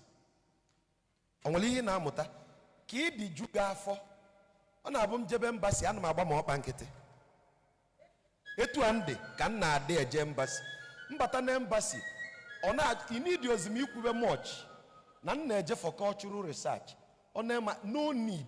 O nwere ka ọ dị na ntọkụ in na-asị gị na m na-eje cultural research. It doesn't make sense. No, ị na-afụgodu m anya. Ifu na ikwu dị m n'arụ. You don't need to explain. Kedu ife njin ekwu ife a? Omenala ị na-eme na-ebughị isi. Now, na nchịkọta okwu, ọdịnala Igbo has started proving itself na Anambra, mana ọ fọlọ. Kedu ebe o si fọ? Ọlụlụ eke Ekwulọbịa kwụrụ ọtọ ka fafọ gị. Onye abụ aka ji ọfọ ọlụlụ eke Ekwulọbịa.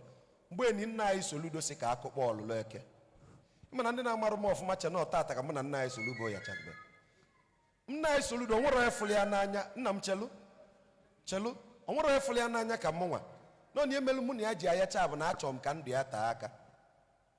Ị na-esekwa ya ese. Ife mụ na ya ji ayacha bụ na nchọrọ ka ndụ ya mee gịnị taa aka na-agbazili ya. Respectfully, mgbe na-ekwu okwu ọlụlụ eke Ekwulọbịa, we were there, 3 of us. Ngwa gị sị gị na emegide kpụọ ọlụlụ eke isi n'ike na ọ ya eme efe ịrịba ama. Ngwa ka njụ unu ndị Ekwulọbịa, since ya alụcha flyover eyuzu onye. Since ya alụcha flyover eluzu onye. How? Why? Unu ka nna ajụ. Akwatulu ọlụlụ eke Ekwulọbịa nke onye nwa nọ n'isi wee lụọ flyover. Ọlụlụ eke wee mee something funny. Wee tinye uche ajụrụ ajụ n'isi injinia. Injinia wee mee a technical error. Ọ bụ na nna atụ asị kwuo na nna atụ asị. Achọ m na-ekwu anything ọ dịka mụ na-ekwu. Injinia wee mee a blatant error. Injinia ejiri anya ya. Mana people ya na-ajụ kedu ihe mmụọ menwu. Mmụọ mere na the project is almost waste. True or false? But o nwere ebe ọfọ n'ọdịnala. O nwere ihe ikwuru okwu dịka ugbo aja. Let it be on camera na mụ kwulie. Ife a bụ ozi m na-ezijelu state government Anambra State. Gọọmenti Anambra State need ifund like anyị gwọ ọlụfa ọgwụ. Kedu ọgwụ anyị agwọlụfa? Na-ege ntị o. Ọ bụ na ya gwọrọ ọgwụ anyị eji chekwa Anambra State, ife na-abịa ife aya ya eri anyị. Inu ife nkwu, we need to reinforce our security personnel. Gọọmenti ya ewete ego wete anyị gwọ ọlụfa ọgwụ. Ife nji na-ekwu ife a na-ekwusi so na mmụ kwuru. Ndị ọzọ na-atụ ụjọ na ha na-agwọ. Ana m agwọ ọgwụ onye na ndụ ka mbụ. O nwere ife ọzọ mma anya ya n'ụwa na-abụrụ ọgwụ. Kedu ọgwụ anyị agwọ ife a? Anyị eshu egbo in every boundary Anambra State nwe. Aya na-abịa. Nulive nkwulu. Anyị eche egbo na every boundary Anambra State nwe. So that ndị nwa na-eme ife alụlụ a na-anwa na-egbu mmadụ na-atọ mmadụ wabata Anambra State ka ife ịrịba ama meva. Ọ bụrụ na o nwere ife menwuluva, anyị eshu egbo na vabatara na Anambra State isi ekpu ova. That is the least thing ọdịnala ya emenwu. Gọọmenti Anambra State unu niile enyemaka ndị dibịa. Mwa maazị dibịa na ndị otu anyị na-ekwusị na unu ya akwụta ụgwọ ka anyị gwọọ ọlụ na ọgwụ anyị eji chekwaba Anambra State. Maka na gịnị na ọgwụ na-abịa. Ndị niile na-awakpo mmadụ bụ ndị na-achị evi na-abịa be anyị nwa. Ọ bụ na ị mara ọmalia mana anyị agwọrọ ọgwụ nwa ị ya anọ na-atalụlọ ebele amụghị tigie n'ọnụ. Kedu ife anyị ejikwa ọgwụ nwa? Anyị eshu egbo n'ebe ọ bụ na Anambra State nwee common boundary. Ọ na-anụ ife nnekwu, every focal point esi abata Anambra anyị eshu egbo. Ọkwa Anambra ka anyị nọ, a na-esi n'ụlọ mara mma wee mee gịnị. Ụmụnne anyị nọ na Oyo State, ọkwa Oyo melie, kedu ndị melie ya recently? Ondo melie Nchibochi. Nsi yes, there is a vacuum for us to fill. Anambra State government, biko, unu need le enyemaka ndị dibịa. Unu need ka anyị gwọọlụ na ọgwụ na-apụ anwụrụ anyị eji chebe Anambra State. Ka anyị reinforce security agency maka ọgwụ na-abịa. Ọnụlụ ife nkwu maka na ife njikwa okwu nwa bụ na ife na-abịa ife enwa ya egbukwa nwoke gbuo nwaanyị. Nchịkọta iji chịkọta okwu tata. Okwu nwa na-ekwu ana m ekwuri ya ka i wee fụ m n'anya. ivo ya bụ na-ekwu na-agwa oke malụ ada ama ma ọ mepụta na exam no o nwere ive megide ọmụbụla anya ịnọ n'ime yala iji ọgwụ emeli isi ịnụrụ ive mkwulu mana o nwere ebe nchọ ka anyị chanel ọgwụ a na-ekwu ive abụrụ dị ahụ na avụ na fim ụmụaka amara ive bụ ọgwụ. I will explain. One of the ballistic intercontinental missile bụ ọgwụ agwọrọ agwọ ka ọ bụ. I repeat, most of the ballistic intercontinental missile bụ ọgwụ agwọrọ agwọ. But the truth is this, onye kpọọ bịa mkpọkọrọ. If a man and Nigerian government cannot talk when USA is talking today is because they neglected Ife dị n'ala Igbo. Ask me why. UNN Nsukka was the first n'ụwa niile iji mmanụ nri wee fee plane. They converted palm oil into triglyceride esters. Well, a power plane or fair during the Civil War. True or false? Then Professor Ragu and team, the RAP team, it took Europe about 50 years to be able to do that. Mana emeghe na ani Igbo. Open na UNN Nsukka Department of Chemical Engineering can function. By now, Kim Jong-un na-ewepụta nuclear weapon. Ani Igbo, Nigeria, ana-ebupụta gịnị nuclear weapon. Because after the Civil War, they did not integrate. What did they do? About no chemical engineering na UNN Nsukka. What we did in UNN Nsukka took Europe 50-something years to replicate. Ije Igbo ukwu ekupụtele prototype of the chromosome solenoid. Nobody know about it as that. What the 10th century CE. Onwere onye ma maka ya until 1976 ka Europe si wee nwee the prototype. Malobi ihe bụ DNA resequencing. Mana the prototype is already there in Igbo ukwu. Leja Nsukka mgbe leja na-eme otu iron amụrụ m ebe ụwa maala. Na ani Igbo ka esi kuzielu ife bronze making. Na ani Igbo ka esi kuzielu idu. When I mean idu, I'm talking of igodobini, bronze casting. What am I trying to say? There are indigenous knowledge there. It's a nomena na end na Igbo umme balapali no, but then we are joke. We are pushing to get a curriculum. First of all, game coordinate blue a curriculum. So that kaima might get weapon. These things I now go as dogma. Tinyo Odinani Igbo as curriculum. Secondly, we are also working to integrate marriage certificate here with the Odinani. It may go on your bank where a certificate that will be recognized by the federal government. If any now the pipeline. It doesn't make sense. Njikota okwu. If a bidola akuna na ani Igbo bụ nwoke, one man, one wife. Take it or leave it. If a bidola akuna na ani Igbo bụ one man, one wife. Ụmụnwoke unu bacha anya akụ aka. Not every man can handle polygamy. Ihe lijuda na afọ. Maka na-ekwu okwu polygamy, you think I'm talking about a sexual escapade? No. I'm talking about a communal living whereby we are living for the society. Maka na onwe anyị bụ ife. Ofu okwu ka nchọ ka isi na conference a wee pụọ tata. Ka anyị dị nya abụrụ ka anyị dị taa. And ka anyị dị taa abụrụ ka anyị adị echi. We are growing, but we need to do more. Onwe ebe ndala ada okwu, amachara m ife. I am the only person that boldly tell you na ma amachara ife. Mmadụ na-ezu oke. Nda ada okwu, don't be hasty to criticize me. Gwa m n'ime ụlọ nwanne m. Kedu ife iji kwuzie nke a? Gbazie m onu. Maka na ibu ute m n'iru akwụkwọ nweghị ka ị na-akpali.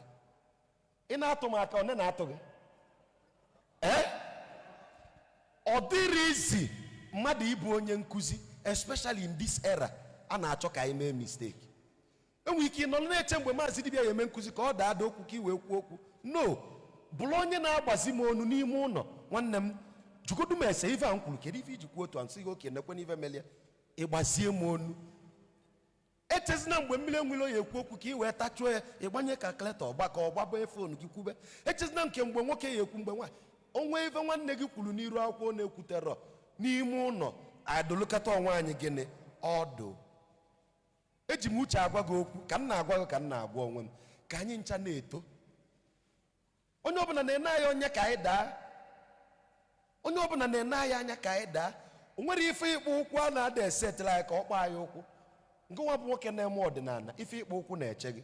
Ngụwa bụ nwaanyị na-eme ọdịnala, ife ịkpụ ụkwụ na-eche gị. Edegide gị ọkwa isi na Igbo onye owu mmiri, nya nke anyị na-akpọ eze nwaanyị onye owu mmiri. Ewelu nwoke malụ mma zitere gị ka ala ata gị.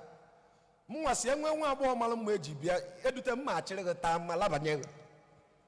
Mụ kwuru because ihe na-eme bụ na ị na-abịa agbọ kweta na izu ha oke. That is why I don't pretend to be holier than thou. Ịnụ ife m kwuru, mana uche gị dị ya ka eyala isi n'ebe ị nọ kọjọ afa Chineke. N'ọnwa anyị na-esi ka anyị mee ka ọdịnala dị mma. Biko bụrụ onye nchekwa nwanne gị, bụrụ onye mgbazi nwanne gị, mana agbazina nwanne gị n'iru akwụkwọ. Kpọghee n'ime ụlọ tụọli ya alụ. Biko ọ ya asọ m, ọ ga-asọ m na onye ọbụla n'ebe a jilo n'otu obi ka anyị na-eme ihe niile anyị ga-eme ka omenala dị mma. Iji maatụ, ọkwa ịma na mụnwa kịta asị ka mmebe ka ọ dịrị sọsọ m mma, mma azọta nkwa isi onwe m. Three of us mma azọta nwa isi onwe m. Ọnwa ọtụtụ yunivesiti dịcha n'obodo oyibo chọọ ka m bụrụ onye nkụzi na ebe a, mana ana Igbo anyị ọnwa ife Chineke jiri anyị ya n'aka. Kedu oke n'ọlụ gị na omenala Igbo? Mmadụ niile ama mbụ onye nkụzi. Onwe ndị bụ aka ji akụ. Your own job bụ iji ego mee gịnị? Kwado anyị. Ibu eke izu ọgụ ọka ọgwụ weta ego ka anyị wee mee ọdịnala. Chineke buiri gị ego, nya bụ agụ nke gị. Agụ nke gị bụ agụ na-akpata gịnị? Ego. Ịkpata ego ịtụnye. Onwe ndị bụ ndị na-atụ alụ. We will have a governing council in time to come. The governing council ga-enwe brainstormers na-atụzila anyị atụmatụ. Iluo na Toyota, onwe ndị Toyota na-akwụ ụgwọ. They don't do anything ma ife na-alụ. Just to mmadụ isi na ana na-echepụta iche. Fachepụta iche n'otu eda, a na-akpọ ha brainstormers, critical thinkers. Ọ dị na many big companies, anyị ga-enidi ya n'ọdịnala. Because na mgbe na-abịa, obodo anyị fụrụ anyị nọ n'ime, ịma na olugo mgbe ị ya join ndị nche. Ịnụ ihe m kwu, olugo mgbe ị ya join gịnị? Ndị nche. Ịda mbaba nwoke na-ada isolupụta nche. Ife na-achọ ịwakpo ana Igbo fe elutegokwa Enugu. Ọkwa ịmalụ ife ọbụla lube nu elugo Enugu. Ka ike na-ajị n'ume ndị nne na ebe oke na ọlụ unu dị. Metụ nwanne gị aka sị ya nọ nsọ bụ ọgwụ. Enyezina di gị nri ma ị nọ na nsọ.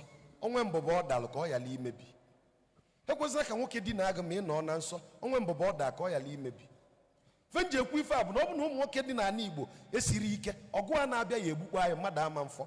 Ịma mfọ ife ka m si afụ ya mana ama m na ọ dị nso. Fa agba na mbọ na 1970 ka ama ma egbukwa anyị 67 to 70. Complete 30 months egbugidela anyị anyị ajụ ịnwụ anwụ, anyị na-egbu fafa na-egbu anyị. Mana ụdị ndị nụrụ ụdị ọgụ a dị ọzọkwa na be anyị kịta. Mgbe na-ajụ gị nwanne m ka isi akwado. Mmadụ one na ndị Igbo bụ nwoke kịta nwere mma. Ịma na ị nwere obejiri nke gị na be gị na-awụnye aka elu. Nwoke one nwere obejiri nke ya. Obejiri esola eso, bụkwa obejiri eji egbu ife, na obejiri eji eje ọgụ. Inwelu. Mgbe mmadụ one nọ n'ala Igbo kịta nwee laịsensị egbe.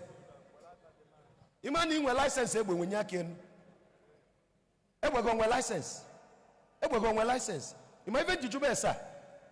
N'elu ka anyị esi chebe onwe anyị, mana stika pastọ gị dị n'ọnụ ụzọ. Do you get my point? Mana jee n'ugwu, ndị ugwu niile nwere ife eji eme mmọnwụ. Ọgụ wakpo ohu tata, kedu ka ị esi chekwa ezinụlọ gị? Asọ gị chekwebe obodo gị, be gị, ụmụaka gị nwe ị na-akwụrụ ụgwọ akwụkwọ. Ọgụ wakpo ohu tata, ihe echekwa nwa ha. Ugboro ole ka asị eman ka ị na-apụta wela onye ike waa nkụ ka ị wee nwee ume ntachigide obi ife ike bịa. How many of us can be fit for 30 minutes now? Ị ghọtara ife anyị ji jee okwu nnewu na-ekwu ka anyị bidokwa ịgba mgba maka ndị mmadụ aghọtarọ ife niile a nwere ife ọ na-atụje aka. Security consciousness, so that ị dagodo mbụba makwa nwee ka esi daa mbụba agba ga egbe ọbara egbu oge mma ọ gbara ewere onye ike chụba ka achụdo ama na uke ọsọ adọrọ ga enweta gị awasa agha isi. Three of us inwegodi ike na vum ka mma karịa gịnị statement nwee n'ume as a man. Ịnọkọta ịkanye mgba gị na ndị ọgbọ ga-agba mgba, jiri aka gị jee waa nkụ. Ịda awa nkụ maka na ị nwere ego gas kuka nọ na ịma na ị na-awa nkụ ka ume dịkwa gị dịka nwoke. ka ị nwere ka esi ihe ike bịa ka ị defend nwa obe gị. Aka mbakwa maazị dibịa oji nkụzi eme ọjị. Asị m na ife niile anyị mere tata ya mụtala anyị mkpụrụ n'afa Chukwu na ọdịnala. Kedu onye ya agụla anyị ọfọ mmechi ka anyị na kedu ya agụ ọfọ mmechi? Kedu ya agụ ọfọ mmechi? Achọrọ m ndị tọrọ anyị nwa. Kedu onye ya agụla anyị ọfọ mmechi? Onwego elu 80 years n'ebe a. Onwe 80 years n'ebe a. A na-apụta? Daddy na-apụta? Nna anyị na-abịa ịgọla anyị ọfọ.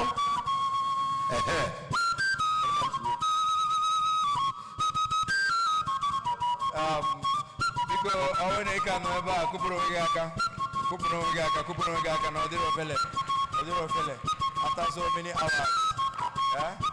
Nna anyị ukwu, anyị na-enye gị maịk a ihe anyị ebe chịkọrọ anyị ọfọ.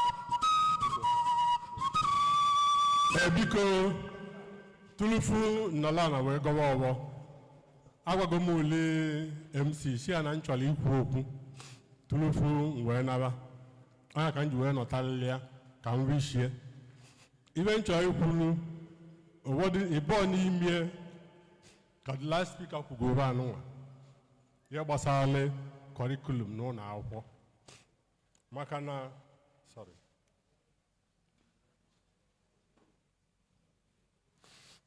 anyị amago na be anyị ọwụghị sọsọ obodo na-eku ume oyibo sowele eku and ume oyibo na-eku ọ gbara agbari nne ọdụ mkpara na anyị ga-enwe nkụzi n'ụlọ akwụkwọ ọbụla dị n'ala Igbo kawa na-akụzi maka ọdịnala na omenala Igbo ka ogbe na-abụzi na Christian religious knowledge bogo Islamic religious knowledge egbede wa banye nkụzi maka banye ọdụ nnukwu mkpa nke ịbụ ọkụ ya na onye ogbugoro anụ ahụ marriage certificate onye nụcha nwaanyị na omenala Igbo enyi ya akwụkwọ ikike ya ga ọwụ na achị onye na nwaanyị weta akwụkwọ ikike ka o wee nwee ike jee obodo oyibo ka o wee nwee ike jee na gọọmenti mee nke ka o wee nwee ike ji ike nna wee mee nke nna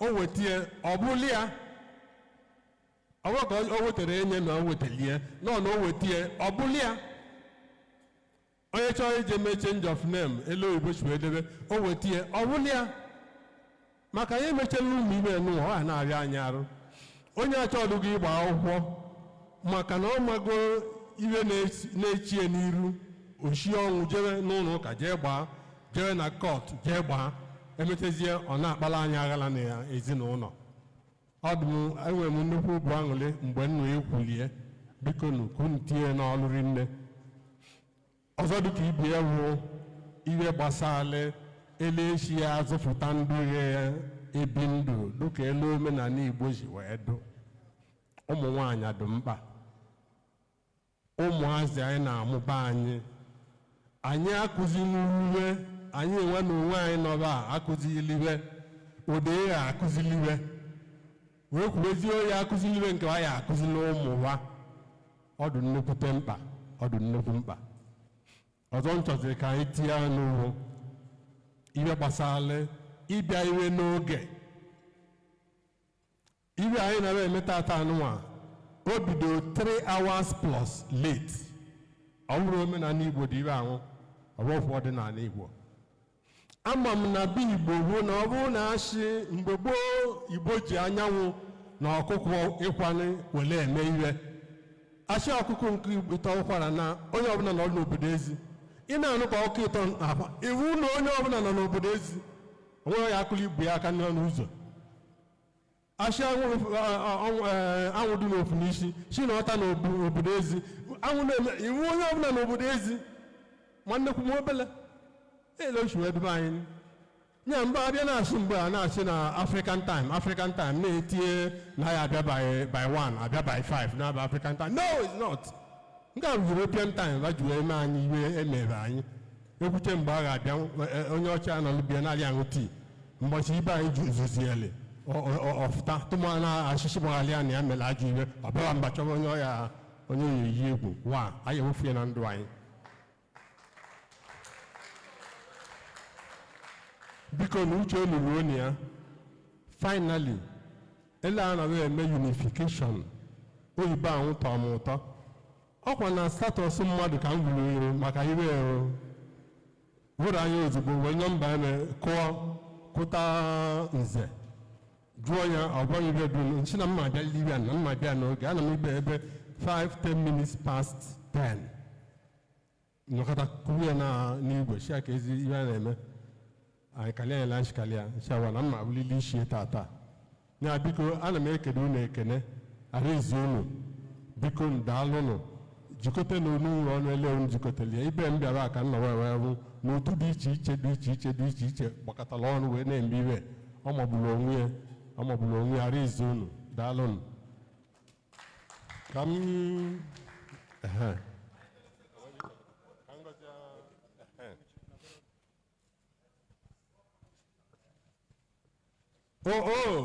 Chukwu okike anyị bụ ụmụrụ akpachago elu anyị shighị ebu duka elu isi wee kee anyị na ana Igbo anyị olu ndị Igbo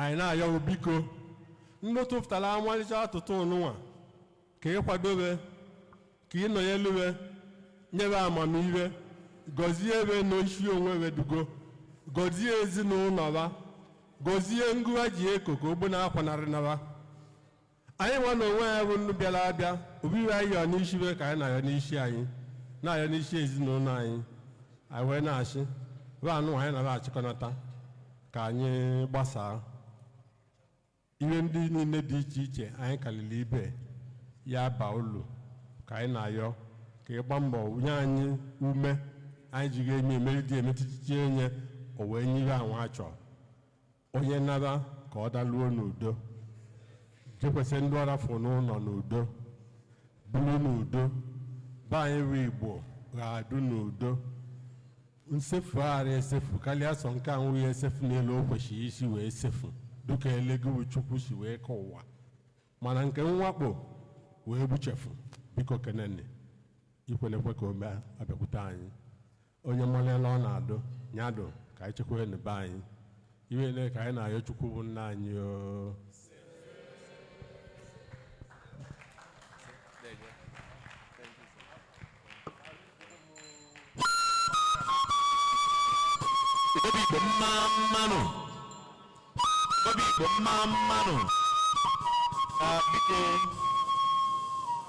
obi jupụtara m na aṅụrịrị nne ndị niile bụ ndị otu Unification njikọta ọdịnala Igbo gbaa gburugburu.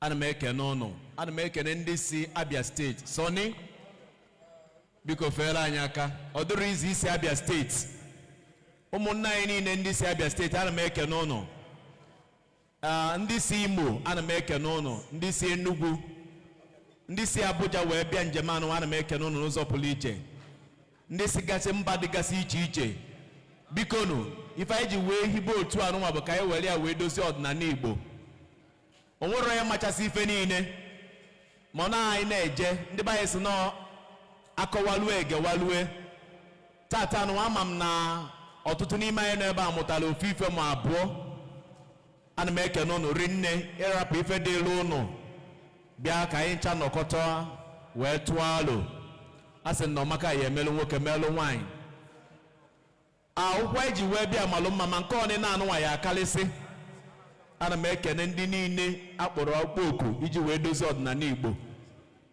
biko nụ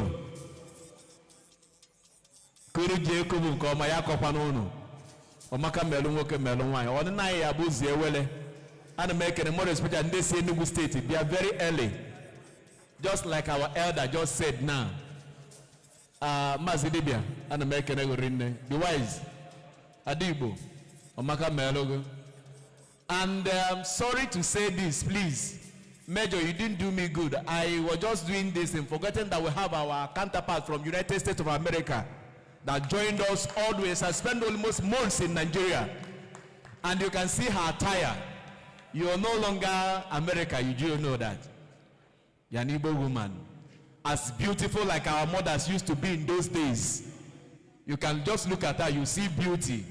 This is the elegant woman. This is the representative of the black nation all over the world. She has been with us all this while, trying to gather informations. It's just because of time, she could have shared one thing or the other with us. The way they practice their culture in United States of America, because most of them identify their roots. And that's what we are doing here today.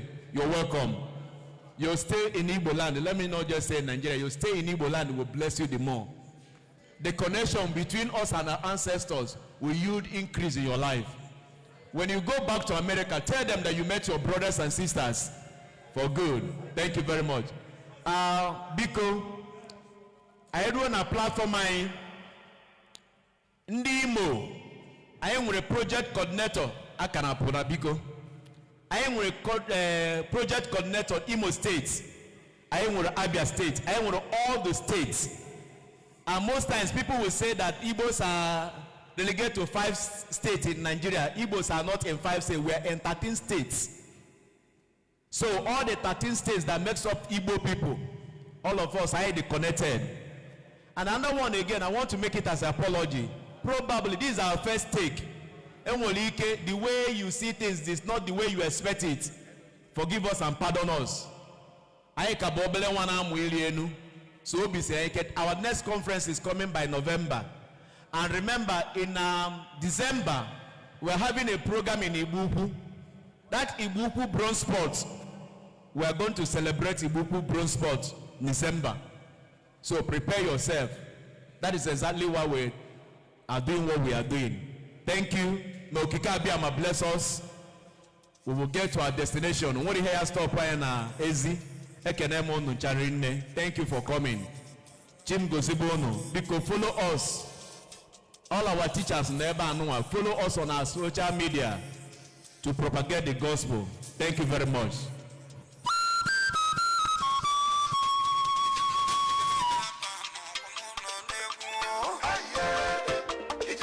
Living up